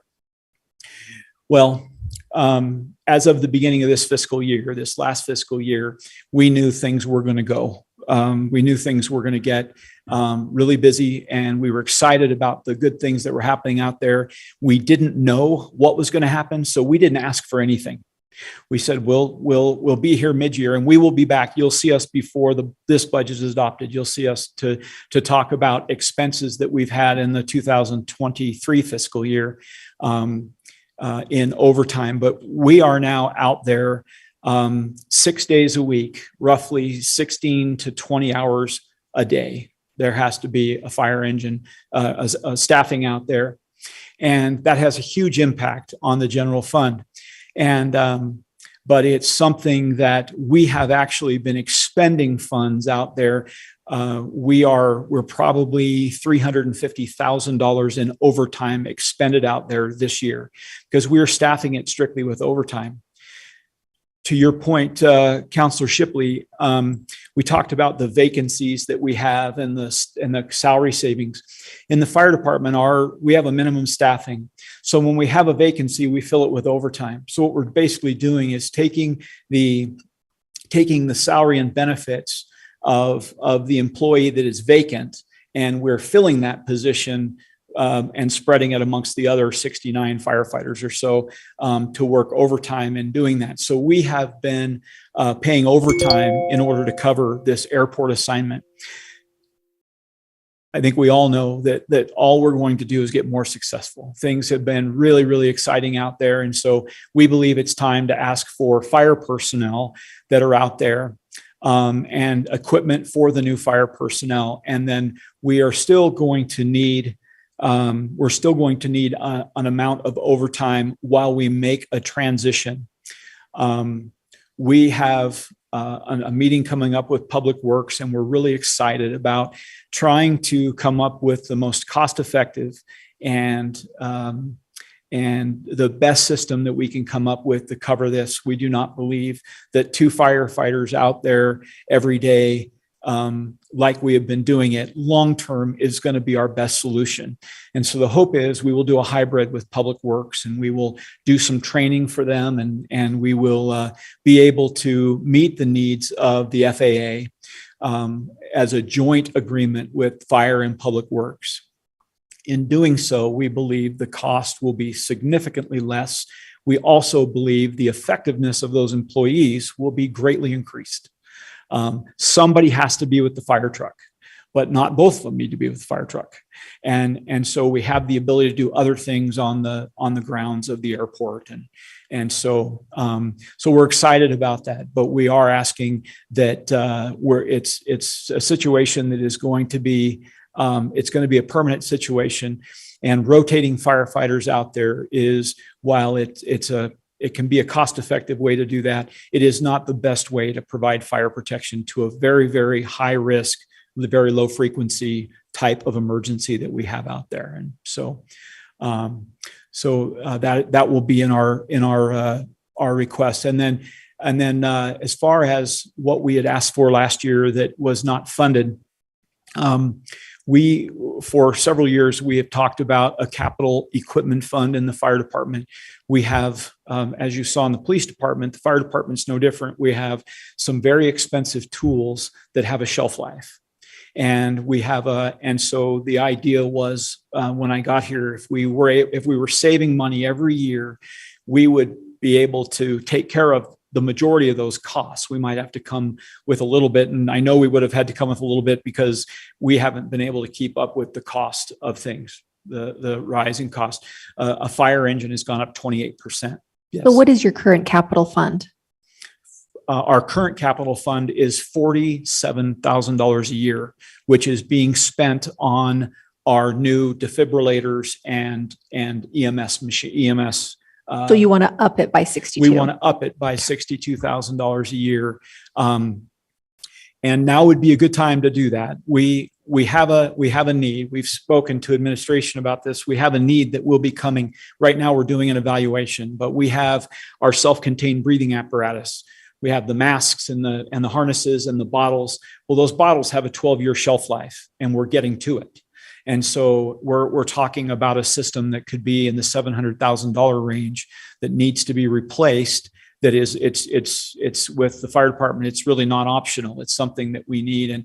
And so if we were to purchase that now and to up the capital equipment replacement fund, the next time we've got to come to you, we would be coming to you to spend money that was already it was already allocated somewhere. And that's where we hoped to get with the capital replacement fund. So we'll be asking for that again this year.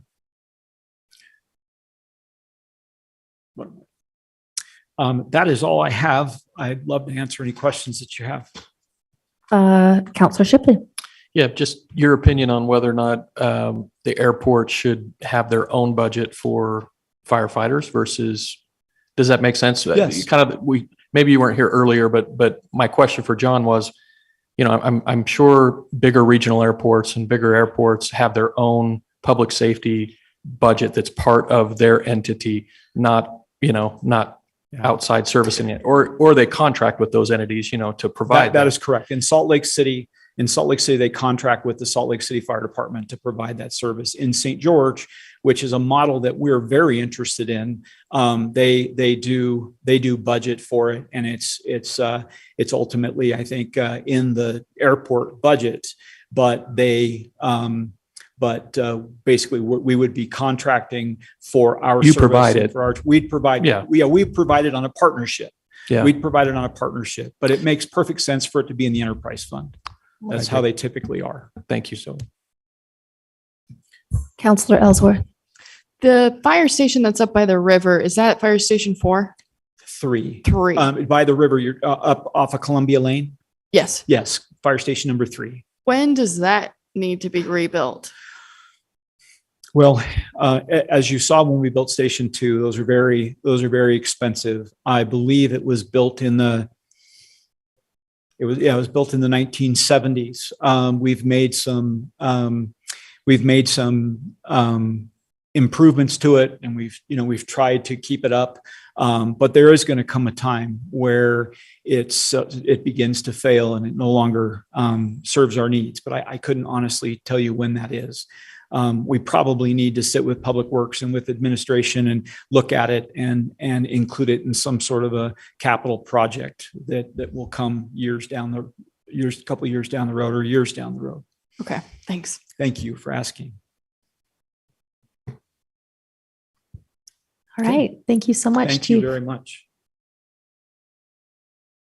All right, now we will do a presentation regarding an update on the West Side Levy Plan of Action and Alternatives. This will be presented by our Public Works Director, Dave Decker.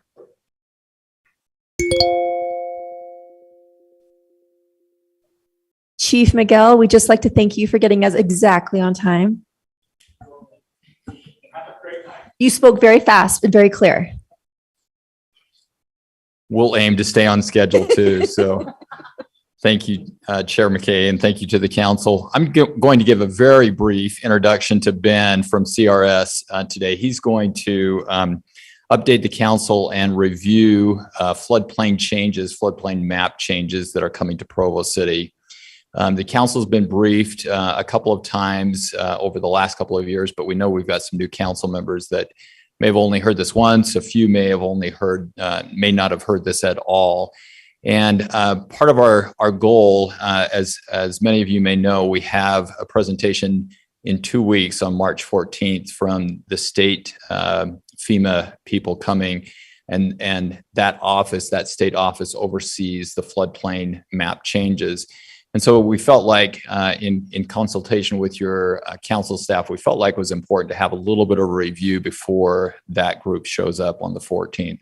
So that's the primary goal that we have today. So Ben will do most of the presentation, then right at the end, I'll take just a few minutes on the last 2 slides. Ben? Perfect. Thanks, guys. I'm going to talk through some stuff today. The overall goal of kind of reviewing some of the stuff that we've talked to you guys in the past, and then we'll talk about where the program's gone since we've talked last, some of the things that we've implemented, and kind of what the future of the program is.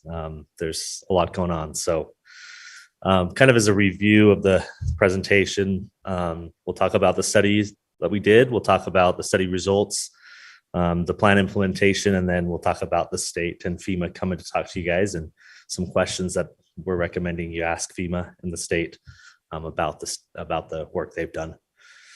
So I'm not going to go through this slide in much detail, but this is kind of a history slide for you to give you an idea of where this has come from. But basically the levees along Provo River that extend from I-15 down to Utah Lake, as well as around the airport, were built back in the 80s as a result of the 80 floods. And the levees are owned by Provo City. And there's been a history of those levees that's kind of extended from them. Notably, back in about 2007 was when levees kind of got a higher profile in terms of a national perspective after Katrina happened and those levees failed. FEMA came out with some more restrictive guidelines on how to certify and accredit your levees if you're a local sponsor of levees. And that program has kind of led us to where we are today, to where the levees along the Provo River are not certified and accredited by FEMA, and they have mapped them as not providing protection. And those maps are what FEMA is coming to talk to you guys back about here in a couple of weeks, is the results of that mapping effort. So as you guys have time, you can look through this timeline, but basically that's kind of gives you a history of where we've been along the process. This is a map that shows the We have a To question. your timeline real quick. Sorry. Can we look at it? It seems like last year we had a conversation about appealing the denial. Is there any update to the timeline beyond what's shown on that timeline? Because we're skipping a few years here. It seems like we've had a few conversations about other conversations that we would have had with them. Yeah, so there was an appeal that was submitted, and it was denied. In terms of FEMA denied the appeal that was submitted. We talked last time a little bit about the potential for going congressional, and asking for congressional support of that appeal. That was something that was not acted upon because of the fact of it.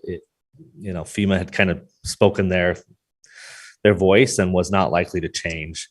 We've been through that process in the past. We know that the congressional action is to follow the FEMA process, and likely it would take quite an effort to overturn FEMA's process on levies nationally. And so we did appeal it. We got denied. We haven't reappealed. There's not an option for that. They don't open that gate again. So the mapping that we've shown you here is the preliminary mapping that was released by FEMA. The new maps that will be released here in a couple of weeks will be kind of the final maps, but we anticipate they'll closely resemble these maps here, to where there's the different flood zones, everything from zone AE with elevations all the way up to zone X's with shallow flooding. There's different colors. The red line kind of delineates on the left-hand side here, kind of delineates everything above the red line. Those are zones where people are mandatory flood insurance requirements if they have a federally backed mortgage on their homes. The shaded areas below the red line are ones that are optional for flood insurance on mortgages. So kind of helps you understand why those different zones are the way they are and what the requirements there are. So likely this is the mapping that FEMA is going to move forward with, and will be basically become effective over the process of about 6 months, I believe, is the adoption period of those maps. Allows FEMA and the community to go through the process of adopting the new maps and getting them implemented into your ordinances. We talked about the flood. So the Provo River flood flow that FEMA uses to regulate is known as the 100-year or the 1% annual chance flood. Yep. I'm sorry, this is going to bug me. Can we go back to the next one real quick? Yep. Why is the lined area no insurance required, but it's a flood zone? So a zone X flood zone is shallow flooding, so it's less than 1 foot of depth. So they're basically saying, hey, there's likely going to be water around your home, but we're not going to make you pay flood insurance because the depth is so shallow that you could easily put out a couple So sandbags what or depth mitigate does it that. start requiring flood insurance? Above 1 foot. So as soon as it hits that 1 foot and above mark, Okay. you'll notice there's some AOs with 1 foot. There's AOs with 2 feet, Gotcha. basically meaning that flood depth is 1 or 2 feet around that area. Thank you. So those areas, those depths are obviously averaged across their mapping, and they come up with the different zones based on that. So the 100-year, the 1% annual chance flood is 2325 cubic feet per second coming down the river. And then we have a flood history here that shows you how often that type of a flood has happened. We experienced that back in the 80s. Hasn't gotten that high since. Will it get that high this year? We don't know. But it basically helps you understand, okay, where does this fit into the overall, this can happen, this did happen. And this is the flow rate that FEMA is mapping. And that just will help us as we talk further on in the slides. It'll kind of help you set that benchmark of where does FEMA map? What are some recommendations we can do to help reduce that flood? I have a question for you. Yep. Since you brought it up, and I've been wondering, I was going to ask Chief Miguel about this, but have any predictions or concepts of what could happen this spring? That's a really hard question. We've been watching the gauges. So there is a proactive, ability to watch the gauges, the snow tell sites that are along the mountains, primarily the ones that are within the Provo River watershed, specifically below Jordanelle, right? Because we know Jordanelle has a large flood control capacity. And so it's the ones that are downstream, those watersheds downstream of Jordanelle, looking at those snowpacks and then trying to understand, okay, where are we at with regard to averages? And then what can we predict in terms of a snow melt? That's really hard. It's really hard to know whether we're going to get a quick increase in temperatures. It's going to melt a lot of that snow or not. And so, but then the other proactive approach, we'll talk about it in a minute, but that's working with other stakeholders in Jordanelle and Deer Creek to say, hey guys, we have a lot of snow up there. We're easily going to fill the reservoirs. What can we do proactively right now to drop those reservoirs in preparation for that inflow? And try to help use that storage that we have in those reservoirs as flood control storage, knowing that likely they'll fill this year. So kind of things we'll talk about. In our study, we kind of broke up the levees into different segments. The main focus of the levees is you've got the river levees and you've got the lake levee. They're kind of distinguishable in those purposes. One protects flooding from the river, one protects flooding inflow from the lake. The key areas are the red and the pink along the river, the leisure levee and the riverside levees. Those are key areas of focus because that's where a lot of that modeling that FEMA does, it shows that those levees will breach. They'll be overwhelmed by that flow. The water will leave the levee in those locations and then flow through Provo down toward the airport. And then the lake levee is critical, obviously, because it prevents a lot of the inflow from the lakeside back into that area. We did an alternative analysis. We started really broad and looked at all different concepts of how you could rehabilitate levees and then narrowed it down into 3 different alternatives. Those alternatives were given identifiers as levee A1, A2A, and A2B. A1 is basically go in and replace the levees where they currently exist along the river. Tear out all the trees, get rid of the path, replace the path, but basically recreate those levees and make them certifiable in their current location. You can see that if you look at the top cross-section compared to the middle cross-section, there's a large impact there to the recreational and ambiance of that trail.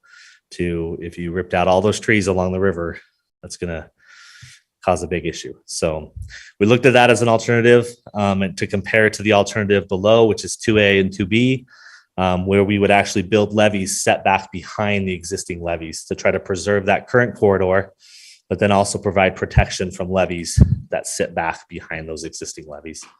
So the results of our study showed that there's going to be some impacts to property owners through all the alternatives, but mostly 2A and 2B cause the larger impacts because we're going to set those levees back behind.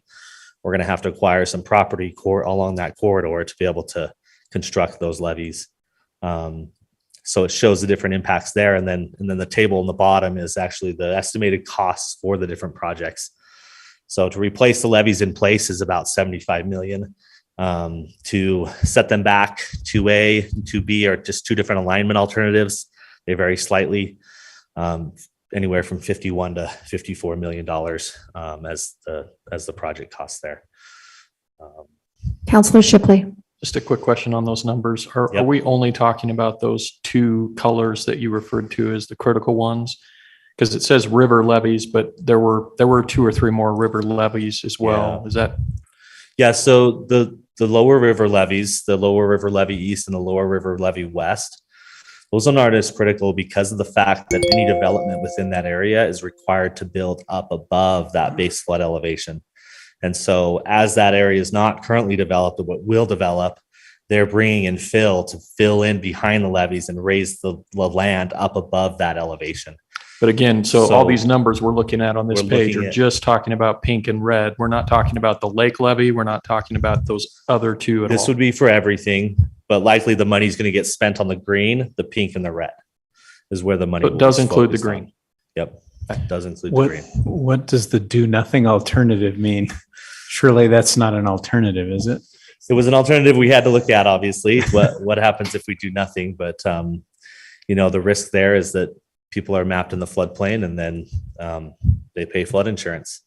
And as that area continues to develop, we make people raise up their houses above the flood insurance, or the flood elevations. But it basically is, hey, this area is going to be mapped in the floodplain. It's going to stay in the floodplain, and any homeowner will have to pay flood insurance. So it is an option. It's not a great option, but it's there. Sorry, as a follow-up to that, is there is anybody along the river right now having to forced to pay flood insurance by FEMA, or are they all excluded from that because? Yep, they're all excluded because the current map shows it as protected by a levy.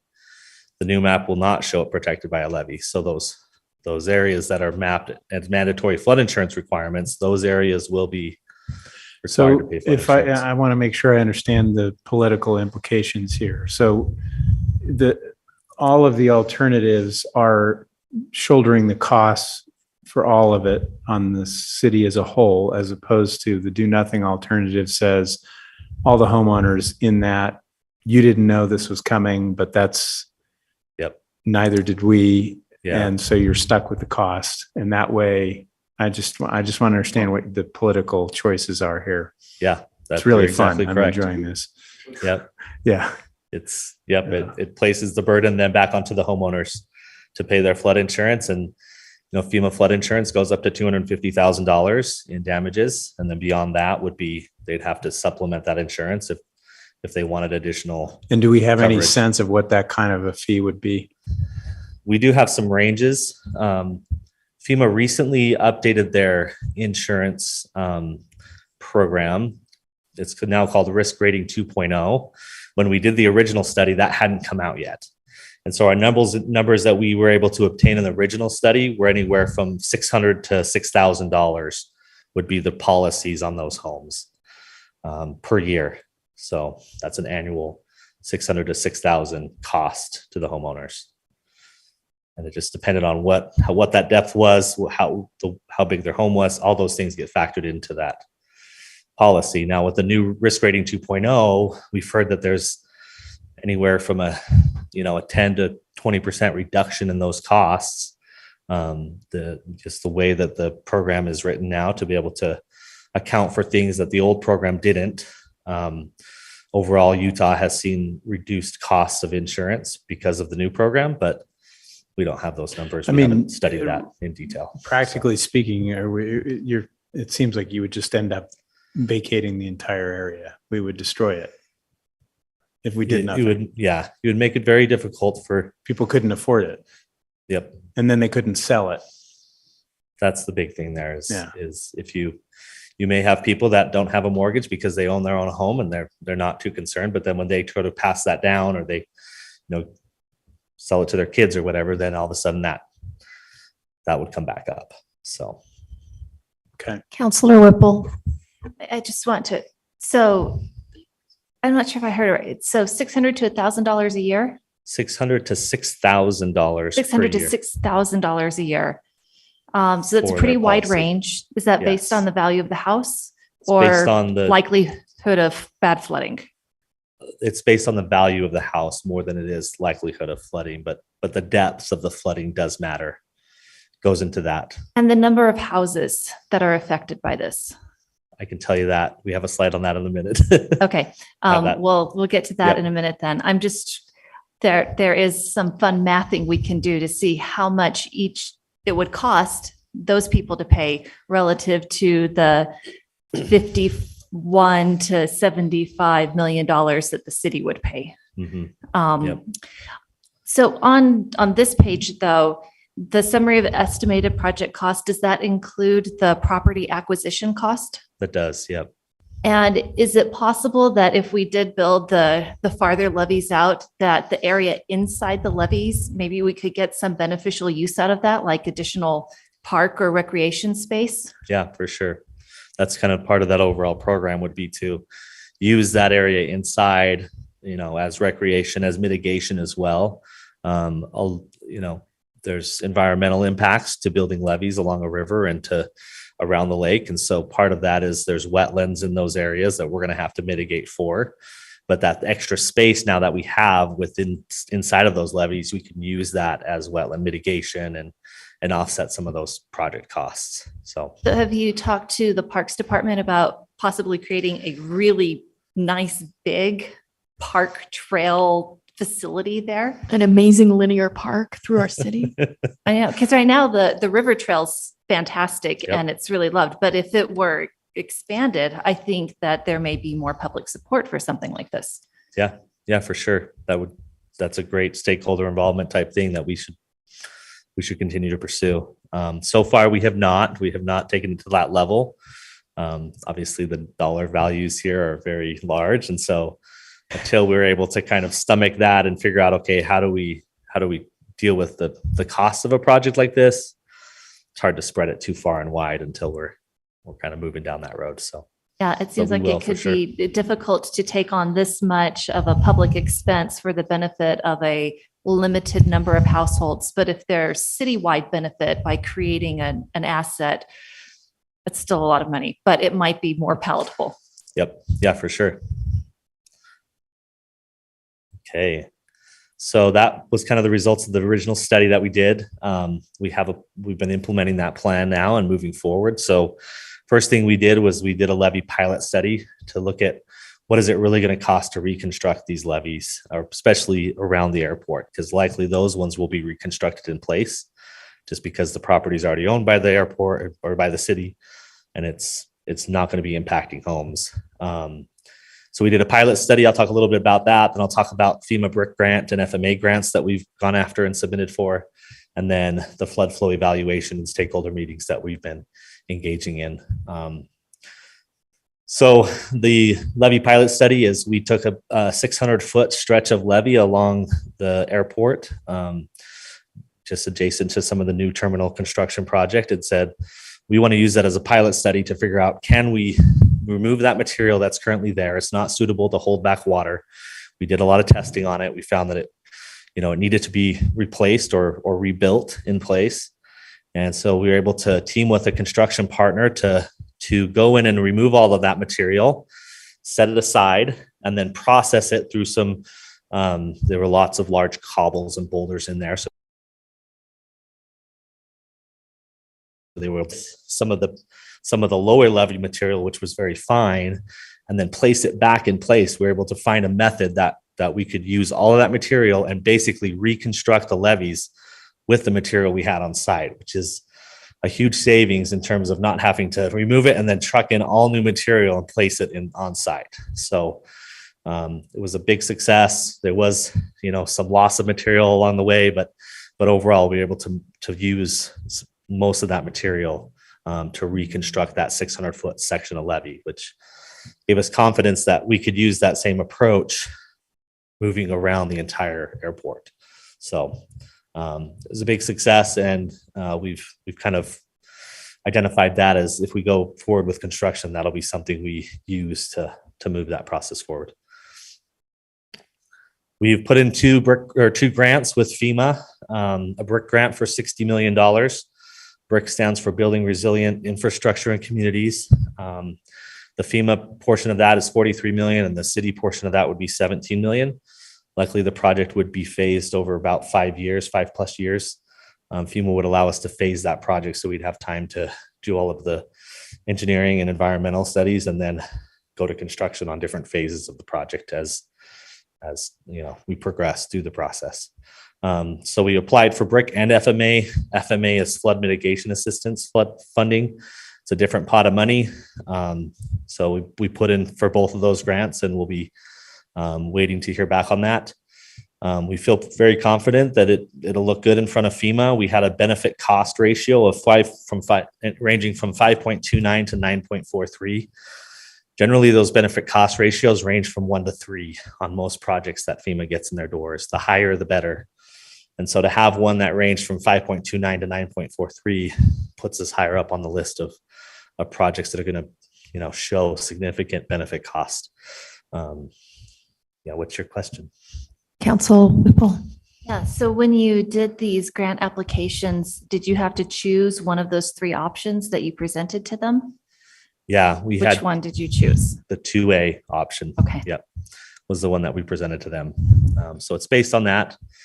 There is, though, the engineering analysis and the study that'll go into the overall design process. And so it's not like they say, oh, you told us this one, you have to stick to this one. It was just, hey, based on our feasibility study, this one's the best alternative, but we're going to open those doors wide up again and say, okay, if we get this money, now we can go back and really engineer it and design it. And there may be locations where, hey, it makes more sense to do a flood wall, or it makes more sense to do something different. FEMA will allow us to iterate on that design. But, we feel confident that with that amount of money, we can fix the problem, is the key. So. Hey, can I ask you a question on this slide? Yep. So the grant total says 60.4 million, right? Is that how much we're receiving from the federal government, or are we only receiving 43 million? 43 million is what the federal government match portion is. So we take the 43 plus the 17, that's the 60.4. Okay. So it just in my mind, like the grant's not 60 million. We're not getting 60 million of money. We're getting 43 million and our 43, skin in the yep. game is 17. Yep. But there are Right. two But of them. let's Are you saying these added up together or these These are alternatives? separate. Yeah. If they give us FMA, they won't give us brick. I see. If they give us brick, they won't give us FMA. Yeah. Okay. It'll be one or the other. But we want the better deal. We want the FMA, right? Yes. Yeah. We want the better deal for sure. Will we take either? We'll see. That's what we said we would do. We would take either. So.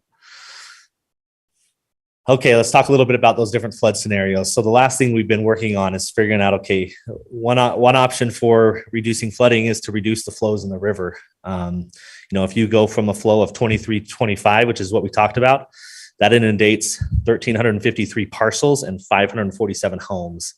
If we can take that flow rate and reduce it down to 1,900 CFS or to 1,500 CFS by partnering with stakeholders of the Provo River, like Jordanelle and Deer Creek, to help control water upstream, then we could potentially reduce the number of parcels that are impacted by the floods, as well as lower that flood depth to make it more feasible to build the levees, because they wouldn't have to be as tall if the flow rate was lower. So we looked into that. This is an example of 1,900 CFS. All the homes that are colored in the dark pink, purple color, those are ones that are inundated during the 100-year. The ones in orange are the ones that were removed from the flood if you get down to 1,900 CFS. So it shows you kind of a scale of magnitude. This is how many homes would be removed from the flood if we could get down to 1,900 CFS, all of those in orange. We go to 1,500 CFS, you can see it, story gets a little better to where there's quite a few more homes that were removed from the floodplain. If you can get down to 1,500 CFS. So we looked at different options of how is that feasible to get down to 1,500 or 1,900 CFS. One of those is Provo City owns 10,000 acre feet of storage in Jordanelle Reservoir. There's the potential to petition to use that storage as flood control storage by basically saying we want that available. So when the floods come, that we can fill that 10,000. We can say, hey, we need you to fill that 10,000 acre feet of storage instead of releasing the water downstream. And this kind of shows you how many days that buys us on a calendar scale. If you were to be flowing at 2325 CFS and you told them start storing water, we want you to reduce it to 1,900. That's a 425 cubic foot per second difference. That gives you 11.9 days of storage is how quickly that storage would fill up by reducing that flow rate by that amount. Same thing for the 1,500 CFS, you'd have 6 days that you could offset that flood by to help, prepare for the flood or fight the flood or fix a levee or do something like that to where we could say, hey, we're triggering that and it's helping us buy time or reduce that overall impact. So. Is there any way we can divert that to Rock Canyon Park and put it underground? Maybe not. No. That's exactly what this slide talks about here is how could we also divert out of the river, because the water is coming our way. Are there options for taking that water elsewhere and saying, well, let's shave off that peak by diverting water in the Salt Lake Aqueduct intake or the Olmsted diversion or the Murdoch diversion and basically rerouting that water to the lake through these other options. There are a lot of stakeholders involved in each of those options. And so we're meeting with those stakeholders to talk to them about the feasibility of those different options. But those are kind of we want to attack this from all different angles and not just say, this is our only solution. There's lots of solutions out there. And so as we look at those solutions, we can meet with those stakeholders and see how feasible those options really are. So that's kind of the process we're going through now is we've set up a stakeholder coordination process, and we're working through the different entities and meeting with them and basically giving them this presentation and saying, you're a stakeholder of the Provo River. Provo is the one that owns the levees, and we want to work with all the stakeholders to come up with flood control solutions that look at what the flood flow should be and try to reduce that down by using these feasible alternatives. So we've met with Sandy City, we've met with Salt Lake City Public Utilities, we've met with Metropolitan Water District Salt Lake and Sandy. Our next meeting will be with Provo River Water Users Association, then Central Utah and the Bureau of Reclamation. That is kind of the first set of meetings. We'll go through and introduce this to all of them, and then likely there'll be follow-up meetings after that where we bring, Metro, Salt Lake, and Sandy all into the room together to talk about it. And then same thing with the Provo River Water Users Association, bring some of those other stakeholders together to further those conversations. So if I'm understanding this correctly, these would potentially, any one of these or any combination of agreements that you might strike with these water users could potentially lower the level of the levy that we would have to construct and therefore the potential cost. Am I understanding that correctly? Yeah. Okay. Yep. But you'd have So to our have all goal- that signed and agreed upon in stone so that it's, and it would be part of the package that we would then present to FEMA to say, this is how we're meeting the. Yep, exactly. Okay. We would get together with these stakeholders and then sign an agreement that says that we're going to state that the peak flow in the Provo River is 1900 CFS. That's our flood control flow. And we're going to work with these entities to hold back water and to prepare for those in advance and to mitigate so that we can reduce that flood flow and keep it at that 1900 CFS. Do they need you to have all these agreements in place before they decide on those grants? Or could they just say, we're going to give you the grant, but if you end up saving $5 or $10 million off of the cost of construction because of these agreements, then we'll keep the portion that we don't use or something? Yeah, they don't have to be in place. The key is if we're going to design our levies to a certain flow rate, those have to be in place so that we know we designed it right and everybody's bought into it. But yeah, the grant would we would probably end up not spending all of that money, or we would reallocate that money into something different to make an improvement, that goes above and beyond. Would they shave that to. proportionately off of our cost, or would they just say that's shared 50-50, whatever? It's a 25 or 30-70 match. 25, 75, 30, 70. So it would just be that match. So Provo would get the equal reduction with regard to the match. Yep. Quick question. We're all aware of the ongoing disaster with the Great Salt Lake. It needs water, right? Is there any way to horse trade with various agencies to say that excess water will flow up to the Great Salt Lake if they'll give us kind of a little slack on some of the floodplain issues? That's a really good concept. And I think that ties right back into this overall program is how do we work with the water rights side of that issue? The water rights really control a lot of the water in Utah. And so if you own the water rights, you own how that process functions. But if we can work with those entities to divert water off and send it up and put it in the Jordan River and let it go to the lake, as opposed to coming down the Provo River, then potentially those are options to not only mitigate flooding, but then help feed the Great Salt Lake as well. So, yep. But double benefits there. Okay. Counselor Shipley. Sorry, maybe there are slides that we're going to address this, but the issue that keeps bouncing around and actually gets me distracted on the slides we're looking at is how do we analyze whether or not $15 or $17 million from the city of Provo is worth,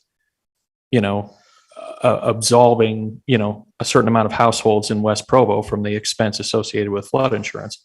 And without those two figures, what does that cost to the Provo residents, on the west side versus the cost to the city?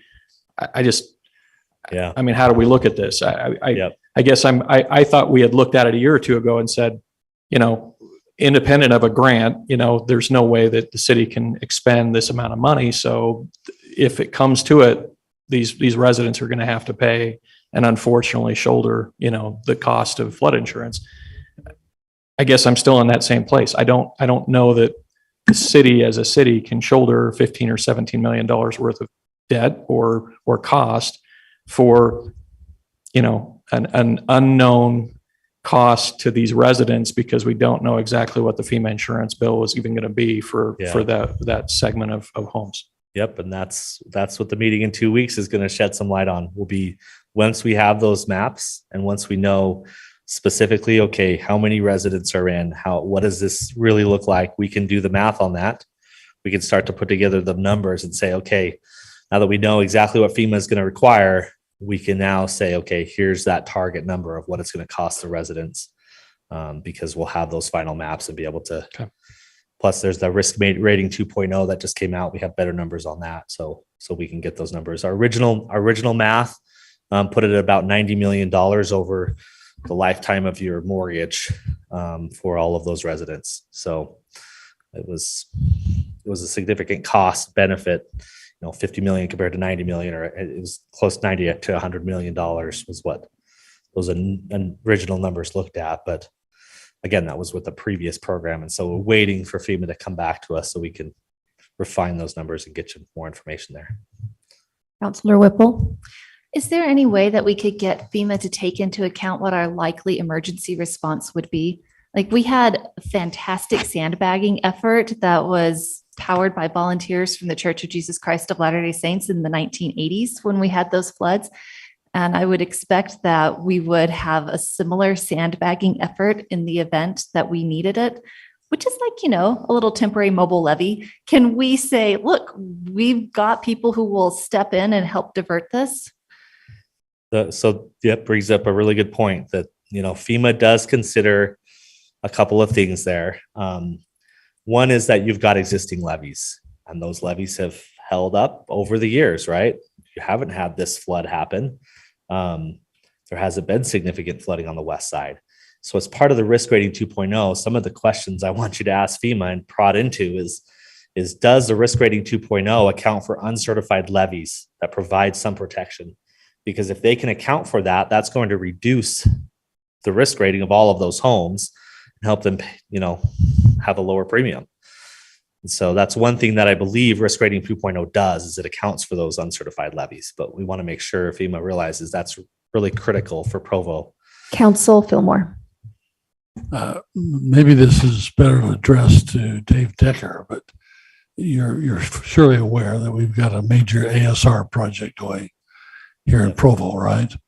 And, are there ways to take advantage of the ASR diversion from the river in a major way to mitigate the risk first and foremost, and secondly, FEMA landing with hobnail boots on the citizens here? So your question's jumping ahead just a bit in the presentation, because it's one of the points that I'm going to make. That's what I'm good at, David. And you're asking all the right questions. One of the last slides is questions to ask. You've already asked all the questions that we have on the slide, so you know what to ask. So let me let Ben finish, and fair enough. We'll finish the last presentation. Go ahead. Yep. So a couple other questions that we have. Can you provide our communities with training on risk rating 2.0 so that property owners can understand how the rating system works and be able to make sure that everything is accounted for in their specific scenario? Risk rating 2.0 allows property owners to do a lot of their own measurements, from the adjacent ground next to the house up to their first level. Educating the community members on those different measurements that they can take themselves helps them to make sure that their policy is prepared correctly, and that it meets their actual situation. And then how should we instruct people to build above the flood in a zone AO? So a zone AO is basically a shallow flooding from the ground up.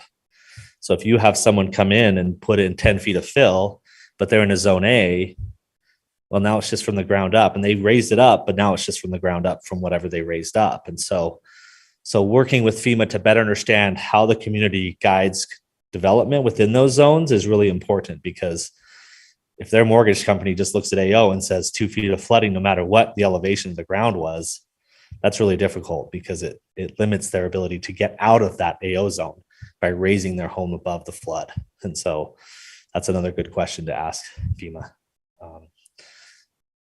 With that, I'll pass it back to Dave, unless you have questions specifically for me. Councilor Shipley. Sorry, do we know whether or not 2.0 increases that $250,000 cap? Because that seems outdated now. I believe it does not. Okay. Yeah, still is $250,000 Thank you. maximum coverage.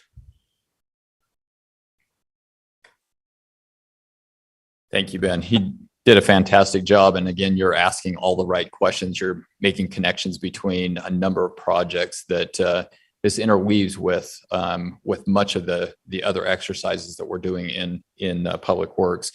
A couple of points that I want to make with the council just to kind of wrap this up, and at least a couple of them I'm going to spend a bit of time on. So Ben did a good job reviewing the two applications that we filed and the status.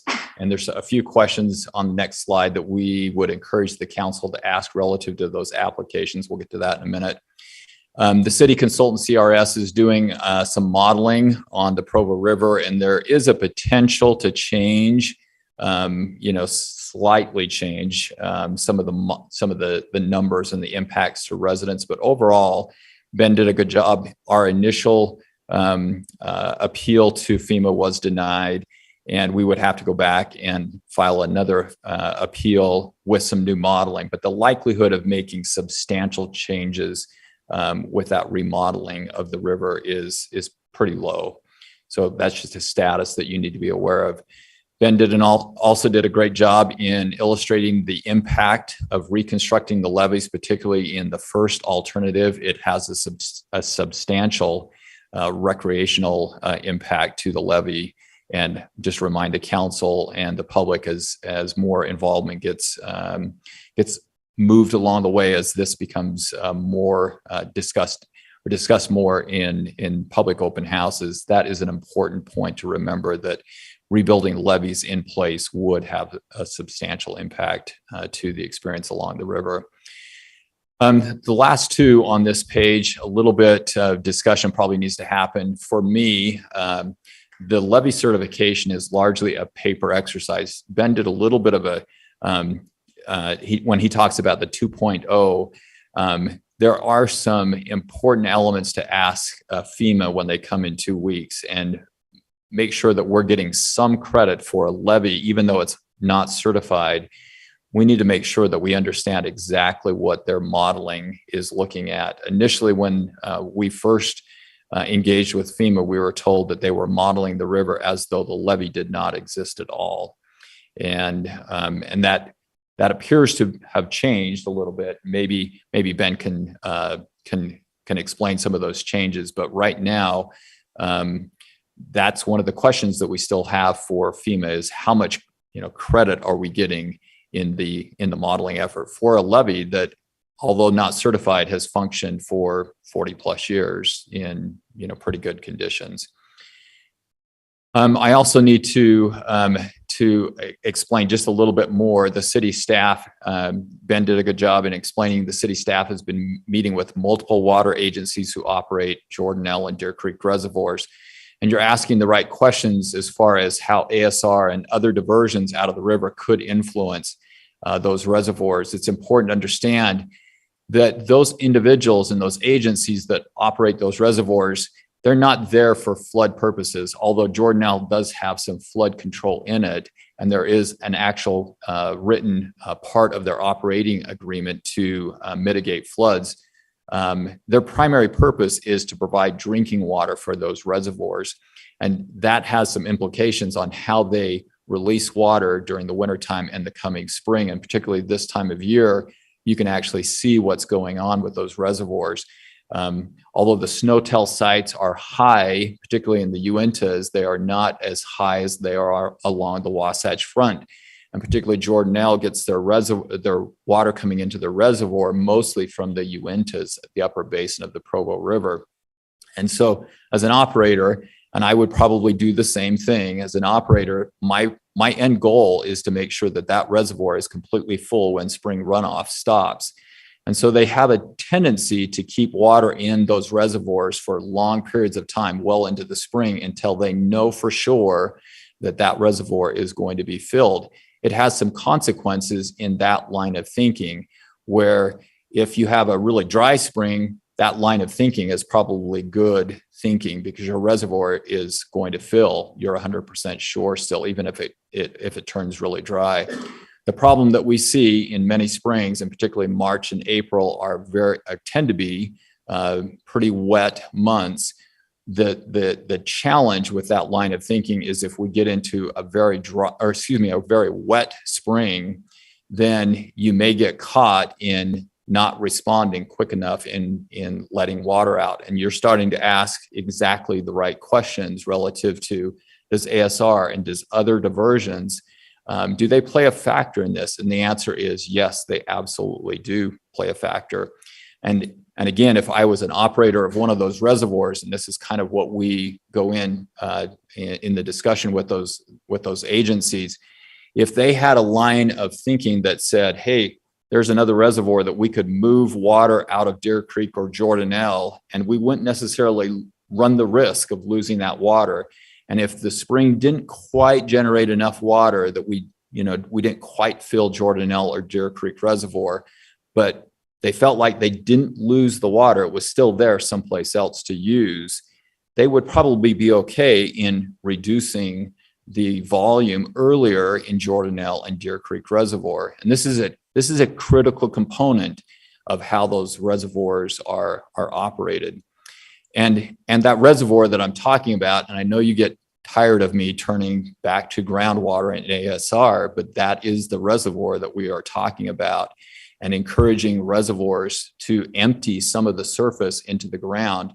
And if their water rights allowed them, Ben kind of alluded to this, if they were allowed to bring that back into their operation and use it for drinking water, they would be less concerned about emptying those reservoirs earlier in the springtime and reduce the flooding impacts or the flooding risk to Provo. So that is in a very quick summary, that is basically the presentation that we're giving to those other water agencies. And it's a complicated, that's a quick summary, but it is a complicated discussion, particularly when it comes to water rights. So I just wanted to make sure that you understood that element. I hope, Mr. Fillmore, I hope that answers your questions sufficiently on how ASR can make a difference. So a few questions, and Ben has alluded to some of these questions already, but we have some of our own estimates as far as the number of residents impacted by the floodplain map changes. I would encourage the council to specifically ask questions about how many residents FEMA, the state FEMA are anticipating would be affected in Provo City. Questions have already been asked about the monthly fee for flood insurance. We've got a pretty broad range that we've been given before. FEMA may have some updates, and we're concerned, and Mr. Shipley, you're asking the right question. When it comes down to a cost benefit analysis, we need to know a little bit tighter what those fees are going to be for flood insurance on a residential home in order to get to the answer that you're asking on that particular question. I'd also ask some questions about deadlines for residents filing for flood insurance, if there's specific deadlines that residents need to be aware of, and how quickly those maps will become implemented by FEMA, and some of the deadlines that may catch some of the residents.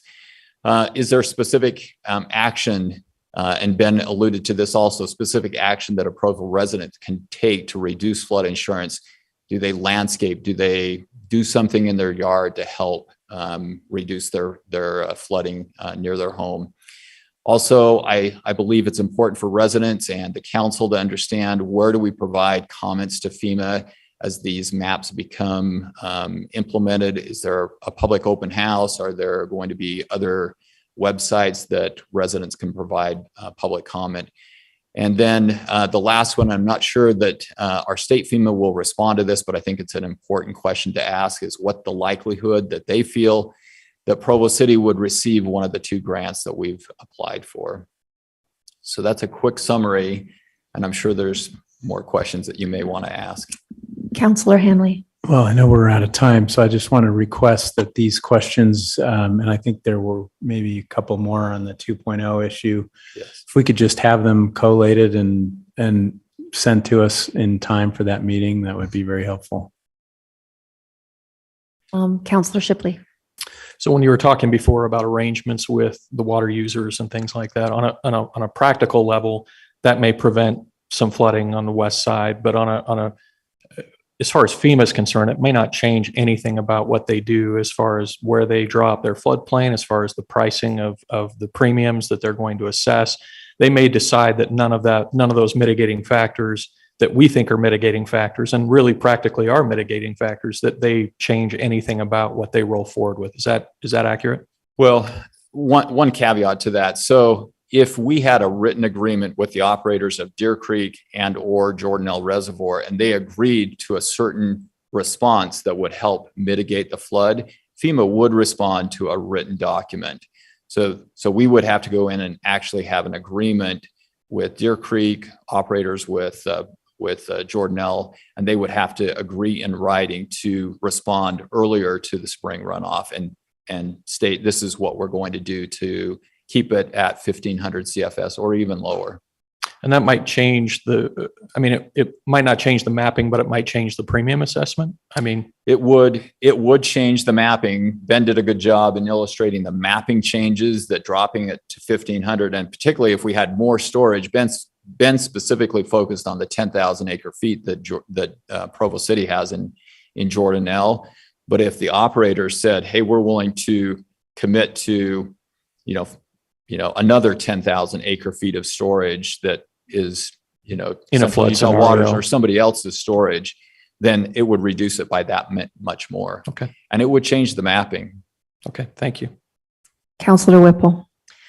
So the way that this would be enforced is that FEMA would require the mortgage companies to charge the insurance on the homeowners. So it's our understanding that if homeowners had a federally backed mortgage, then the mortgage company would be notified of the floodplain change, the floodplain map changes, and then those insurance companies would, I think, whether they're mandated or whether it makes sense for the mortgage holder to make that requirement for flood insurance. But those mortgage lenders would be notified of the map changes. So for somebody who already owns their house outright, this would not affect them. They could opt into the insurance if they wanted to, but there's no enforcement mechanism to force them to do it. That's correct. And if they have a private mortgage, not from a federally backed lender, they're also in that opt-in situation. But if they sold the property to somebody who has a federal mortgage, then they would have to get this insurance. That's my understanding. That's correct. One correction, the private lender could still require that homeowner to have flood insurance. So it's not a mandated, because it's not federally backed, but the private lender could still say, hey, it makes sense from a mortgage lender. We're still going to require that owner to have flood insurance. In looking at the houses that you identified, do we know if any of those are already paid off such that they wouldn't have to do this insurance? Or are we just looking at properties? Yeah, I don't. Yeah. Yeah, I don't think we've looked into that detail. Okay, thank you. Okay, we are way over. Counselor Fillmore, just I want you guys to keep that in mind for dinner. I apologize. First thing I said was I was going to stay on time. This will be quick, David. What do you have an estimate as to the total storage capacity of our entire ASR system? How many acre feet can we hold in that potentially? When you say our entire ASR system, do you mean within Provo City? Do you mean within Utah County? And the groundwater is Provo City aquifer capacity. The goal of the ASR project is to put between 20 and 30,000 acre feet of water into the ground. That would raise the aquifer. We're hoping it would raise the aquifer by about 2 feet per year. And as I illustrated a couple of weeks ago, we've dropped more than 30 feet. We have plenty of storage in the aquifer. Okay. And if you want to talk countywide, there is a USGS report that indicates in the first 100 feet of the aquifer in Utah County, just in the first 100 feet, there's over 3 million acre feet of storage. So if I'm understanding correctly, you're saying if we if we filled up the aquifer, compensate for the 30 feet we've lost, that would be the 20 to 30,000 acre feet.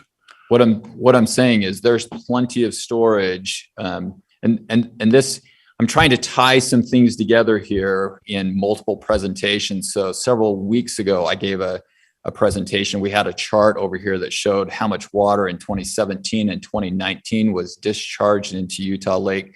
Those were really good water years. And both of those years, we discharged over 300,000 acre feet of water, excess water that was well beyond water rights or any environmental need in Utah Lake.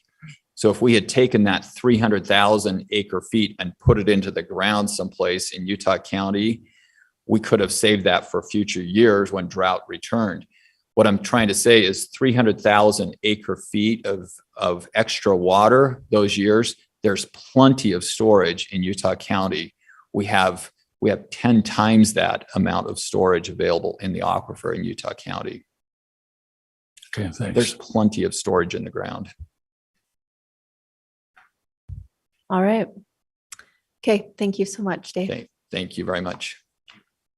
All right, now we're going to look at a request for approval of a zone map amendment from ITOD zone to the DT1 general downtown zone in order to construct a new apartment building at 466 South, 100 West downtown neighborhood. Okay, and I know we're short on time, so this one's actually a pretty straightforward rezone request, and so I'm pretty sure we can cover it thoroughly tonight. So if you have any questions for me now that you want me to address, I can, or we can just cover it tonight if that works. Cover it tonight. Okay, sounds good. I just think it's sad that we're going to be tearing down a house that was built in 1869 for this project. We'll talk about it tonight. Yeah, thanks. All right, a closed session has not been requested. Utah Code Section 52.4.205 allows meetings to be closed for certain, okay. Adjournment of the Provo Municipal Council. If there's no objection, we will now adjourn the Provo Municipal Council work meeting by unanimous consent. Councilors, if you want to turn on your mic and speak up if you object. All right, we are adjourned. Recorder